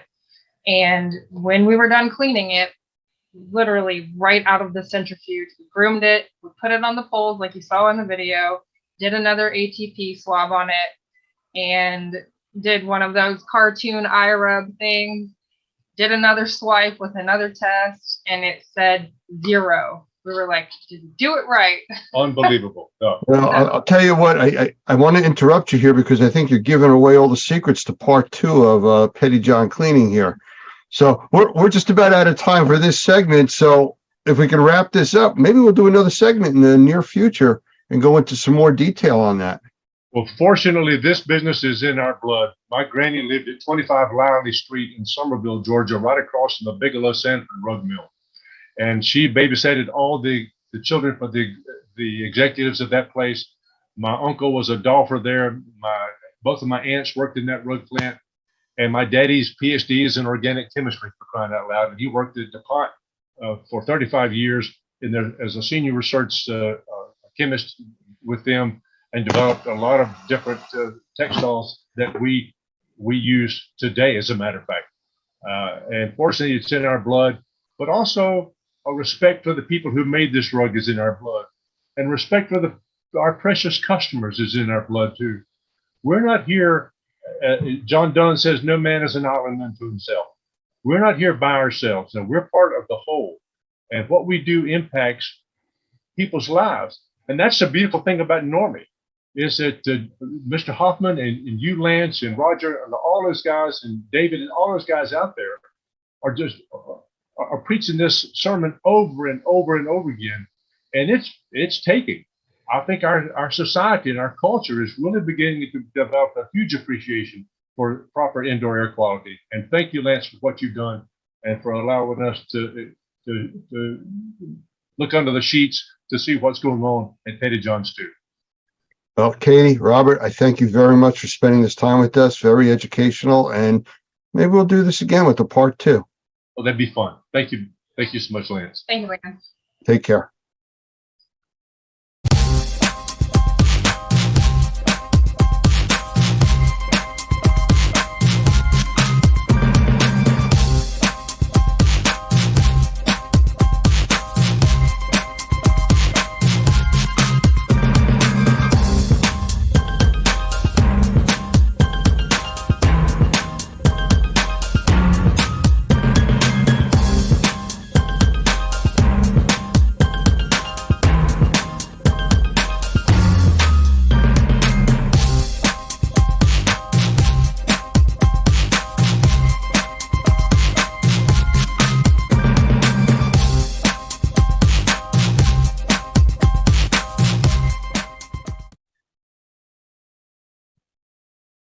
I'd like to welcome my guest today, Keith Gongitano, who is the founder and CEO of the manufacturing of a product called Airwall.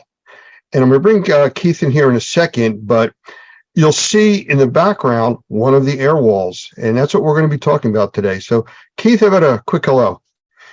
Hey there. How you doing, Lance? I'm glad to be here. And we're glad to have you. So I'm going to get right into this. And I got a few questions right off the bat, because when I see your email come to me, it says Zeppelin guys. And I'm kind of curious as to, we've always called you or associated you with the Airwall product, but the name of the company is Zeppelin. Is that correct? Yeah, it's Zeppelin. It's when we first founded the company, you got to find a name. And since it's inflatable, Zeppelin just kind of seemed like a cool name, and we went with it, and we designed a logo for it.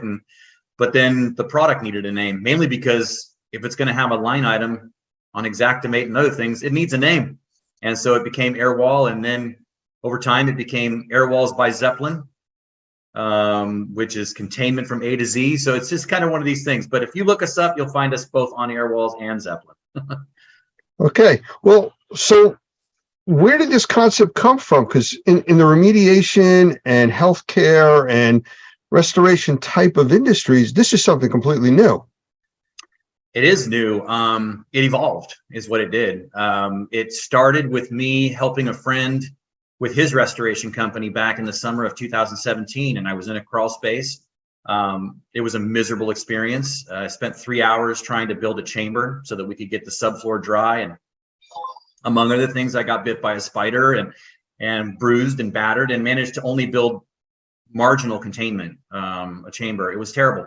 And so I invented the crawl space tool. It was just kind of one of those fully formed ideas in my head. I just knew how it had to work. Convinced a friend who's now a part of the company, and pretty much has been since the beginning, because without him, a lot of this stuff wouldn't exist, just because he's the one that knew how to build it. His name is Cole, and I convinced him to build our first prototype for crawl spaces. And one thing led to another. We started thinking, what about a doorway? I wonder if we could use this very tool in the doorway. And so I repurposed it, and it was very ugly. And we thought, well, the concept works. It's just not going to work, in the sense that it's really gross and ugly looking. So we designed something for that. And then we moved on to windows. And then we realized at some point that, because we met a fine gentleman by the name of Mark Cornelius, he's among other things, he's a member of the board on the IICRC. He's a trainer for years. He's been in the industry for almost 40 years. And he loved our product and just asked me a very simple question. That he was looking at the doorway unit, our X, and he said, so how do you get out? And I looked at him with a very kind of lost look, and he goes, how do you get out? Where's your doffing chamber? When you're doing a mold job, you got to have a doffing chamber. And it just never occurred to me. And so that's, kind of what started my wheels spinning. And we went round and round and round. And the other question was always about power failure as well. What do you do about a power failure? Because the crawl space unit and the Airwall X, which is built for doorways, and the window units as well, they're all constant air kind of appliances. They require air from your air movers or your HEPA filters and things like that. And if the power goes out, well, then they deflate and they stop functioning. And so we went around for a long time before we settled on what we ended up with. And you actually see that behind me. You can actually see that's the full system. That's 2 Airwall Nexus on either side of me, and behind me is the front of the. Let me interrupt you real quick, yeah. Because we'll talk about all the different types of configurations and products and stuff that you've come up with, because I know your mind just works continuously on this stuff. But I mean, the simple question is, how do these work? I mean, air. Air. Okay. They inflate. And you're right. I tend to get, I love my stuff and I think about it all the time, so I go fast. The 2 that I talked about first, they require constant air. You connect them to your air movers, your negative air machine, and you do what we call pre-cycle the air. You capture the air coming out of the machine directly, and then you take that air and do what you want with it, whether it's to exhaust it from the structure and create negative pressure, or to create a manifold where you're actually directing the air to a subfloor or maybe the perimeter of the building. But these are different. This is different. That's behind you now, right? Yeah. So this is the latest. This is very different. In fact, what you'll notice again to either side of me is the Nexus, and the Nexus consists of 5 separate inflatable air bladders. And if you look at the bottom, you'll see those little round. Those are valves. And so you inflate each of these chambers separately. The idea being that if there is a power failure, first of all, these are inflated and they don't require any more air. But if there was any kind of damage done to one of those bladders, although we did a lot to design them so that they're very durable, but if something did happen, that even the loss of an entire or even 2 chambers would still maintain your containment. So that's the design we came up with, and yeah, they're very different, but they both work on air and they both work on pressure. The whole reason that they function as negative air containment and as a chamber is because they're pushing against the surfaces of the building, up and down and then sideways, so that they seal up. Okay, so now I did cut you short before. I just want to get back to, you were starting to talk about the different types of products. Yeah. I just wanted our viewers to understand at least how these things work. Yeah. What else have you designed? I mean, this is it looks like you got a chamber behind you and a whole wall, but I know there's problems with, different heights, different types of ceilings and floors. How does that all work, or do you have special products for that? So we wanted simplicity was the key. We didn't want a bazillion parts and things that could get lost, broken, misplaced, or just adding complexity. What you see behind me essentially is 4 things. It's a Nexus on one side, a Nexus on the other, the dust curtain that joins them, and the doffing chamber that zips to the dust curtain, in a nutshell. So it's really, really simple. If this room that we're looking at were 8 feet tall, or 9 feet tall, this is an 8-foot configuration. If they were 9 or 10 feet, you would simply add a 12-inch extension to the very top of that wall. And because the air bladders inside are actually 10 feet long, then you're not doing anything else. Those air bladders simply roll out the next 12 inches and then stop. They stop because there's a piece on the top that makes them stop. And then if you had to go to 10, you would do the same thing, add another 12 inches, and then those bladders go up the next. So so it's very simple. That conversion can be done in just a couple of minutes. Very simple.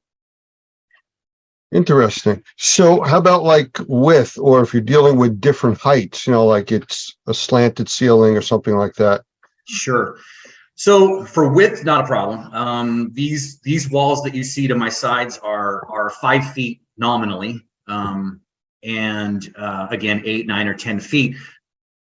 They can be adjusted. Well, let's talk about width first. So you can put as many together as you want. You can zip these things together. They join to each other. It's all modular. Everything goes together and connects.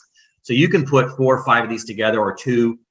If you happen to be in a space that, again, these would be 10 feet joined. If you were in an 8-foot space, you could do a couple different things. You could just simply change the shape of the wall into a curve. Think Hoover Dam. You could do something like that. You could also run them straight across the room, and then when you get to the wall, you simply underinflate whichever bladder would be at the bend, right? And then bend the wall. That's it. And now what's touching the building may be 1 or 2 bladders as opposed to just the edge, but that's the way you shorten it. So you've got a bunch of different options on how you can do that. As far as an uneven ceiling, I'm gonna point here. Let's see. How do I do that? These right here, these little black dots, those allow you to actually put straps that also attach to the very top of the wall. And you can actually change the pitch of the wall if you need to. You can actually slope it to a certain extent. And you can also adjust it, not just to 8, 9, or 10 feet, but if you were, let's say, in a drop ceiling, a T-bar, they're not standard, right? They land sometimes at 8 feet 3 inches, or just under 9 feet, whatever ceiling height. They're never really standard because they're not set by 2x4s. They're set by a contractor who puts wire, hangs them, and that's where they land. So you can actually adjust these things really, really kind of a micro adjustment, anywhere between 7 at the bottom all the way up to just over 10 feet. So yeah. Will fit just about anywhere, it sounds like. It will. The only thing I don't think we're ever going to really do, and that kind of brings up another one of our thought processes here. We're probably never going to do like the vaulted ceiling scenario. So in a vaulted ceiling, you're probably going to have to either commit to plastic fully, which, you know, it is our goal here to try to get as much plastic out of this industry and construction as we can, or you're going to do a hybrid. And to be clear, we really did always design this product to be, when it's necessary, hybridized, merged with the plastic that everybody's using now, because there are going to be certain environments where a vaulted ceiling or some weird cutout is going to prevent these walls from, you know, creating the appropriate seal. So you may use 90% air wall, and then that last little bit you may connect, you know, to plastic. And because these walls work well with tape, they don't come off, which is great, because you can't say that about tape and walls, right? When walls have, you know, water literally dripping down them, or years of cooking grease or whatever, they don't stick, right? That's why a lot of failure happens with traditional containment.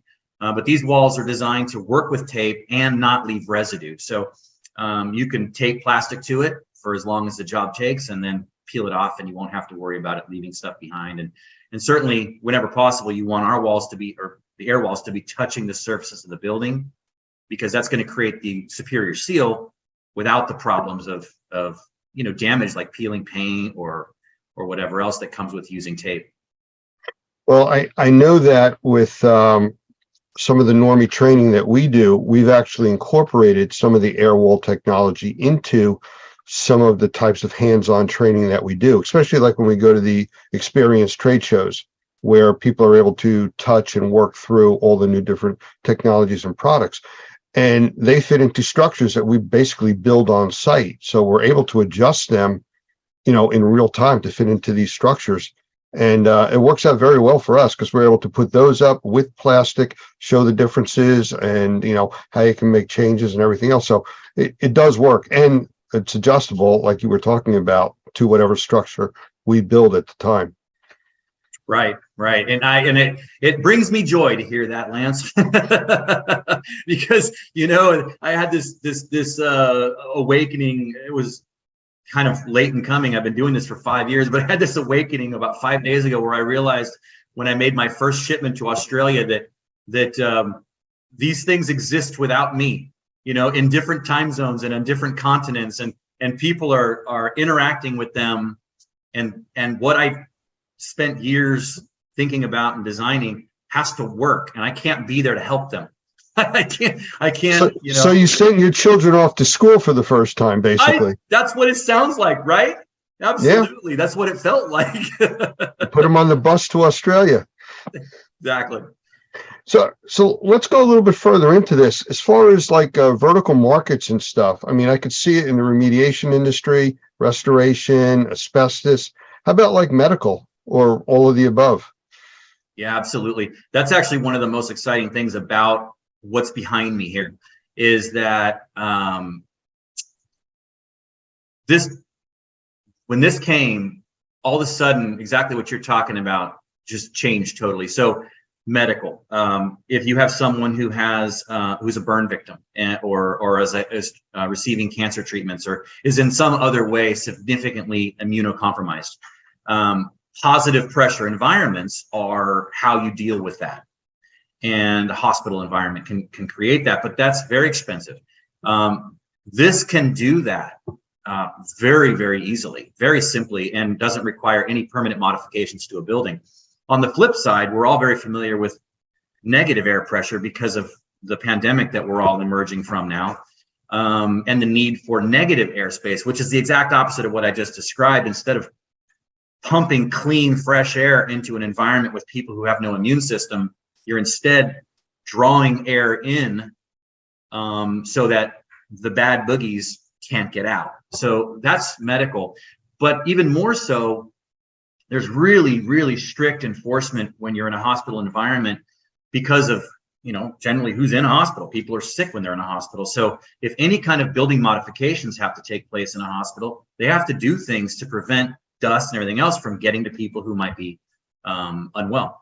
And so it's not even just the direct medical application, but medical facilities, and because maintenance has to happen and modifications must occur, this can actually be a very a significant improvement to what they're doing now, which is putting up plastic. It takes sometimes hours or even a day to set up the containment to move a machine from one room to another, simply because of the restrictions on a hospital and what can and can't be done without containment.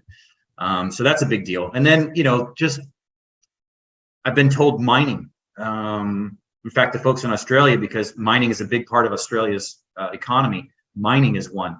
High tech, both chip manufacturing and also in like server farms, things like that, where very sensitive equipment is very, can't be exposed to dust. So that's another big opportunity. All the construction trades could benefit from it.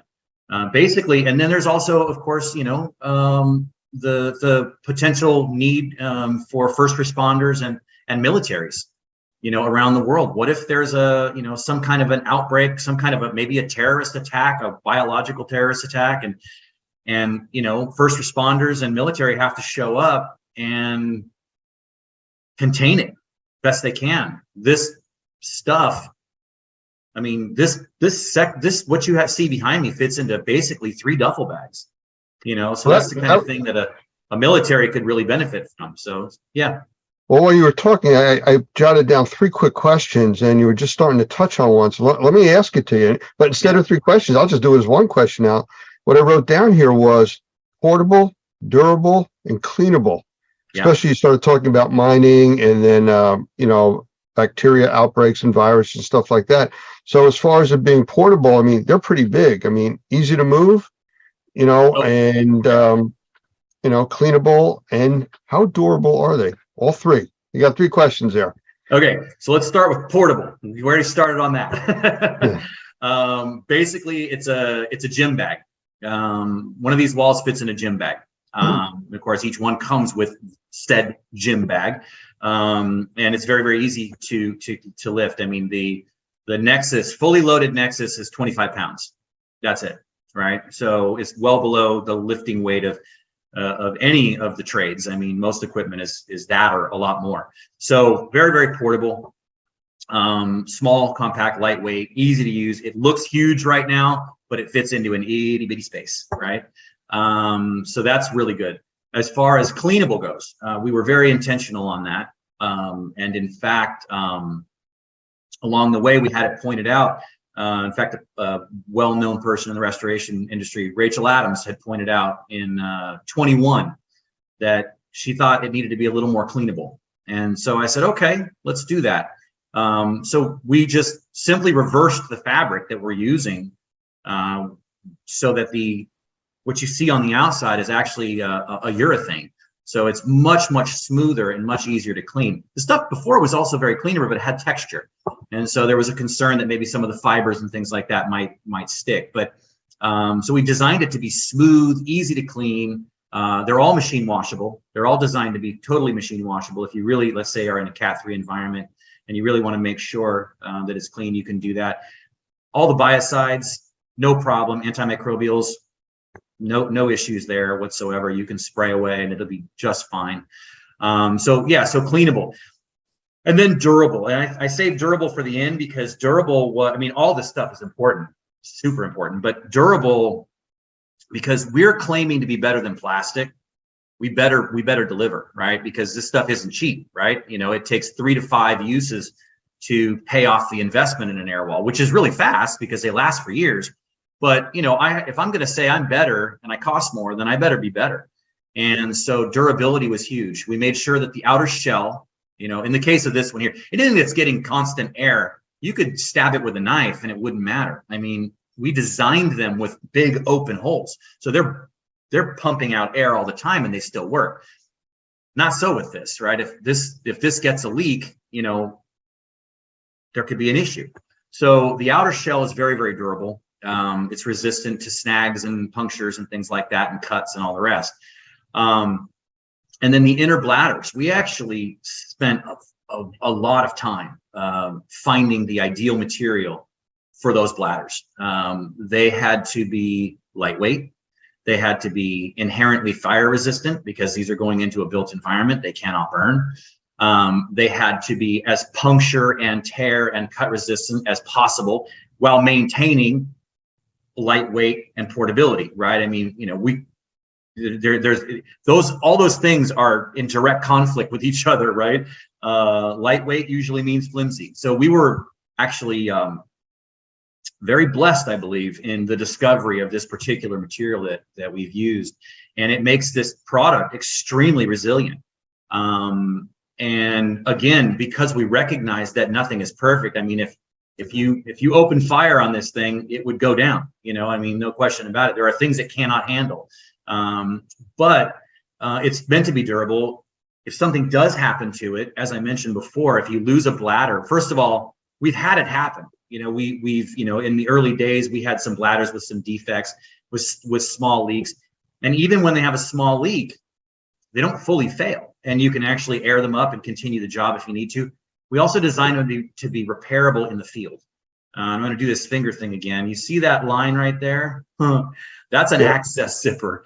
And if you open up that zipper and remove the valve just below it, you can actually remove that air bladder, either repair it in the field, because we do provide patches just for that, or you can replace it with a new bladder.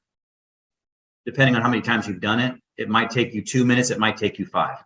The point is, it can be done. It can restore your containment to full rigidity. And I say, I make that point because restore containment, it never lost it. Even though it's lost an air bladder, it still maintains containment, which was key. Because again, if I'm going to claim to be better than plastic, you know, one of the biggest problems with plastic is that it falls down, right? You get up in the morning and, you know, or worse, your owners get up in the morning, the people living in that house, and they see this plastic crumpled on the floor, a big hole, and they're thinking to themselves, okay, all that bad stuff they told me that they're keeping behind that plastic, where is that now, right? So if my stuff doesn't do a lot better than that and not fail, then I failed. So this was a big part of our design. I remember the first time that we used one of your air walls in our training, and again, believe it was at one of the experience shows. You were there and gave us a training on replacing one of the bladders.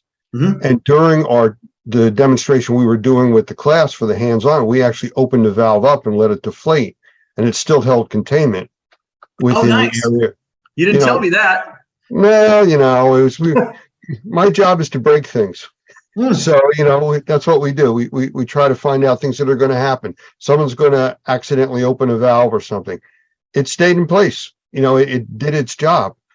So, you know, when you mentioned before about replacing plastic, you know, or poly, you know, I see the value in that. I'm just curious. I'm not holding you to it. Have you done any kind of cost analysis as to how much poly you can actually replace by one of these over the longevity of the type of system? Because I know poly is expensive.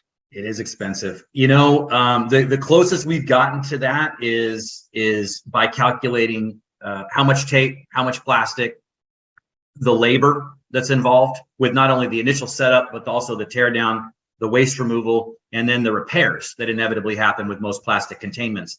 And we figured that it was a 3 to 5 usage to offset the initial investment in the air wall. That's as close as we've gotten. The numbers you're asking for are, I want them so bad myself. And I don't want to pull it out of thin air. I want it to be a real number. And okay. It's a difficult number to quantify.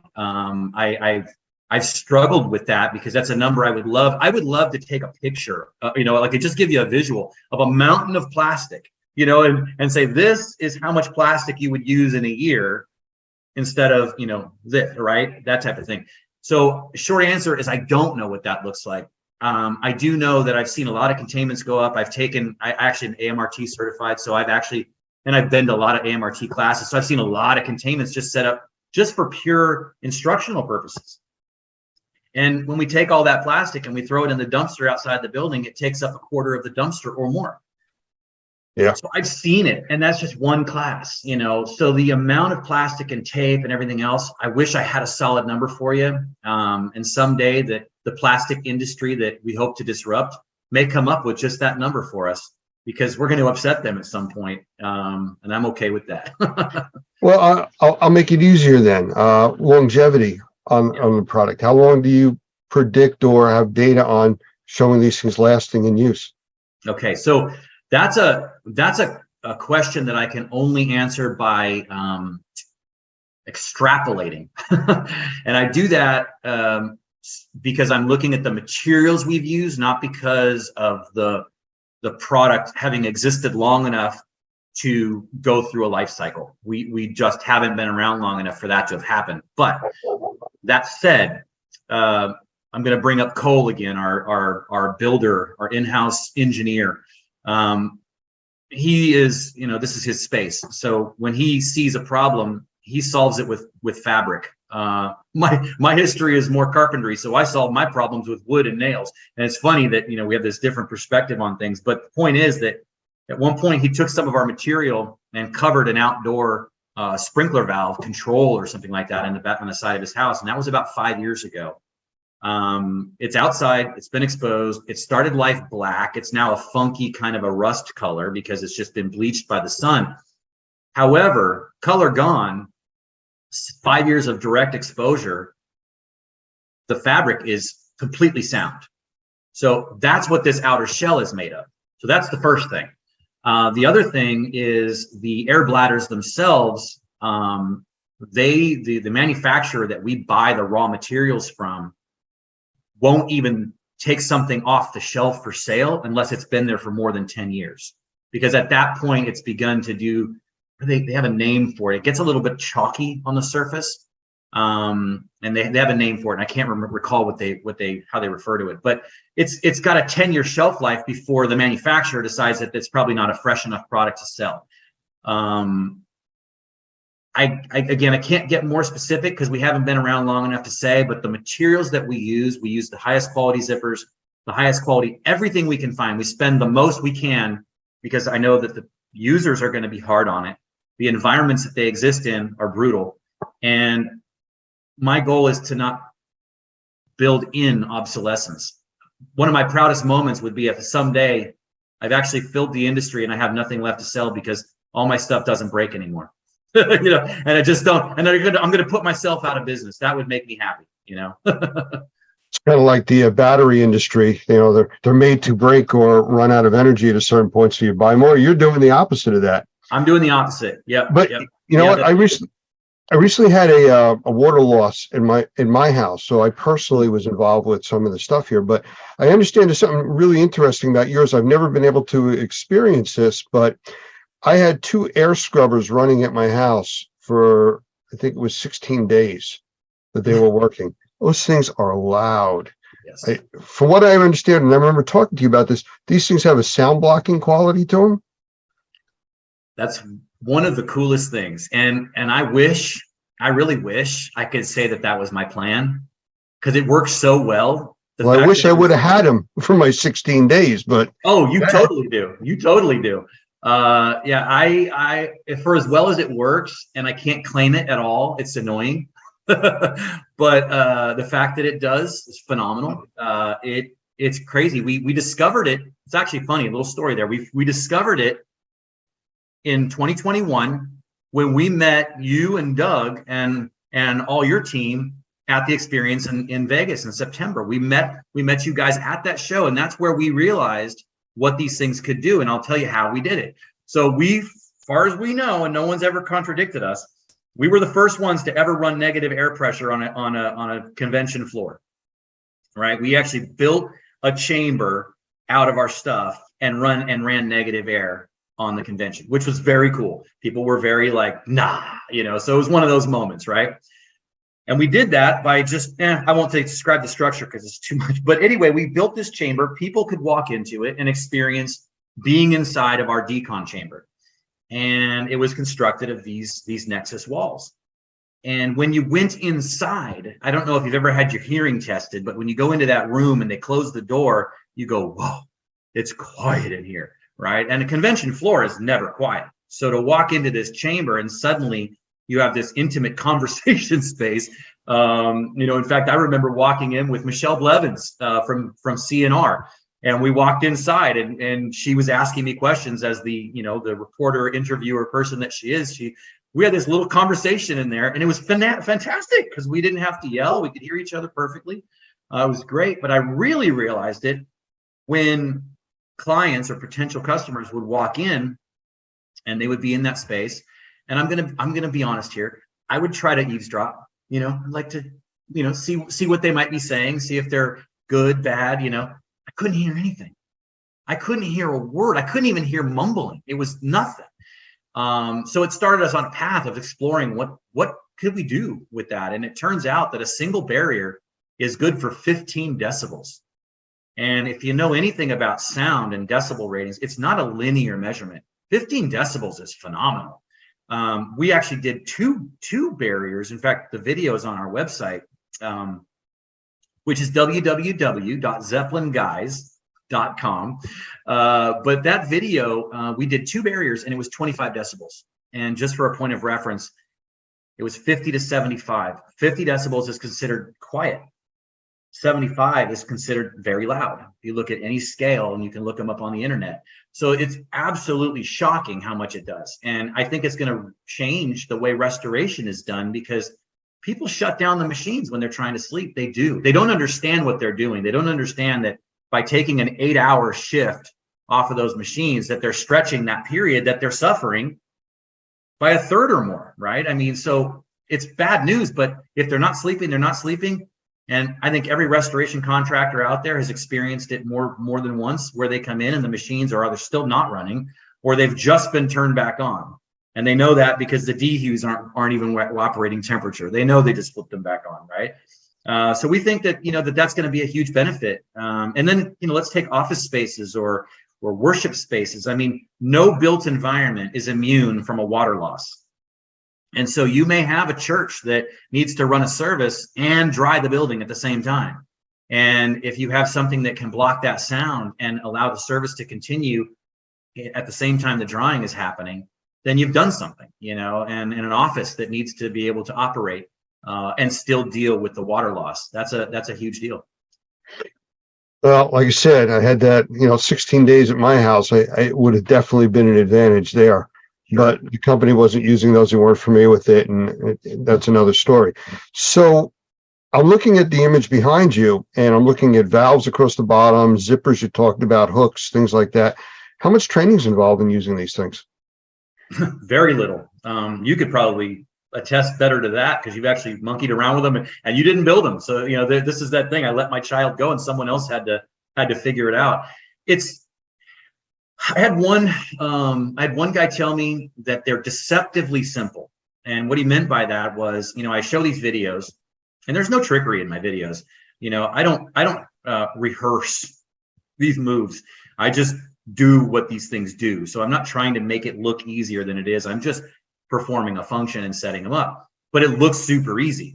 And he said it looks so easy that people are likely to not think they need any instruction, or to even open the instruction manuals, as many men are wont to do, even when it's difficult IKEA furniture, like, I can do it, right? So training, I think there is some need for training, but not so much because it's hard, but because we've designed so much into it that, you can't possibly know what these things are capable of unless I take a moment to explain it to you.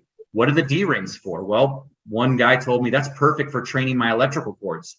I keep my cords up off the ground. I can run them around the perimeter and they're off the ground. That's a big deal. I don't have to tape them down. I don't have to deal with all that stuff. Not a trip hazard. Great. That's what he thought they were. I had another guy say I can hang a light from it. Oh, you sure can. All these different uses. In fact, and in reality, they weren't designed for that. They were designed so that I could shrink that wall if I needed to, or I could fine tune the height if I'm in a drop ceiling. That's what they're for. But there's all kinds of things they can be used for. But if I didn't tell you could do that, you wouldn't know. If I didn't tell you that zipper is there not just so you can load the bladder the first time and then forget about it, but so that it's placed where it is and configured the way it is so that you could do a field change, right? And change that bladder, a field repair, right? You know, it's zippers, it's snaps, it's hooks. There's not a lot else going on there. But if I don't teach you these things, you'll be missing a lot of features. You might be able to get the basic function out of it, but you'll lose a lot of the really cool stuff that it's capable of doing. So with that being said, with the configuration behind you, what is that? 2 5-foot sections or 3? What is that exactly that's there? Yeah, that's exactly. This room is about just under 15 feet across. So you're seeing 2 5-foot Nexus, and then the dust curtain is also about 5 feet. And then the doffing chamber that you see behind me, it looks bigger because it's in the foreground. That actually has a square footage of just about 12 square feet. 14 square feet, because of the state that you live in has this most stringent requirements. They require 12 square feet, enough for 2 men to stand, or 2 people to stand inside and be able to don and doff properly. So that's a 14 square foot space. So you being trained and very comfortable with this equipment, how long would it take you to set up a configuration like that to block off a 15-foot opening with a decon chamber? What you see behind me takes about 20 minutes, roughly. One person? Yeah, one person. Yep, one person. You need a little ladder a little step ladder to connect the dust curtain. But yeah, no, one person can set that up. If you're brand new to it, it'll take you 30. But yeah, 25. I've done it so many times, I'm down to about 20 minutes. And that's no damage to any of the walls, ceilings, floors. It's just held in place. And it doesn't move under positive or negative pressure, you said, right? That's right. Yeah, no, the surfaces, in fact, what you're seeing behind us has actually changed somewhat, very small stuff. Basically what we have now is that we have all the edges are black. And it kind of clearly defines the edges, but it also, it's filled with this very soft, your couch pillows, that's called polyfill or Dacron.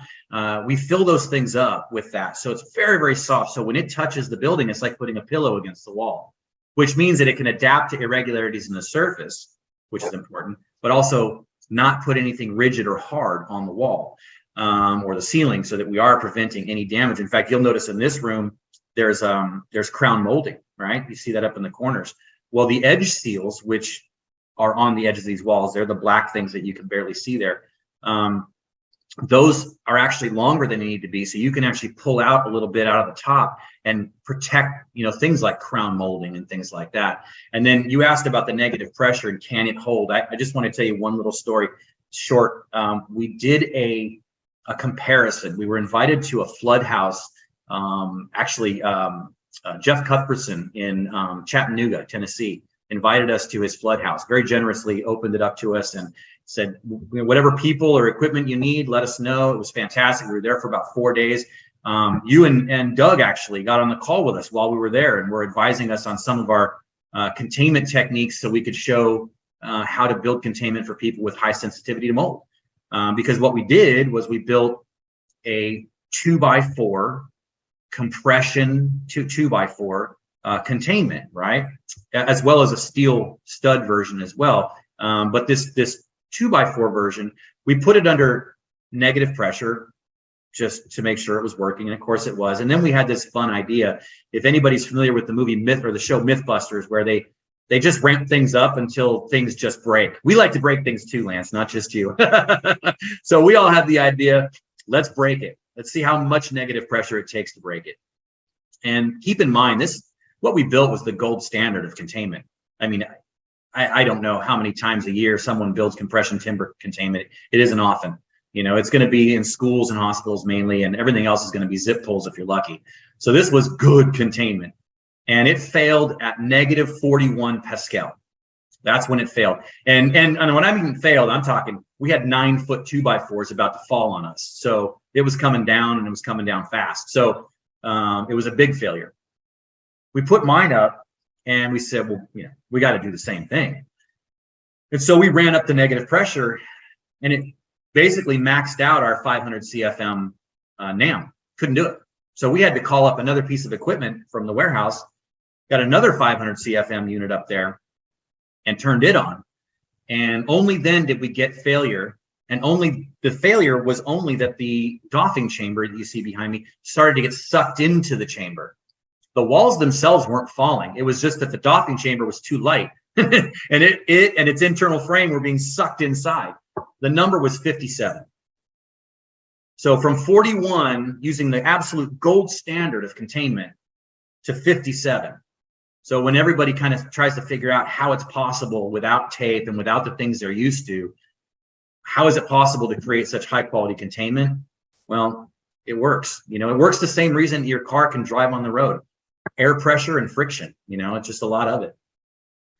So if our listeners want to get in touch with you for more information, how do they do it? Lots of ways. You can call me, 408-247-9255 or area code 408 AirWall. You can get us on the website, which is www.zeppelinguys.com. That's ZEPPELINGUYS.com. And you can email me directly, Keith@zeppelinguys.com. You can reach out to me on LinkedIn. I will make it easy. Okay. Well, I thank you for taking the time to be here with us today. I mean, I think it's a cool product. We've used it. We're going to be using it at the upcoming Experience Show. Again, we actually use that as part of our a booth that we have there as part of the display system. So it's kind of interesting the things that you can do with this, thinking outside the box, you know, so really, really good stuff. Again, thank you for being here, and I look forward to you seeing you at the next trade show. Thanks, Lance. It's been great. I really appreciate your time. Take care. Thanks, you too.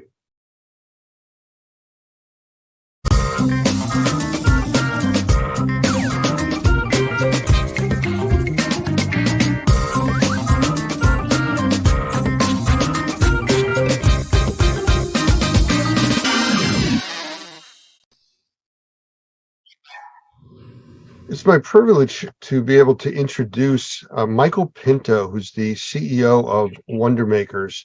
He's a very valued partner with us at Normie, and actually he's fun to work with. So I'm going to bring Michael in. And I also have Doug Hoffman here, who is also a good friend of Michael's, and this is going to make for a very interesting conversation tonight. That's the easiest way to do it. So Michael, you want to come in and say a quick hello to everybody? Well, thank you, Lance. I appreciate it very much. And yes, I was smiling because too much fun. When we deal with Normie, I know we get a lot of work done and everything, but it's just good people to work with, and certainly count you in that, as well as Doug. And just very pleased to be here talking about the NCMP. Thank you, Michael. Doug, I don't know, you consider him a team player with us?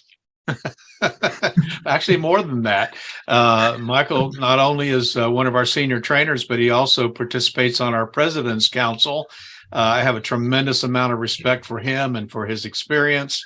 And I think he brings something to us that we wouldn't have otherwise. So I'm grateful that he's become a good partner and a very good friend. So I'm glad to be here tonight, and I think this is going to be fun.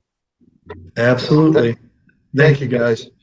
You know, one of the things that I've seen Michael bring to the group is we've elevated the level of training that's available to our members. We have the basic training and the stuff that's very popular, but we now have these more advanced courses that really gets to or above the professional level, if you want to consider it that way. Now, knowing Normie and all of our initials that we use for our classes, I do want to talk to Michael about the NCMP, which is the Normie Certified Microbial Professional. So, Michael, I'm going to ask you, what is that? What is that all about? Well, quite honestly, this is a continuation of a certification that was originally offered by the Restoration Industry Association. And early on in the mold remediation industry and the arena, and I'm going all the way back to like 1999, 2000, 2001, thereabouts. It was our assessment at Wonder Makers that there had to be more for some people in the industry than just a technician level and a supervisor level, and not that those are bad places to go for training or anything like that. But we just felt that if the industry was really going to not just survive but prosper, there had to be a cadre of individuals that people could look at and say, you know what, those people are really professionals in their industry. Very similar to, a master carpenter or, an engineer or somebody who's got some real experience. And that's what we tried to do at Wonder Makers when we developed the certified, originally it was certified mold professional, but now with Normie, it's the certified microbial professional course. And that's a good move too, because it broadens up what the students learn about, and it really helps to give us that bigger picture in terms of the students coming through the class. So the basic answer to the question is that the NCMP is, as you said, the Normie certified microbial professional. And what we're trying to do is elevate the knowledge of the individuals who come through that class so that they're more well-rounded and they're able to be the sort of person that if I have a question that just is really a tough one in the industry, that's the sort of people that you go to, the NCMPs. I've heard it described as upper level type of training. Would that be a fair evaluation to classify this as? Absolutely. And the reason that we would consider it to be upper level is that there's actually some prerequisites. And I know that can be dangerous, if you will, because it potentially limits the people that can come for that training. But to even, qualify for the training, a person has to go through either the Normie Certified Mold Remediator course or an equivalent. And depending on where that equivalency is, if it's from ACAC or IICRC, it may be that combination course, which is more of a technician and a supervisor course. It could be, somebody who gets into the CMA, CMR, where they're learning a little bit about the assessor side as well as the remediator. But like I said, there's going to have to be some level of training and generally experience in the mold field or in the microbial field before somebody qualifies for this course. Now, since it's the NCMP, they also, which isn't a tough criteria, but they do have to go through the Normie Professional Practices course, and that's just so that they understand what they're dealing with. Again, if they're professional and we have professional practices, it's pretty bad if professionals don't know the professional practices they're supposed to be following. So that's a prerequisite too, and that's built into the emphasis of those professional practices is built into the NCMP course. So it is good that they know that before they get there. Doug, you and I have talked over the years about, people coming to even our remediator or assessment course that needing a basic knowledge of the industry. I mean, if you don't know how to take an air sample, how do you go through a course about remediation or assessment? I mean, to slow the class down to teach that makes it difficult. And that's what it sounds like here. Yeah, I think that's exactly right. We're old enough to know that there's some things that you just don't learn except by experience. And there are some things that are going to build on the foundation, the truths that you understand, the techniques that you understand. You've got to continually build on that if you're going to get better, and I think be a better asset for the public. Oftentimes, an entry-level course might get you into the business, might get you into the industry, it might get you a license. But one of the things that has always frustrated us, and I know Michael completely agrees with this, is there are some guys right now in Florida that are taking a one-day, quote unquote, refresher course to get licensed in the state of Florida. It's how in the world can you do that? We do a 3-day class, and in some ways I wish it was 5. So having an opportunity to really encourage our members to think in terms of developing their techniques and their processes and helping them better understand the industry is only going to provide better services, and I think more truthful services, frankly, to the public. And so, as we always say in our classes, if our members look good, we look good. And part of that is just making sure they're trained properly. Absolutely. I think I'm going to add to that, Tim. You jump in and add a little bit to that. You know, the other thing that we've seen since I've become a Normie member a few years ago and really got involved with you guys is there is a desire that the people who are in Normie who really want to be the best in the industry, they want to go up a step. And you see it in the folks that show up on the Tuesday night for the continuing education credit. You see it in the folks that are jumping around to the different tracks to pick up, you know, information that's related information so that they can just be more well-rounded and everything. And I believe we see it in terms of the people that want this, as you put it, Lance, upper level training so that they can better understand how everything ties together and, you know, be a real resource for both clients and their company. A lot of them come in just because we're seeing more and more transitions in these companies. There's, Doug, you said the we for older guys. Thank you very much. But we are seeing a lot of that transition. You know, you've got a lot of people that are moving into retirement and leaving these positions of, you know, responsibility in some of these remediation organizations. And we have a lot of people that are trying to step up to those. And like you said a minute ago, how do they do that without decades of experience?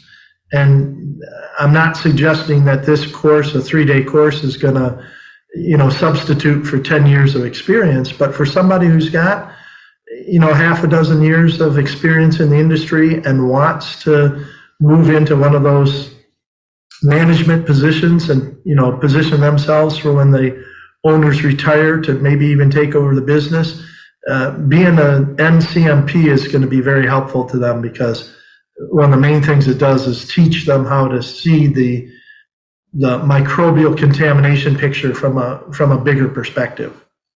Right. You know, we've talked a lot about, as I use the term, upper level type of training, and we've talked a bit about what's involved. But what makes this class really special? Is there like something you could really zoom in on to point that out? Oh, I think the thing from my perspective, and having, you know, been the primary instructor for this for, you know, 20 years, the thing that the students all talk about afterwards are two things. One, it's a combination of learning and learning together. So there's a big emphasis on case study, and we get the students in the class, whether they're even participating online or, you know, live in the classroom. We get people working through these different case study scenarios.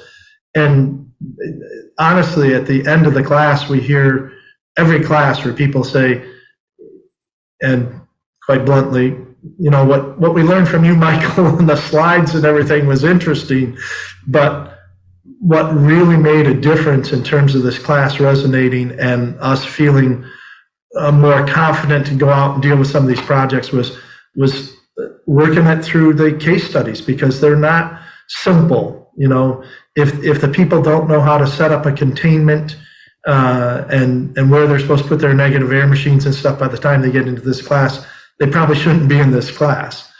But we're talking about how do they integrate this into much more complex projects. And like I said, they really enjoy the case study.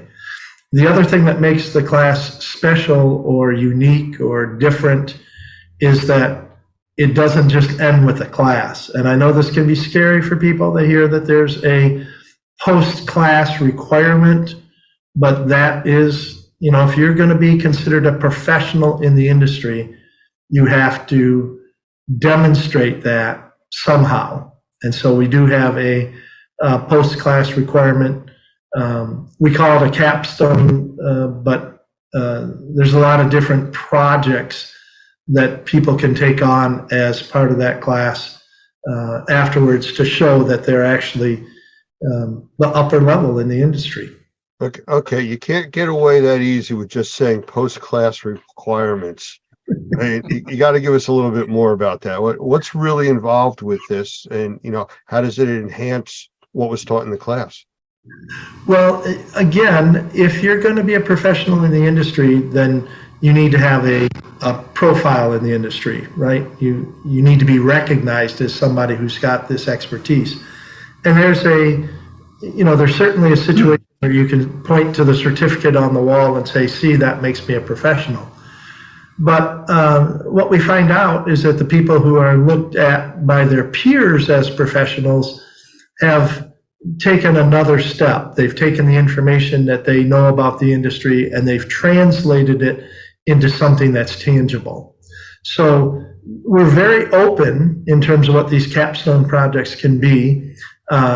We've had people come through the class and understand, we're way behind internally on some of the safety and health programs or our respirator protection program, or we don't have good marketing materials now that we understand this in a little bit better way for our customers, or we don't even know we haven't been doing a good job putting ourselves out in the industry. So all of those things, we've had capstones in the past from some of the professionals where they do their own, marketing brochures or safety and health programs. We've had people actually do experiments. They come into class and they've kind of had what I call a burning question. And this one gentleman just was totally fixated on the whole idea of the 10 square foot rule, which came from the New York City guidelines. And he was very much reflecting my attitude, saying, well, if it's 9.5 feet, does that make it less dangerous than if it's 10.5 feet? What if it's 1 inch, right? And so he actually did an experiment. He set up a containment area and did removal of less than 10 square feet. It actually turned out to be about 6 square feet of mold contaminated material under controlled conditions, and then did a lot of sampling while he was doing that to show what the impact was. And if you don't use your standard remediation techniques like negative pressure and HEPA vacuums, and the New York City guidelines say that you can just take a piece of drywall and cut it out, right? And he pretty much proved that to be false. Now that was I don't want to say way more, but that was on the kind of the top end of what somebody might do for a capstone project. A lot of them will actually just take their information and dig into one subset of the microbial industry, and then even write it up for an article for some of the technical journals or for the trade journals and stuff. And regardless of what they decide to do, two things are important in terms of the post-class requirement. One is that we work really hard in the class so that by the time everybody leaves, they know what they're doing. And then if they already know what they're doing, we can also help them in class provide the resources and the guidance and the encouragement they need to finish that up after class, so that they do class, they do their test, but more importantly, this capstone project is what starts to set them apart. If it is an experiment or it is a document that gets translated into a journal article or something like that, it also raises their profile and helps them to be recognized as a professional, not just by Normie and those of us that are kind of in the know, if you will, but all of a sudden it starts to bring them some recognition from their peers in the rest of the industry. So, what I'm hearing from you talk about this, it sounds like, well, let's look at the government as an example. A lot of the government entities, they have to put a magical line, of what level is good, what level is bad. It's not a floating thing like radon, 4 picocuries per liter. 3.99999 is okay, but 4 is bad. same thing with the 10 square foot rule. To me, it sounds more like this class is a collaborative environment from all the people with all their experience being there. Well, it's a collaborative class run by a dictator, but yes. I mean, it is, there's structure to it. You have to be careful with that. And again, I think that's one of the reasons that you see individuals like myself and Doug being the primary instructors on that class, is because, we have to have the experience in the industry, but also as instructors to know how far to let that run and then when to rein that back in. So, yeah, I would say it is a very collaborative experience, but it's under guidance of the instructors. So let me speak to that for a second, if I could, Lance, because I think this is really fascinating, and maybe this is kind of down into the weeds. Hopefully it won't be. But one of the things that we know about training, and this is why I love so much being able to work with Michael, because there are not a lot of trainers that understand this. There's a very big difference between teaching high school students and teaching adults. And part of the difference is that high school students don't know anything. Sorry, high school students, but they just don't know anything. And so they're sitting there listening to someone lecture to them, and they're hopefully listening and learning something that they don't know anything about. With adult learners, what you've got guys that are in that classroom who need to contribute and want to contribute and should contribute to the discussion because of the experiences that they've had that the trainer maybe hasn't had. So having someone at the head of the class like a Michael, who knows the industry inside out, has got a tremendous amount of experience, but is still delicate enough to respect and honor the input that those students are going to have, makes the class, and as the term you said, kind of collaborative, but as he said, with a dictator. But that's how that happens. There are not a lot of teachers that can do that. Well, and I want to follow up on that, Doug, and I say this in all humility. When I'm teaching that class, I learned so much, and one of the first admissions that I make to the students is that I am not a remediator. All right, I don't go out and tear buildings apart on a daily basis, and quite honestly, other than being out there, for the post remediation or doing sampling, and or sometimes getting out over the course of multiple decades and actually getting my hands dirty just for the practice of it. I'm not a remediator. And so, and I never have been. I haven't been a contractor. I'm a consultant. I'm a trainer. I'm, a recognized professional. I'm an educator in the industry. But I have to tip my hat to the people who go out and do this every day. And by the time they get into this class, we generally, as you say, Doug, we have individuals that have a lot of experience and with the right coaching are willing to share what they know, so it does become collaborative. And sometimes it takes a half a day for people to warm up and understand that we've got I'm sorry, this is going to sound woke and horrible. It's a safe space for them to open up and share their ideas and stuff. But I was using that term well before it was fashionable. Well, it sounds like it's a extremely packed 3 days, and I guess that's one of the reasons that you have the post-class type of work. But it doesn't though sound to me like it's drinking from a fire hose. A lot of these classes where they pack so much information in.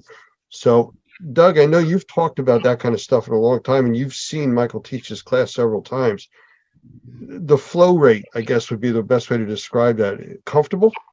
Yeah, I think that's that delicate balance that I was talking about, as somebody who really knows what they're doing from a training standpoint, being able to give that information out in a way that it can be absorbed, but then start to see when the eyes are glazing over and take a break, And sometimes that just takes experience, just teaching experience and understanding how the classroom works. It is a lot of information. One of the things that we've really tried to do is to make sure that they have in their hands all the slides that we've discussed. They can take copious notes, obviously for an exam that would follow, the certified proctored exam that would follow. But I think the idea is that being able to gauge the climate of the class. That's just something that, as I said, not a lot of people are able to do, but that's why one of the reasons I'm so happy that we've got Michael on board, because I think we have several trainers like that, and they're not easy to find. Well, and thank you for the compliment. What I will say is that it's real work to teach that class too. I mean, to be an active listener, it takes as much energy as to be an active speaker. And each class is different, more so than the mold technician class or even the sensitized individual classes that I teach. The MCMP class is different because I have, as a lead instructor, I have a little bit more tendency to let some of that collaborative discussion run, and then have figured out how to bring it back, or how to, if I have to trim a little bit from some of the,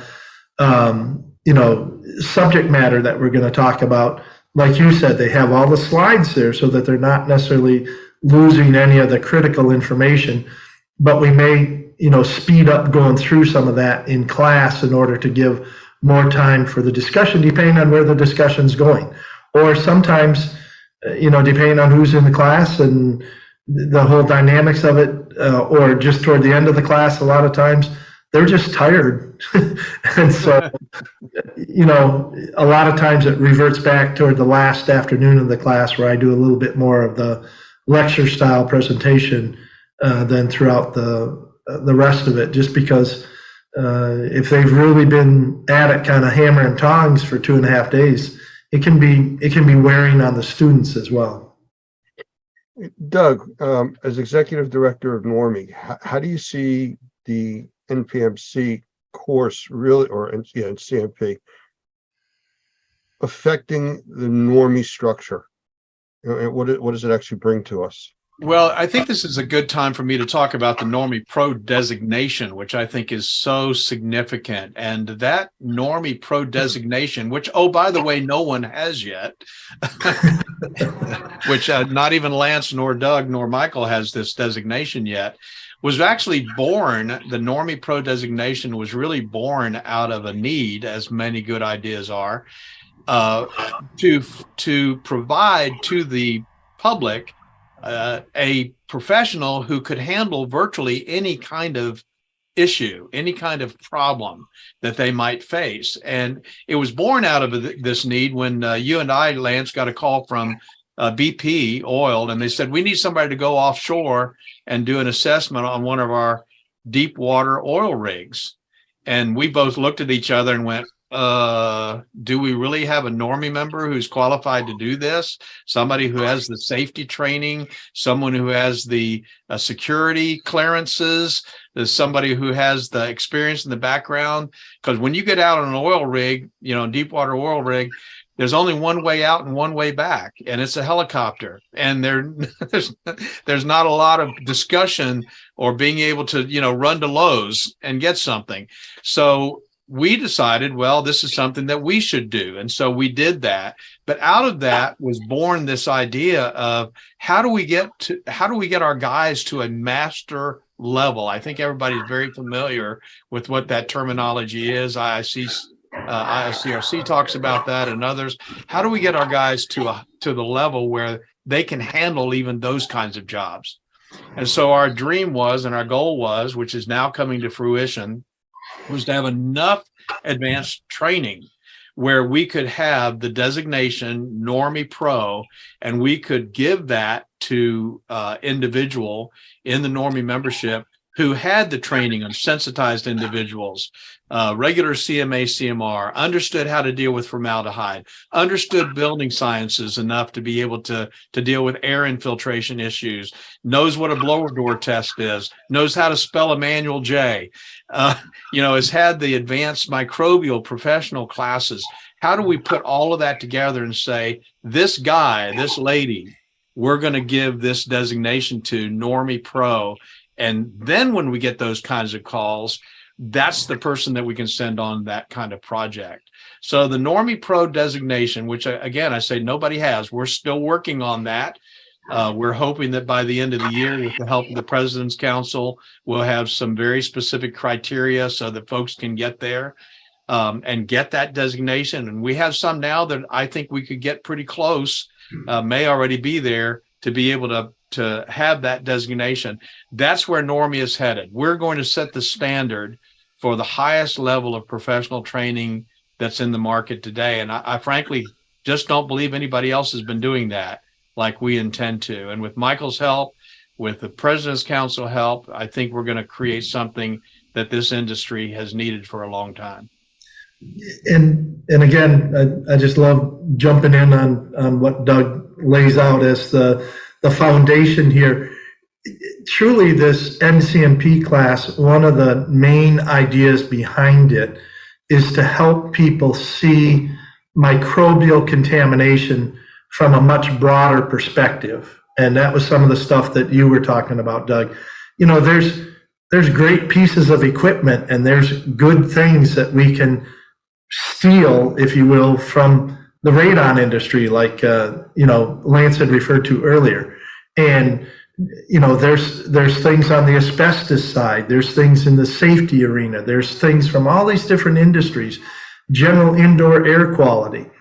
And the more we can get people to think about it in terms of concepts and how these similar concepts can be applied to a project, but when we're faced with a potential problem, we don't have to be restricted to trying to find a mold piece of equipment or something, right? We can see it from a bigger perspective and reach out and realize that, hey, there's things from the indoor air quality arena that we may want to put in here. A great example, just if I can be a little bit, suck up just a little bit, is the ionizer for the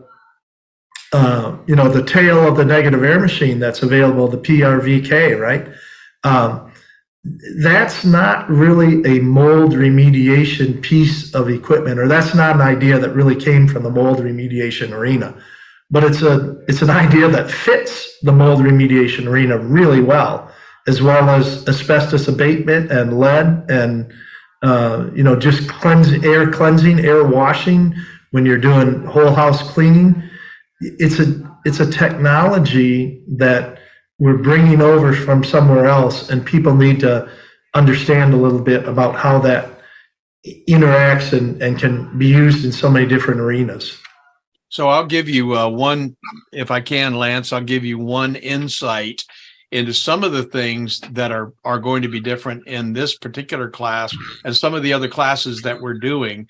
In fact, at the new CMA CMR class that we're going to teach next week, we're going to introduce the concept of air washing, low pressure air washing, which is something we've never done in our training before, but it's brand new, 2023 for us. It's not new to Michael. Michael knew what it was. In fact, he helped me understand how we could fit it into our training program.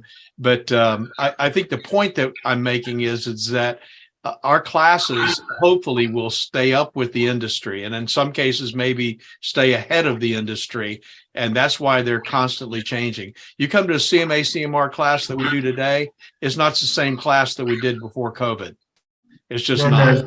And the NCMP class that we're going to do next is going to be different than the one that we did before. Yeah. And the other thing I would share there, Doug, and building on that, is that the only way we stay at and above where the industry is to rely on the people that are working in it every day. That's right. That's right. And tease out of them I'll be blunt with you. I'm thinking about it now over the course of the last 2 decades. Basically, every concept that's in this NCMP course, I have taken from, with their permission and with their discussion in class, but basically I've taken from experts in the industry that are doing it every day.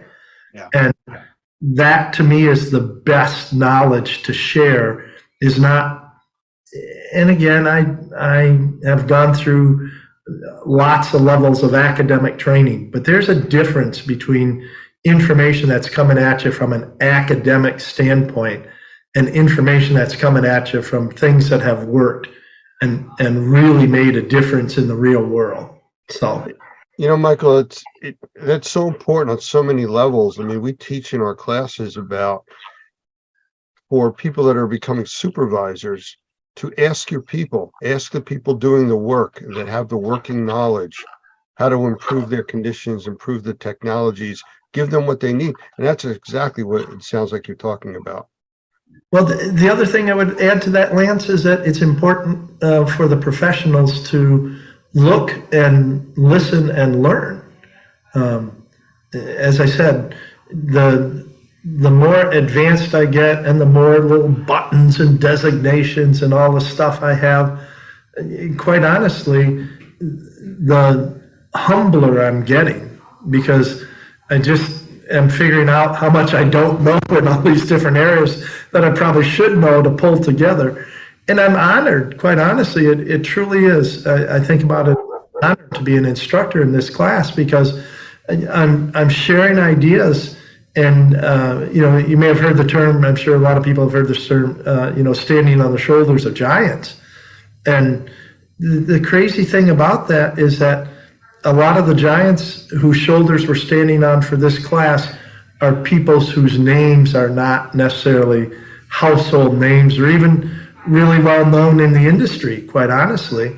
They're just individuals who go to work every day, do a really good job, and are creative as how they do it, and we're kind enough to share some of that in that collaborative portion of the class that then we can, you know, build on and use for the next one. I knew the word collaborative was going to come back in there someplace.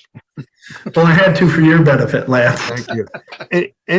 Anything else about the class either of you would want to say?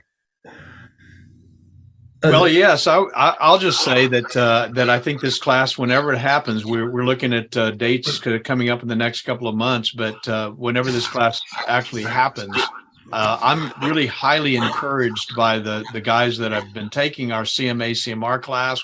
It's not too soon to get into this class, even whether you have a little bit of experience or a lot of experience. I think if you've been trained by Normie and you have that basic foundation CMA, CMR class, this would be a very, very good class for you to take. I want to add something completely different, and that is that our experience in this class is that it's challenging. It's a fair amount of work and everything. That shouldn't necessarily scare people who want to be professionals. But probably the biggest thing is it's fun.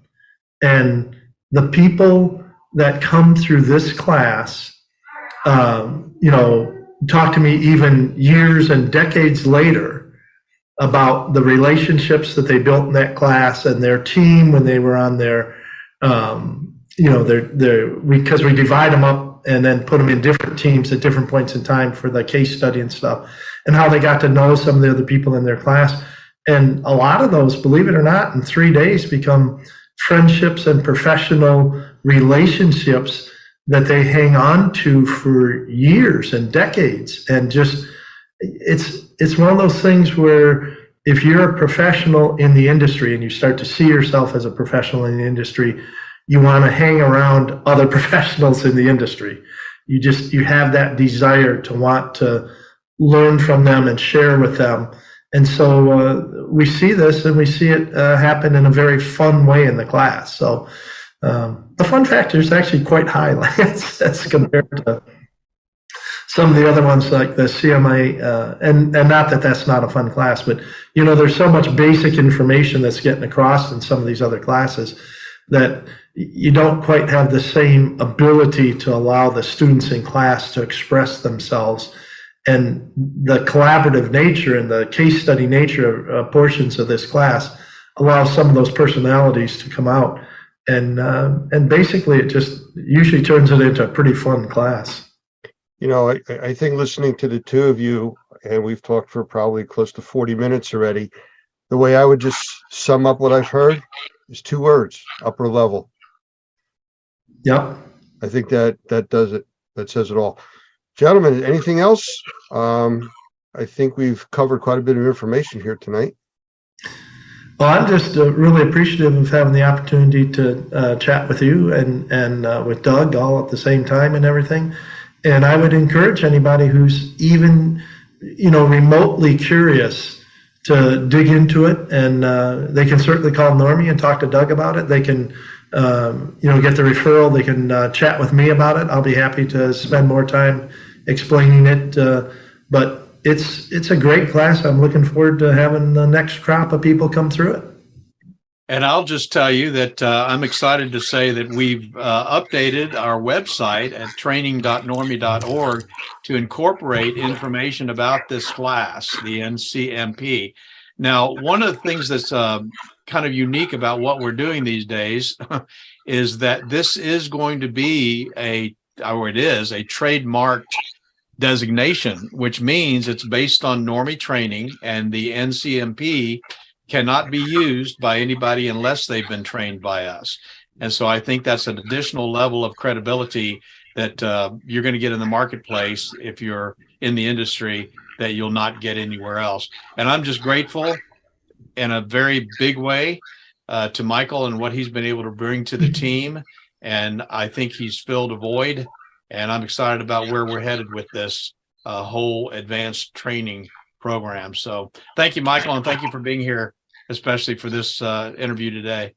Oh, absolutely. Thank you, both of you guys, and have a blessed afternoon, evening.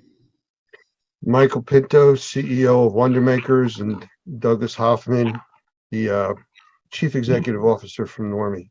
Thank you both for being here. Thank you. Yep.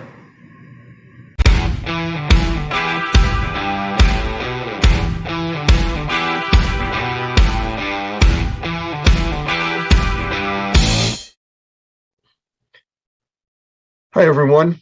I'd like to welcome you all here to an interview that we're going to be doing tonight. And my guest speaker is somebody that most of you all know.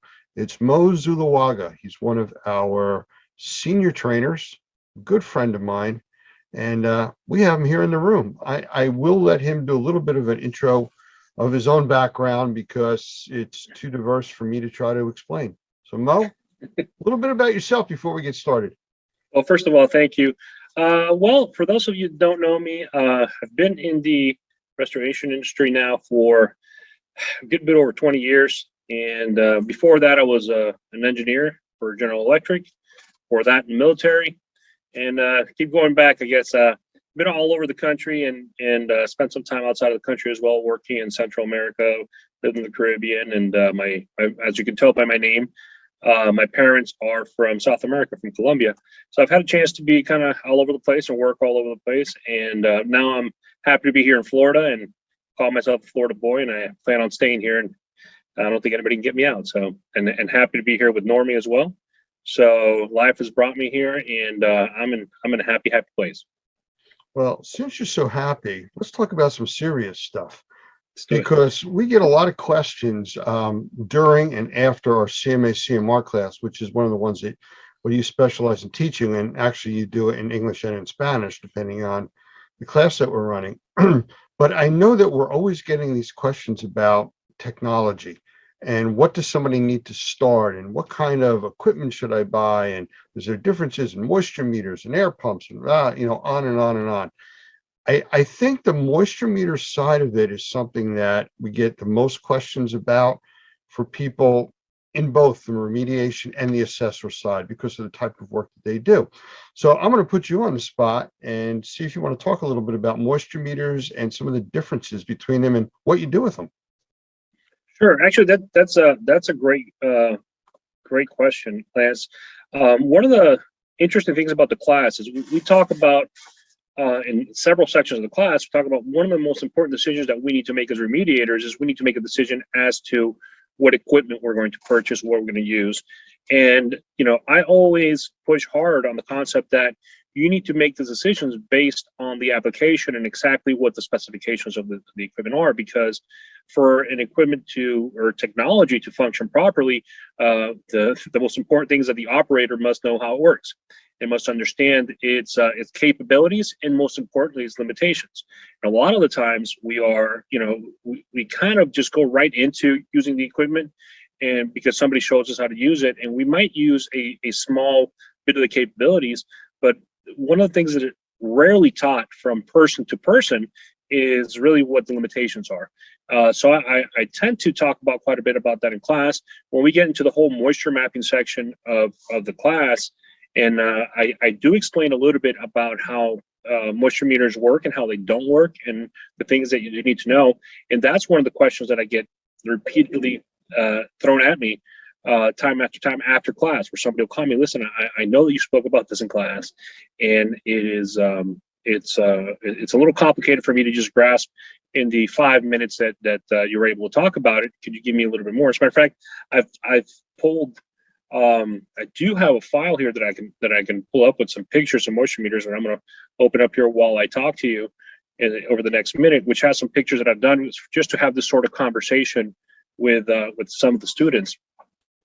So as I pull this up, one of the things I am going to say is that when we go through the process of selecting equipment, it is incredibly important to know what exactly is it that we're trying to accomplish. What is the end goal of what we're going to do with that equipment? So in moisture meters, that is, we're going to measure moisture somehow, or at least that's the concept. And one of the things that the first question we need to ask is, where are we going to measure it? You know, what kind of material are we going to measure? How accurate do we need to be? How thick is that material? Those are all things that we need to take into consideration, because not all meters are made the same.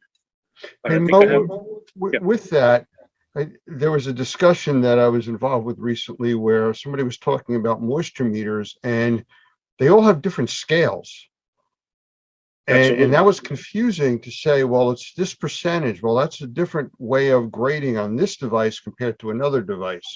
So I don't know if you're prepared to talk about that, but if you get a chance as you go through them, you might want to toss some of that in. Absolutely, will do. All right, so I have this little file open as a Word document that I have with the images. So what I'm going to do is I'm going to go ahead and share it, if that's okay.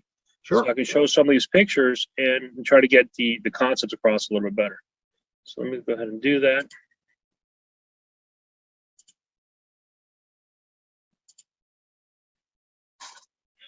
All right, toss this over to the center screen.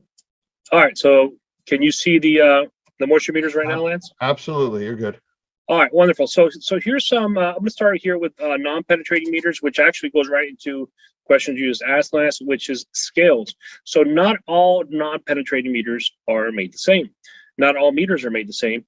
And when it comes to these sort of meters, the first thing you do need to understand is that scale. What are those scales telling you?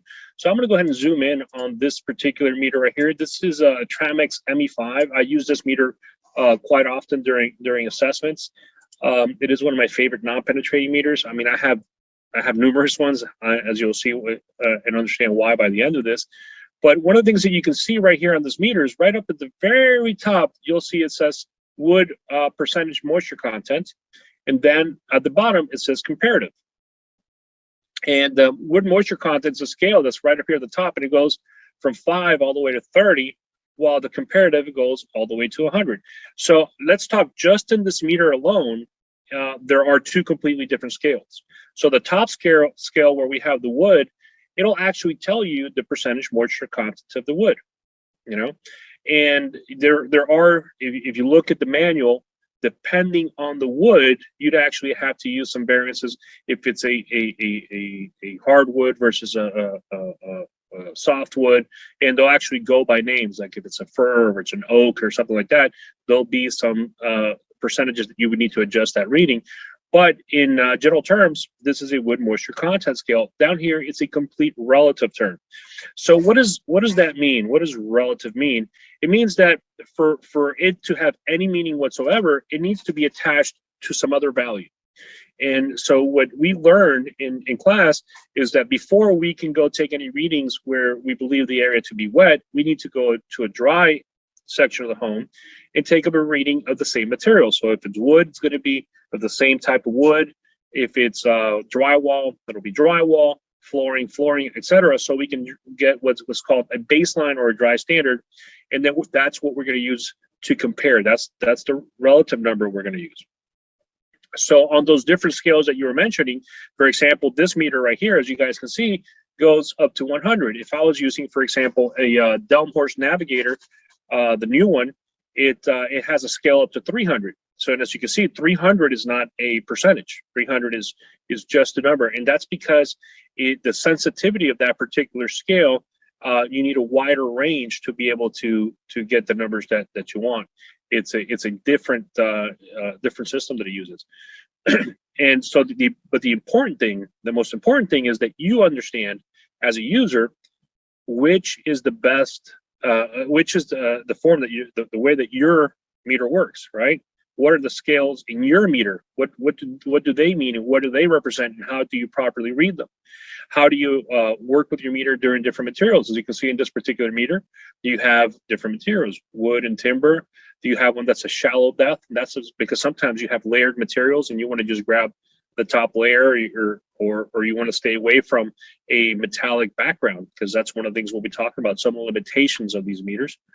And a metallic background might cause a limitation. Drywall, plaster, masonry. So this particular meter definitely has different scales. The important thing to understand is, except for the wood meter, those are all relative scales. Okay, those are all something you have to compare to. As you can see, this meter will tell you over here just how deep it goes, and you'll see in the wood that it does show percentage moisture content. And that's what I would say. This is a great example of saying we need to grab the most simple tools that we have, which are wonderful technology, because a lot of the times we don't see these simple tools as technology because they've been around for a while, and we need to understand those. You know, one of the things that you just mentioned real quick was the manual. And so many people that I talk to don't even know there is a manual. Sometimes you have to go online to get it or download it. And that's one of the most important things you could have for these types of tools. You really need to understand it. I've gotten calls from numerous people that were either en route to a job or on a job site that have called me and said, how do I do this? How do I use this machine to do this? You got to know this stuff before you go out. I mean, use it in your own home, learn it, use the manual. Absolutely. Habits that we now have in the industry or the people that have gotten used to understanding these concepts is the having these manuals right on your phone. Right. So we have them on cloud storage. So anytime, and I actually reference manuals all the time when I'm in the field, and there's a particular function of the meter that I might not have used in a long time. And I might know, but I might want to refresh her just to make sure that I don't miss anything. Because as you'll see, there are definitely different types of meters, but having those manuals available to you at a moment's notice is incredibly important. And it's a good practice that everybody should actually take on in their business and their daily use. So I want to show you. So this is meter number one. Let me show you something else. So here's some of the things that I discuss with students when they call me with these questions. And one is that comparative range, as you mentioned. And that comparative range can change from meter to meters. So we need to understand it. Understanding how far those ranges go, right? So as you can see, the wood moisture content go up to 40%, and this particular meter up here went up to 30. You need to understand those because questions can come up.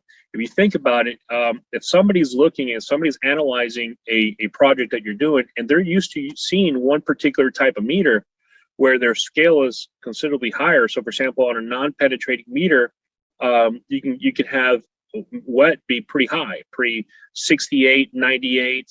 Other meters might be lower. So if they're used to seeing their meter and they think that your number is too low and that does not mean that it's wet, then you need to be able to explain that and say, well, my meter works in this form, and here's the scale that it works, and here's what the numbers mean. And if you don't do that, if you don't understand that, it might be a difficult conversation to have with somebody else that also doesn't understand your meter because they've never used it before. As you can see, the same company can have another completely different meter. This is also by Tramix. This one is really designed for concrete. And this one will have concrete moisture content, okay, and also for drywall. So this is a very specific meter, and these meters are excellent meters to use for very specific times and different projects. So if you really want to know what's going on with certain type of materials, you might need a very specific meter to do that. So like I said, having a set of meters to be able to tackle different problems that come on is very important.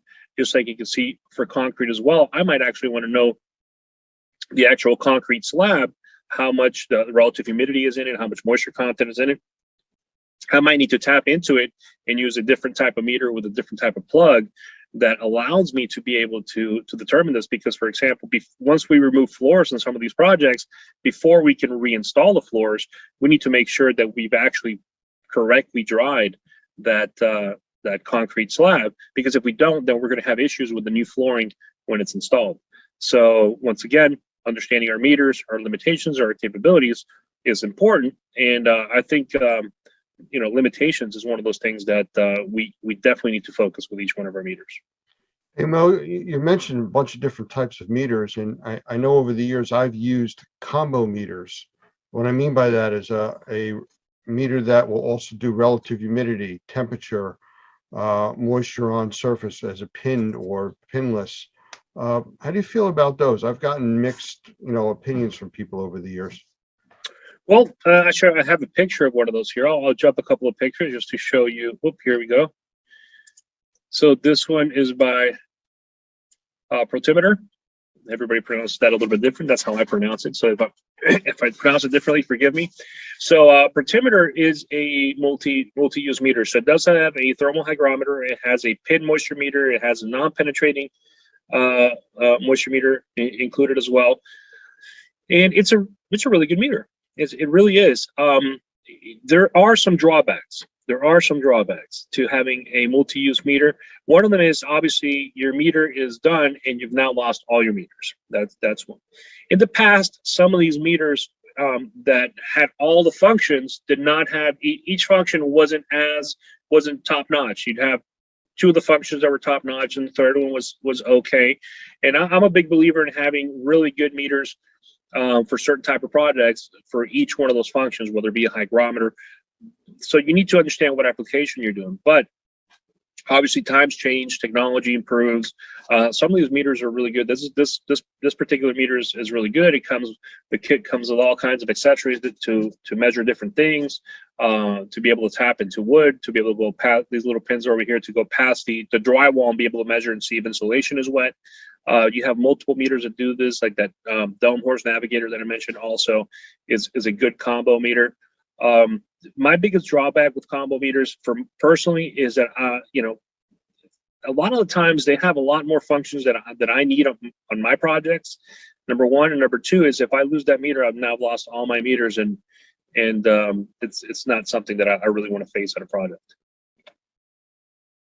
Well, that was one of the things that I had seen over the years that you had just mentioned about the sensitivity of the meters, that you give up some sensitivity when you have all these different devices combined together. It's really good with one or two things, but a few of the other ones aren't as good. And of course, the other thing is if something happens, you drop the meter, you break it, you've lost everything, Absolutely. Absolutely. And the other one is they are pricey. They are pricey to have a combo meter.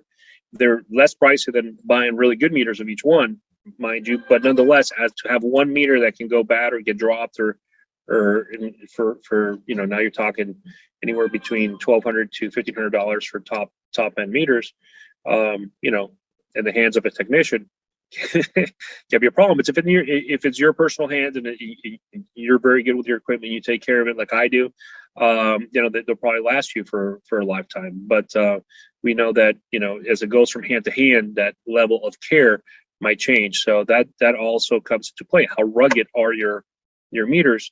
And that's one of the things that I look for. I like rugged equipment. I like equipment that I can take on a construction job, and it's going to make it to the end of the day. So that's important to me. Absolutely. One of the questions that comes up a lot is, what should I buy, a pinned or a pinless? And I always talk to them about, well, the pinless doesn't do any damage. You got to go to a different level of dealing with the consumer that you're working with about having pinholes all over the place. And depending on what you're doing, if you're testing carpeting, you're not going to see, like you're testing sheetrock, all these little pinholes all over the place, so you got to be prepared to build back. But, you have a favorite either way, pinned or pinless? Well, my particular answer to that is always I have both. And because it also depends on application, right? You do a lot of assessments. You've done a lot of assessments here at time, and during an assessment, in an assessment, a lot of the times you're not really looking to poke holes into a drywall, because like you're saying, you're creating damage to the drywall. On another type of project, for example, a drying project, that becomes a little bit less important. You're in an emergency situation and you need documentation that's going to be easy to explain down the road, either to maybe it's an insurance claim to an adjuster, maybe you go to court, something like that. And in that case, a pin moisture meter is definitely going to be a lot easier to explain, because it's showing you some moisture content versus a relative reading. And relative readings can be one of those things that's difficult to explain or people to grasp in a short amount of time.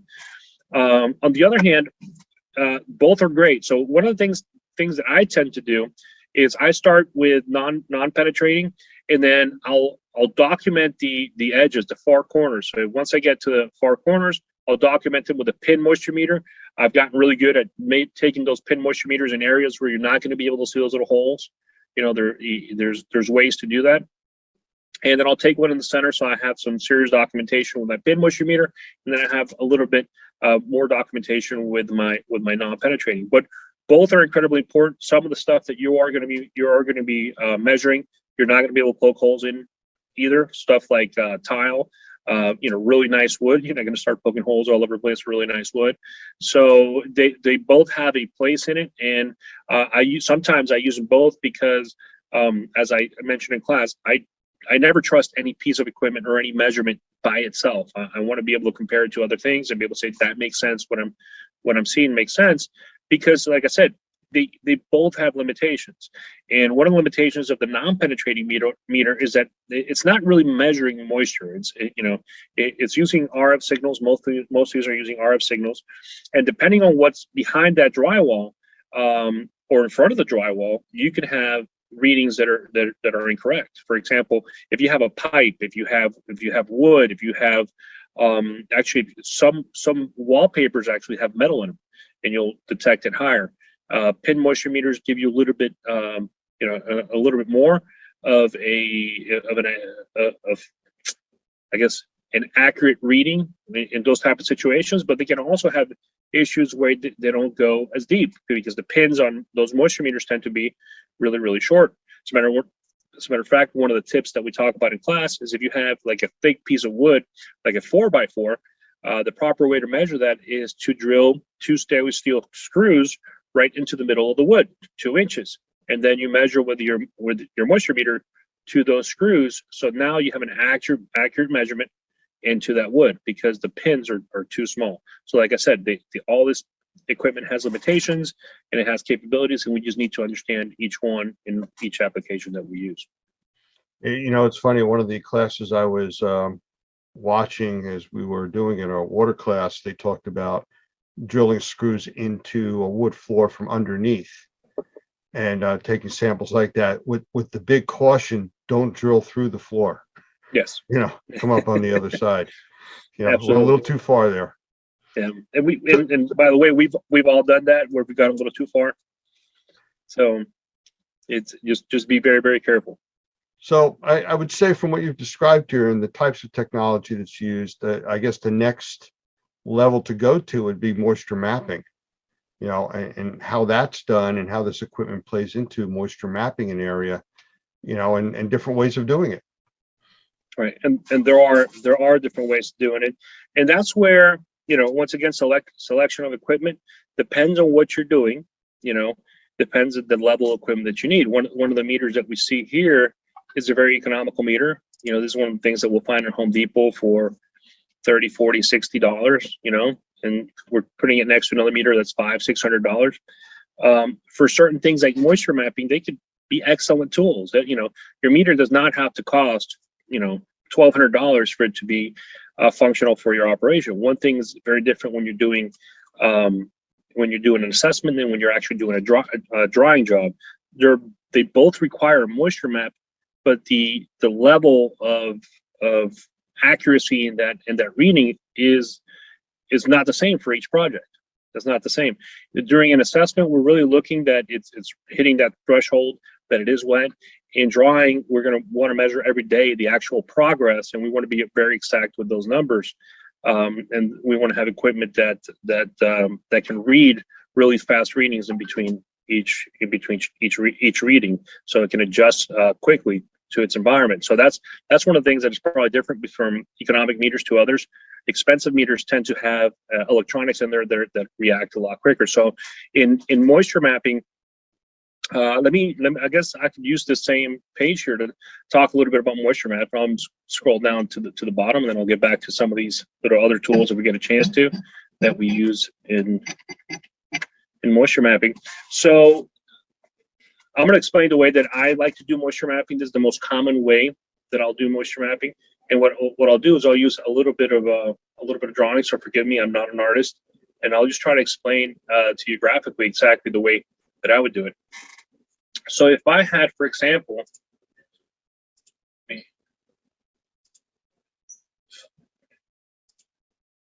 this.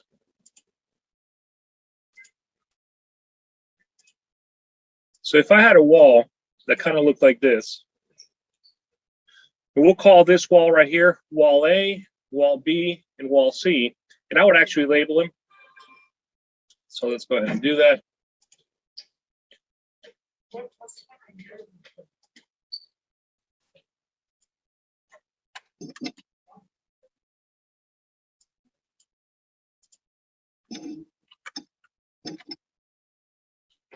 I'll do this really quick so it won't take too much time. I'll do a top bottom view, so you can actually see it from the top, and you can see the three walls. And then for each one of these walls, what I will end up doing is I'll draw a separate wall. So this would be wall A.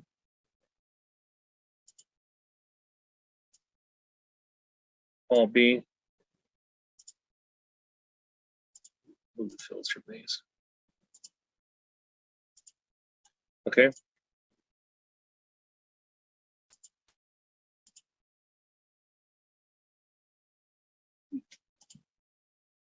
Let's make it look like this.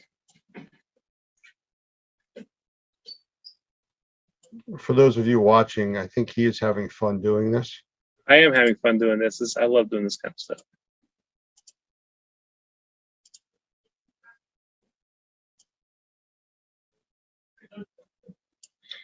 So this would be the areas that, for example, we would, in wall A, I'm a wall B, and if this continued all the way to wall C, I would do it, but I'm just doing it so we don't spend too much time drawing here.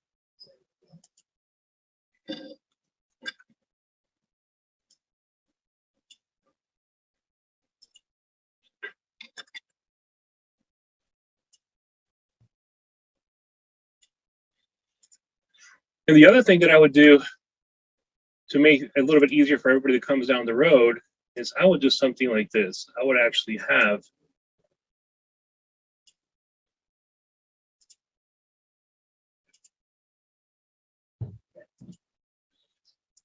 a piece of blue tape across that wall. And about every 16 inches, I would put a vertical line.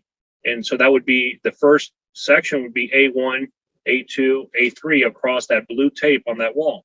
So, and I hope I'm explaining myself correctly. If for some reason I lose you, please let me know.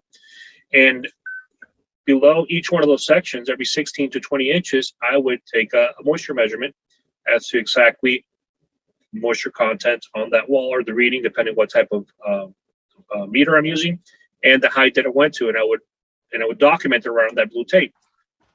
So on A1, I would put day 1, it would be the moisture content and the actual reading, and I would do the same thing on day 2. And what this does, it actually shows the sketch of the property. So if I had a whole property that was wet, I would probably, it wouldn't be these 3 lines, it would be the actual sketch of the whole property.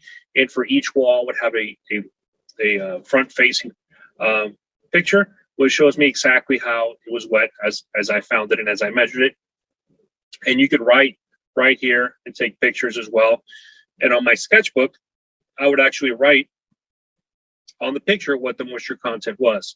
at that time. So that's one of the ways that I would do a moisture mapping. You can simplify this. You don't have to go as in depth as I go sometimes. And sometimes I keep it very simple.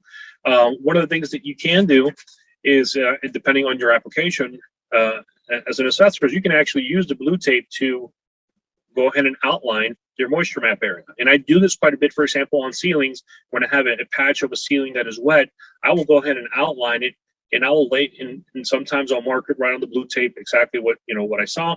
And what that does is, for anybody that comes after me, whether it's a mediator, it's an adjuster, it's anybody, they can really quickly see the areas that I found to be wet. So I'll actually moisture map it with my tape, document it with pictures. If I'm able to, I'll do what you see here, which is a graph or a sketch of exactly the area from 2 different angles. And the whole concept, everything that I do regarding this, and the reason I take a little bit extra time is, I always ask myself is, if I was in court in front of a judge and the judge had nothing to do with the restoration industry, how can I easily explain to him or show him exactly what was going on here? And that's always the basis that I take on my approach of either writing a report or doing a sketch or trying to explain something, because the reality is that we're not always going to be talking to people who completely understand restoration, who completely understand mold assessment, indoor air quality, any of these issues. And so it all ties together, from understanding how your equipment works, selecting that equipment, using it properly, being able to explain it, and then documenting the results into something like a moisture map. It all comes from basic thing is, we need to understand why we do the things that we do and how our equipment works. Very simple things. Looking at what you're doing here, I mean, to me, it makes a lot of sense, and hopefully everybody that's watching understands this too, but it also looks like a very labor-intensive process. I know there's other devices out there. I mean, I've used thermal imaging and stuff like that work hand in hand with moisture meters. So how would you draw the differences or comparisons to using that additional device in conjunction to a moisture meter? Okay, that's a great question. Well, one of those devices, I actually have a picture of it right here, which is this hydro sensor. And this is what this is. It's not a moisture meter, it's a moisture sensor. So right over here in the tip, you'll actually get two little spikes. And once you put it into a something that is wet, it's going to beep. So it's going to let you know, hey, this is wet. Obviously, once I find something wet, I'm going to confirm it with a moisture meter. But this is a really easy way to be able to do a moisture map, for example, on a large area that has carpet and all the carpet is wet. So you don't have to bend over. This is the original intention of this product, was to be able to do that, to be able to walk around and be able to then do your moisture map on carpet.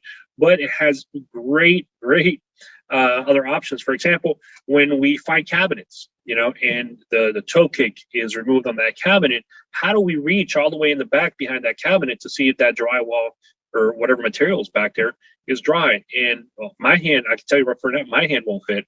So this tool allows me to just go right under there, reach all the way to the back, and do moisture testing across the back wall and see if any of those areas appear to be wet. Also, they're great for HVAC closets and little spaces in between the air handler and the drywall. Normally, you have 3 to 4 inches, and once again, I can't reach, but many times I find the moisture with this tool allows me to reach high places as well, ceilings and anything like that, without really having to get up on a ladder. Or if it's a high ceiling, I don't have to get up on a really high ladder, because I have a little bit of more reach due to this tool. So it's a wonderful tool that I think everybody should use. Saves my back, and it saves me a lot of time. I use it quite often. The other one that you mentioned is thermal imaging. So thermal imaging is a wonderful tool, probably one of the best tools that we have for efficiency in our industry and for breaking the ice with the customer. But once again, for you to be able to use it properly, you need to really understand how it works. So one of the first things I always say is get certified, understand what it does and what it doesn't do, and always question what it's showing you. So a thermal imaging camera, we all know, can give us false positives, and any dark area is going to be dark because it's cold, not necessarily because it's wet. It's definitely going to be colder than its surrounding areas, okay, but it does not mean that it's wet. But you can also get false negatives, and that's one of my biggest concerns all the time with infrared imaging.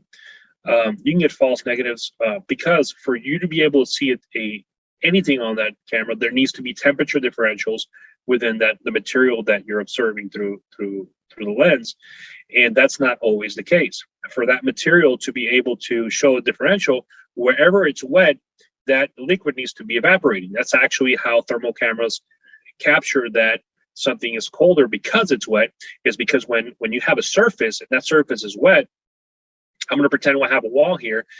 As those water molecules evaporate, they're taking energy with them into the air. That means they're leaving the surface of the material cooler because energy cannot be created or destroyed. It can only be transferred. And that water molecule, as it leaves the surface and it goes floating into the air, means that all that energy is up here. You have less energy here. And less energy means less heat, less temperature. So that's what the infrared camera is capturing. But if that's not happening because environmental conditions, because you have some sort of material or paint that does not allow that wall to evaporate, it's not going to show you anything. And that whole entire wall might be soaked. It's happened to everybody. It's happened to me, where I've said, well, this is dry. And I said, well, let me go check, with my other meters anyway. And sure enough, and then you learn, I always have to check with moisture meters. I cannot trust the infrared camera by itself. I rarely trust any single piece of equipment by itself. I always want it back up to give me confirmation and saying, hey, yeah, what you're seeing is truly what you think it is.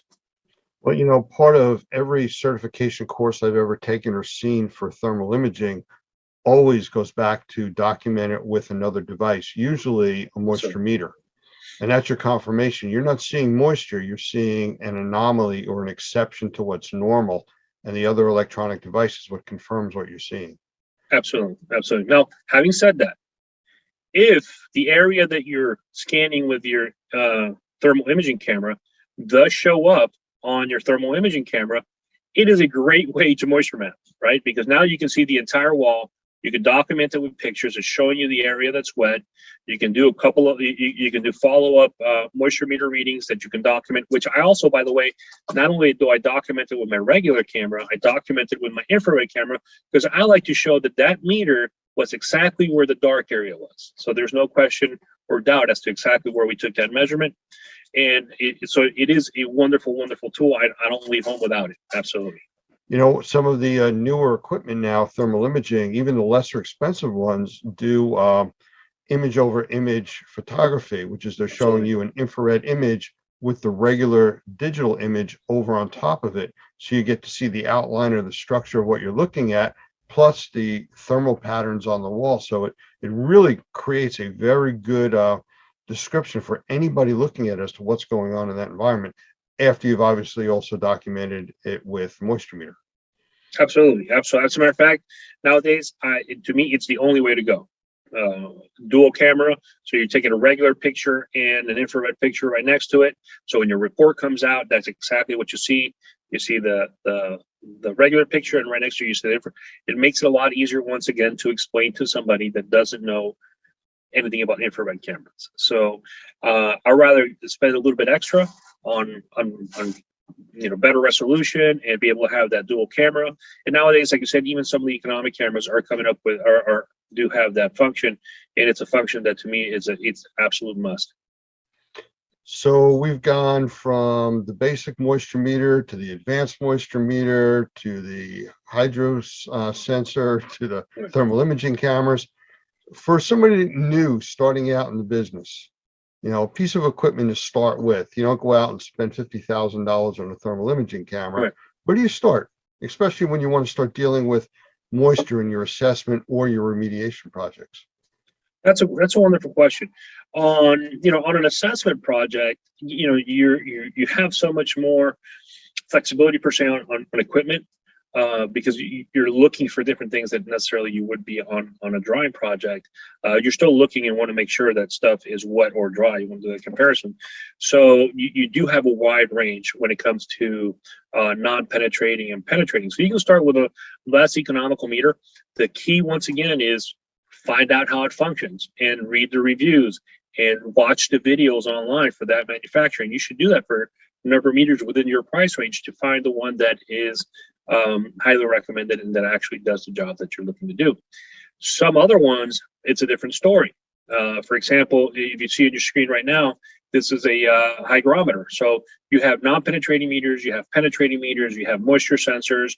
Now another way to measure moisture is moisture in the air, which is where we'd use a hygrometer. And on hygrometers, once again, an assessment, it could be, a little bit more flexible, because what you're looking for is a couple of readings during your assessment project, and a lot of hygrometers out there will do that. If you're in a drying project, for example, there's very few hygrometers that can stack up to the requirements of a drying project. This is, for example, one that would. This is a one that I like quite a bit. It says Phoenix, but I believe now the manufacturer is Vaisala. And what the differences are, for example, this hygrometer I can put in front of a dehumidifier, which has extreme temperature and moisture readings and low moisture readings, and pull it away and get very accurate readings right away in another location. Other hygrometers, less expensive hygrometers, you're going to have to wait a number of minutes to be able to get an accurate reading per location. So the hygrometers tend to be one of those things that the better you get, the better it's going to be for you for efficiency, because you don't have to wait all that time for the sensor to be able to adjust. Better sensors also tend to last longer before they become uncalibrated. So those are things, the newer hygrometers that are high end, you can also change the sensors. You can buy just a new sensor and put it in. So depending on the piece of equipment that we're talking about is dependent more on my guidance. So as to penetrating and non-penetrating meters for assessment and an infrared camera, I might say, listen, here's some baseline products that I think were great. I highly recommend. For example, FLIR makes I think it's the MR40, which is a penetrating moisture meter. It's a pen. It looks like a pen. It has a little flashlight on the other side. And I think it's $60, $70, $80. It's really inexpensive. And I think it's a wonderful moisture meter for assessments. Wonderful moisture meter, especially because it is so light that I can stick it pretty much anywhere, on a wall, on a ceiling, and it will stick and keep my reading, which means that I can document the picture with pictures a lot easier. I don't have to have my hand up, especially if I'm on a ladder or anything like that. It becomes dangerous. I don't have to hold it sticking to the wall and taking the picture. I can just stick it to the ceiling or to the wall, take a step back, take a picture up close, take a picture from far away, and it does a wonderful job. With a hygrometer, I would say definitely do your homework, get a little higher end, make your life a lot easier. And on a thermal imaging camera, one of the economic ones now is the C4 or C5 from FLIR. Those do a wonderful job. They do have their limitations. One of the things that I don't like about it is that the battery is not external; it's an internal battery. So once that battery starts degrading, basically your infrared camera starts degrading, because keeping it charged does become a headache. You have to have it connected all the time, but that happens over time. That doesn't happen immediately. The higher end cameras, like for example the E series, the E6, E8, I really like those cameras. They have batteries you can swap in and out, so it's a lot easier to always have a piece of equipment that's functioning. You can have multiple batteries. They do have the drawback of a higher cost. You're probably looking $2,000-$3,000 for those cameras versus $500-$600 for a C5 at this time. Very cool. Well, we have a few minutes left. I don't even know where to start to say. Would you want to sum up what we've talked about, other than come take the CMA CMR class, or one of the advanced classes? But how would you sum up tonight, at least for the folks watching? Actually, I have a pretty easy way to sum this up. Okay, which is what we talk exactly in our classes. Is when you make a decision to move forward into an application, to say assessment or drying, if that's what you do, know what your application is, know what you need, and then go study the equipment that's out there and choose your equipment based on that need, not on pricing. Okay, not on Bobby told me this is a really good piece of equipment. They have it on sale at John Don or Amsco or wherever it is. Just do your homework. Read the manuals, understand what it is that you're doing, understand how your equipment works, and most importantly, understand why you're doing it. What's the purpose of you using each piece of equipment? So then you can properly document that purpose and properly express that purpose through your documentation to somebody that has absolutely no clue what it is that our industry is about. That is if you take the whole entire idea, that is the basic idea of what we do.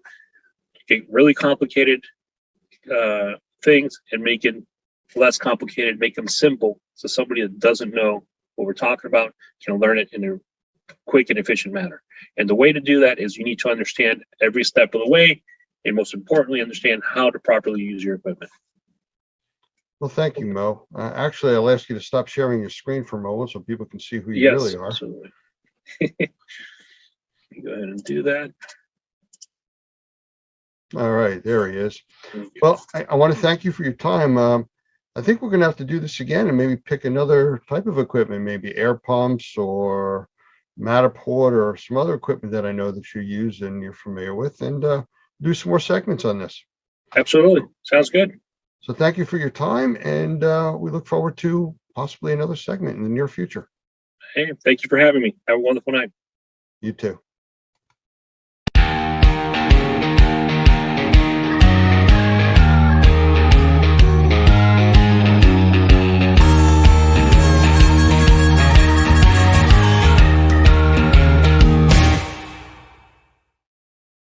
So let's get right into it. I know when we spoke earlier that we talked about the health departments, but it all follows wet buildings. And I know that's something you're very familiar with. So why don't we start there about the wet building situation and why these health departments are finally taking notice? Yeah, thanks for having me. Well, for those that have been certified by NORMI, one of the things that's fundamental to mold growth and amplification and all others within the microbial realm and interactivity, it all starts with damp to wet buildings. We know by now, or we should know by now, that there are thousands of global academia peer-reviewed published studies that show what happens in an indoor environment that has become damp or wet due to some unplanned water intrusion. Those global academic studies are numerous and abundant on mold spores, mycotoxins, beta-glucans, gram-positive and gram-negative bacteria, right? It hasn't necessarily disseminated down across the large canvas of those of us in this industry, but because it is a health issue, and it's known to be a health issue, so you have global academic science that says this is what grows in a building, and you have all these MDs and homeopathic medical experts that say these are the conditions of the people that are coming in because they were exposed in a damp to wet building. Now, if we look at the data, and I want to preempt this a little bit. We by now know that globally, 25% of the population of planet Earth, 25% of us human beings have a genetic predisposition.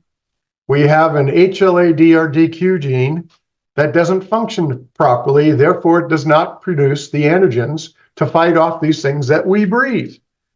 Then you've got another 15% of the population who has an immunological sensitivity. So if you put the two together, that's 40% of the population. That's 4 out of 10 people. And here's the challenge that we have. And I'm getting to why some of these state departments of health are acting as they have begun to act. Well, 4 out of 10 people are at risk. 4 out of 10 people, and we can drill into some of this data, right? To these experts like Dr. Neil Nathan, Dr. Shoemaker. These are people that are living with symptoms and they don't know the cause of it. And it's damp to wet buildings and mold exposure and the subsequent allergens and toxic aspects of the fungal and bacterial amplification. 4 to 10, and they don't know it. Think about that. They don't know it. On a recent podcast, Dr. Jordan Peterson was actually interviewing Dr. Shoemaker. And he said, you know what, is this bigger than asbestos in and of its own right? Is this an epidemic of pandemic proportions in its own right? And the conclusion of the panelists, Dr. Shoemaker, and there was one other doctor whose name escapes me. Yeah. And here's the challenge. We go in as remediators in this profession. We're dealing with clientele who don't know why they don't feel well, right? We know that 4 out of 10, and simply we should start making a deduction that that's somebody who's sensitized or has a genetic predisposition and doesn't know it on every job, because we don't know. So what happens then is you're starting to get this trickle effect where there's enough information out there. It would be a billboard type of explosion of information if the data produced in articles such as Industrial Health or Industrial Microbiology or Toxins, these are various publications.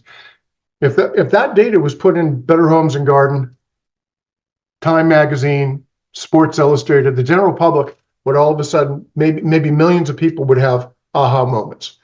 So what I'm talking about right now, just the data of that 4 and 10, that's about $125 million, 125 million people in the United States alone. That's a third of the population of our country who is walking around not feeling well, in some cases severe illness, and it's because they were exposed to these microbial amplifications due to damp and wet conditions in a building. So yeah. Excuse me one second. I mean, just to be fair to the industry, just up until recently, and it's still very common with a lot of the medical professionals, they will treat their patients with medications and other types of treatments and remedial changes to their life, and then send them back to the environment that's causing their problems. Yeah. And I've talked with a lot of environmental doctors and a lot of doctors that don't deal with environmental medicine. And there's such a wide gap in the thinking process. I recently talked to an orthopedic surgeon about environmental medicine. He says that really has nothing to do with our practice. I said, are you sure? He goes, oh, absolutely. We don't deal with, their allergies and their sensitivities. I said, no, but in your situation, when you put somebody in a cast and give them crutches and send them back to the home environment and they're a hoarder and you don't know, they can't maneuver. Yeah. Their environment is creating a health issue for them. And he goes, never looked at it that way. So there is an awareness that's slowly starting to creep in, but there's a big gap. Yeah, the gap, Normie has an opportunity to build a bridge that goes across the Grand Canyon through awareness and through our knowledge and through our subject matter expert positioning. And that's what we need to do. This is a big deal. We've got, like I said, a third of the population of the United States. And when you start drilling into these studies, and that's part of my background. I used to look at a bunch of research to be able to talk to a cardiothoracic surgeon or talk to a rheumatologist or talk to XYZ pulmonologist about, whoever I was working for at the time in the industry. And so it's not there yet, but we do have, and this brings me back to the topic at hand, certain states are starting to take position statements, albeit as rudimentary as humanly possible. And in the state of California, this is 20 years now in the making. And finally, they've been talking about damp to wet buildings are unhealthy. So as of January 1, 2022, it became law in the state of California that any property manager that was going to lease an apartment or a home to a prospective tenant, they had to provide them with the California Department of Health mold booklet in advance of consummating that contract. And that mold health booklet talks about damp to wet buildings and that they are unhealthy. And then there's other areas in there that if you do encounter wet conditions, you start to see mold, what do? It's kind of here's a recipe. If you fall into a situation, you contact your landlord, they've got to fix it. But a damp or wet building, in this mold booklet, they state it is a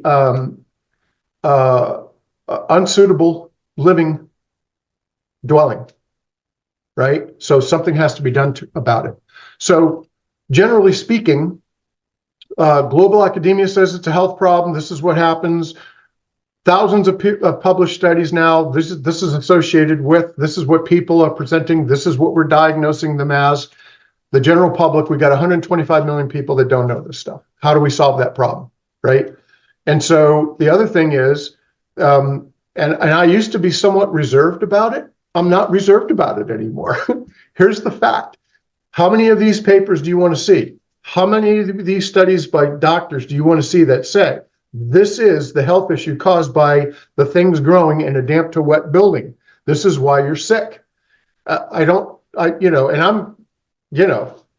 take arrows for it, that they're just trying to do that. That's not true. That's not true. So, to the credit of those in the health industry, yesterday, I went to a treatment facility that had some water damage, and I started talking about these things. And one of the doctors said, "This is fascinating to me. I've never heard this before. Where can you send me some of these studies? I want to become knowledgeable on this." And I said, "Sure. How many would you like to see?" He said, "Well, pick the 3 or 4 that you like to cite the most." I said, "Done, will do." Sent them, and I'll be looking forward to a follow-up conversation. So not only do we have the opportunity to heal an environment, we can also be disciples, so to speak, in sharing knowledge and providing information for people who can help make a difference. And so it's critically important. But I think, in fairness to the industry, by and large, we do a pretty good job of drying out buildings, but we're not dealing with comprehensively the subsequent microbial contamination in the entire environment, right? And we have a third of the population who don't know it.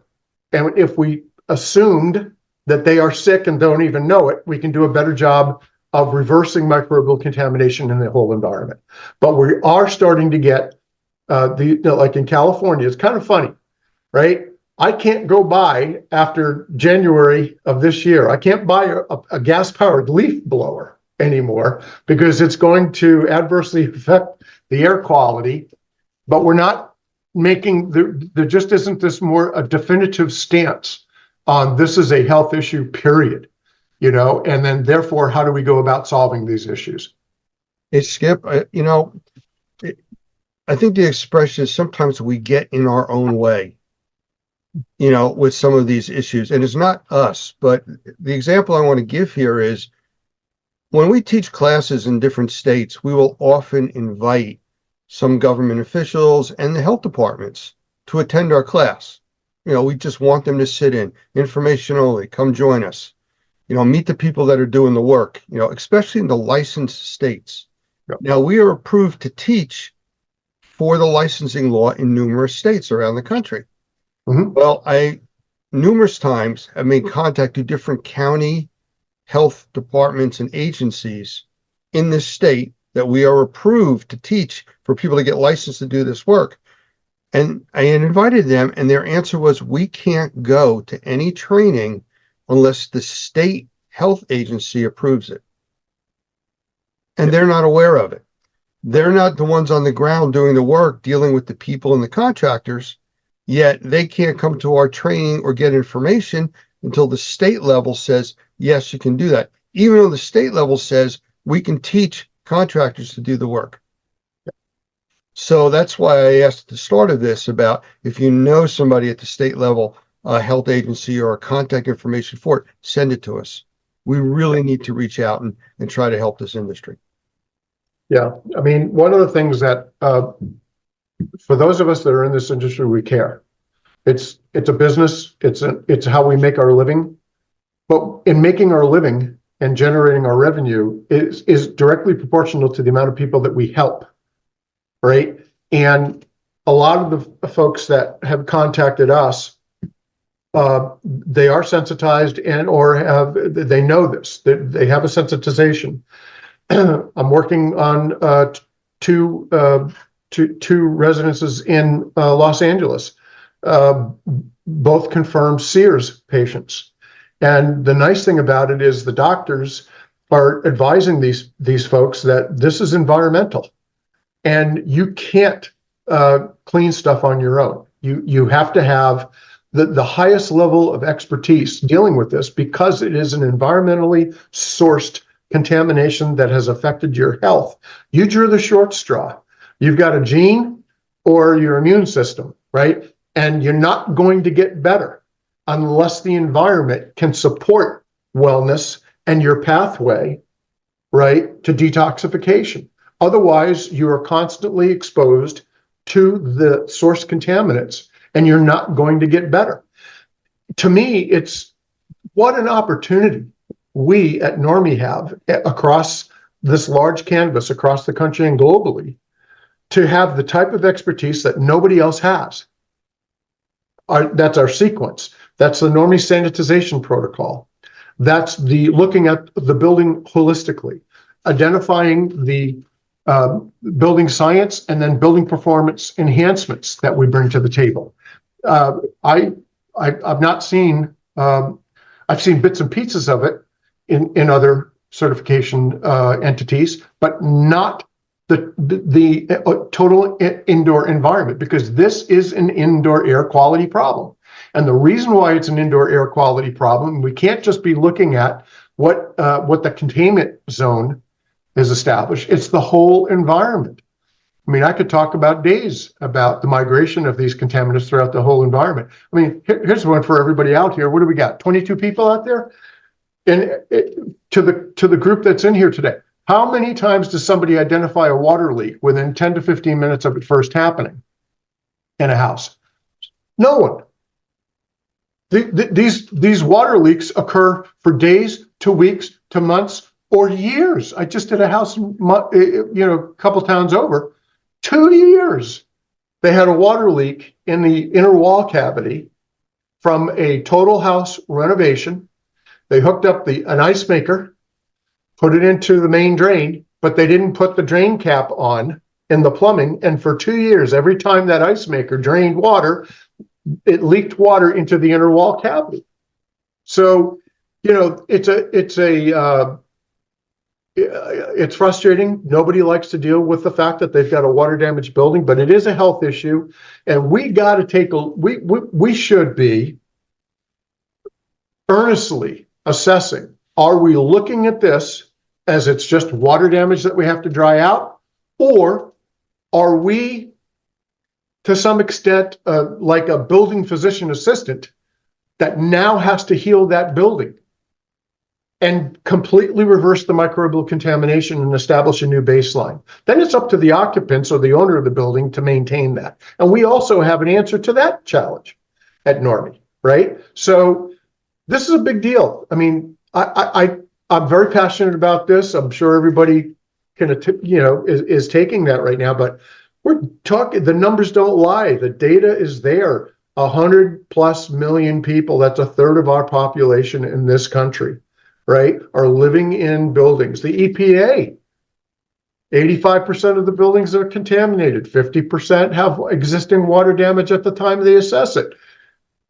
Hello? And if we know water damage is a health issue, and the health researchers, the doctors that are publishing these studies are saying these are the diseases and illnesses associated with people living in a water damage. We know it. It's done. It's no longer water abatement. It's decontamination of microbial. We have to reverse the microbial contamination at that point. I think part of the problem that you run into is we're dealing with very often a mechanical system failure, which then leads to a biological situation or problem. And you're talking two completely different industries that don't normally interact with each other. I install an air conditioning system and a conduit to drain out condensation What's that have to do with somebody's health? Well, nothing until it malfunctions. And again, it takes time, and usually it's not seen because these things are in areas of the buildings that most people don't go to or inspect. Yeah, right. And let's not overlook relative humidity. My business is in Santa Barbara, California. Our relative humidity year round is perpetually over 70%. But here's the challenge, right?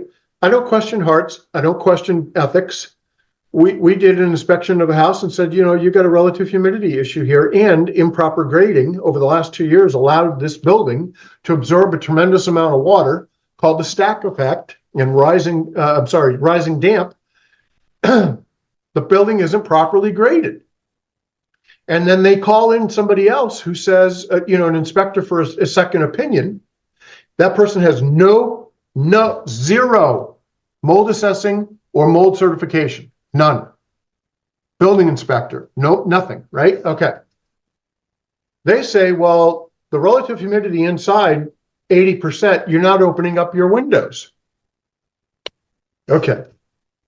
I'm Polish, but even I can figure this one out. If the relative humidity outside is 72% and the relative humidity inside is 81%, when you open up the windows, you're going to end up with 72%. You still have a relative humidity issue.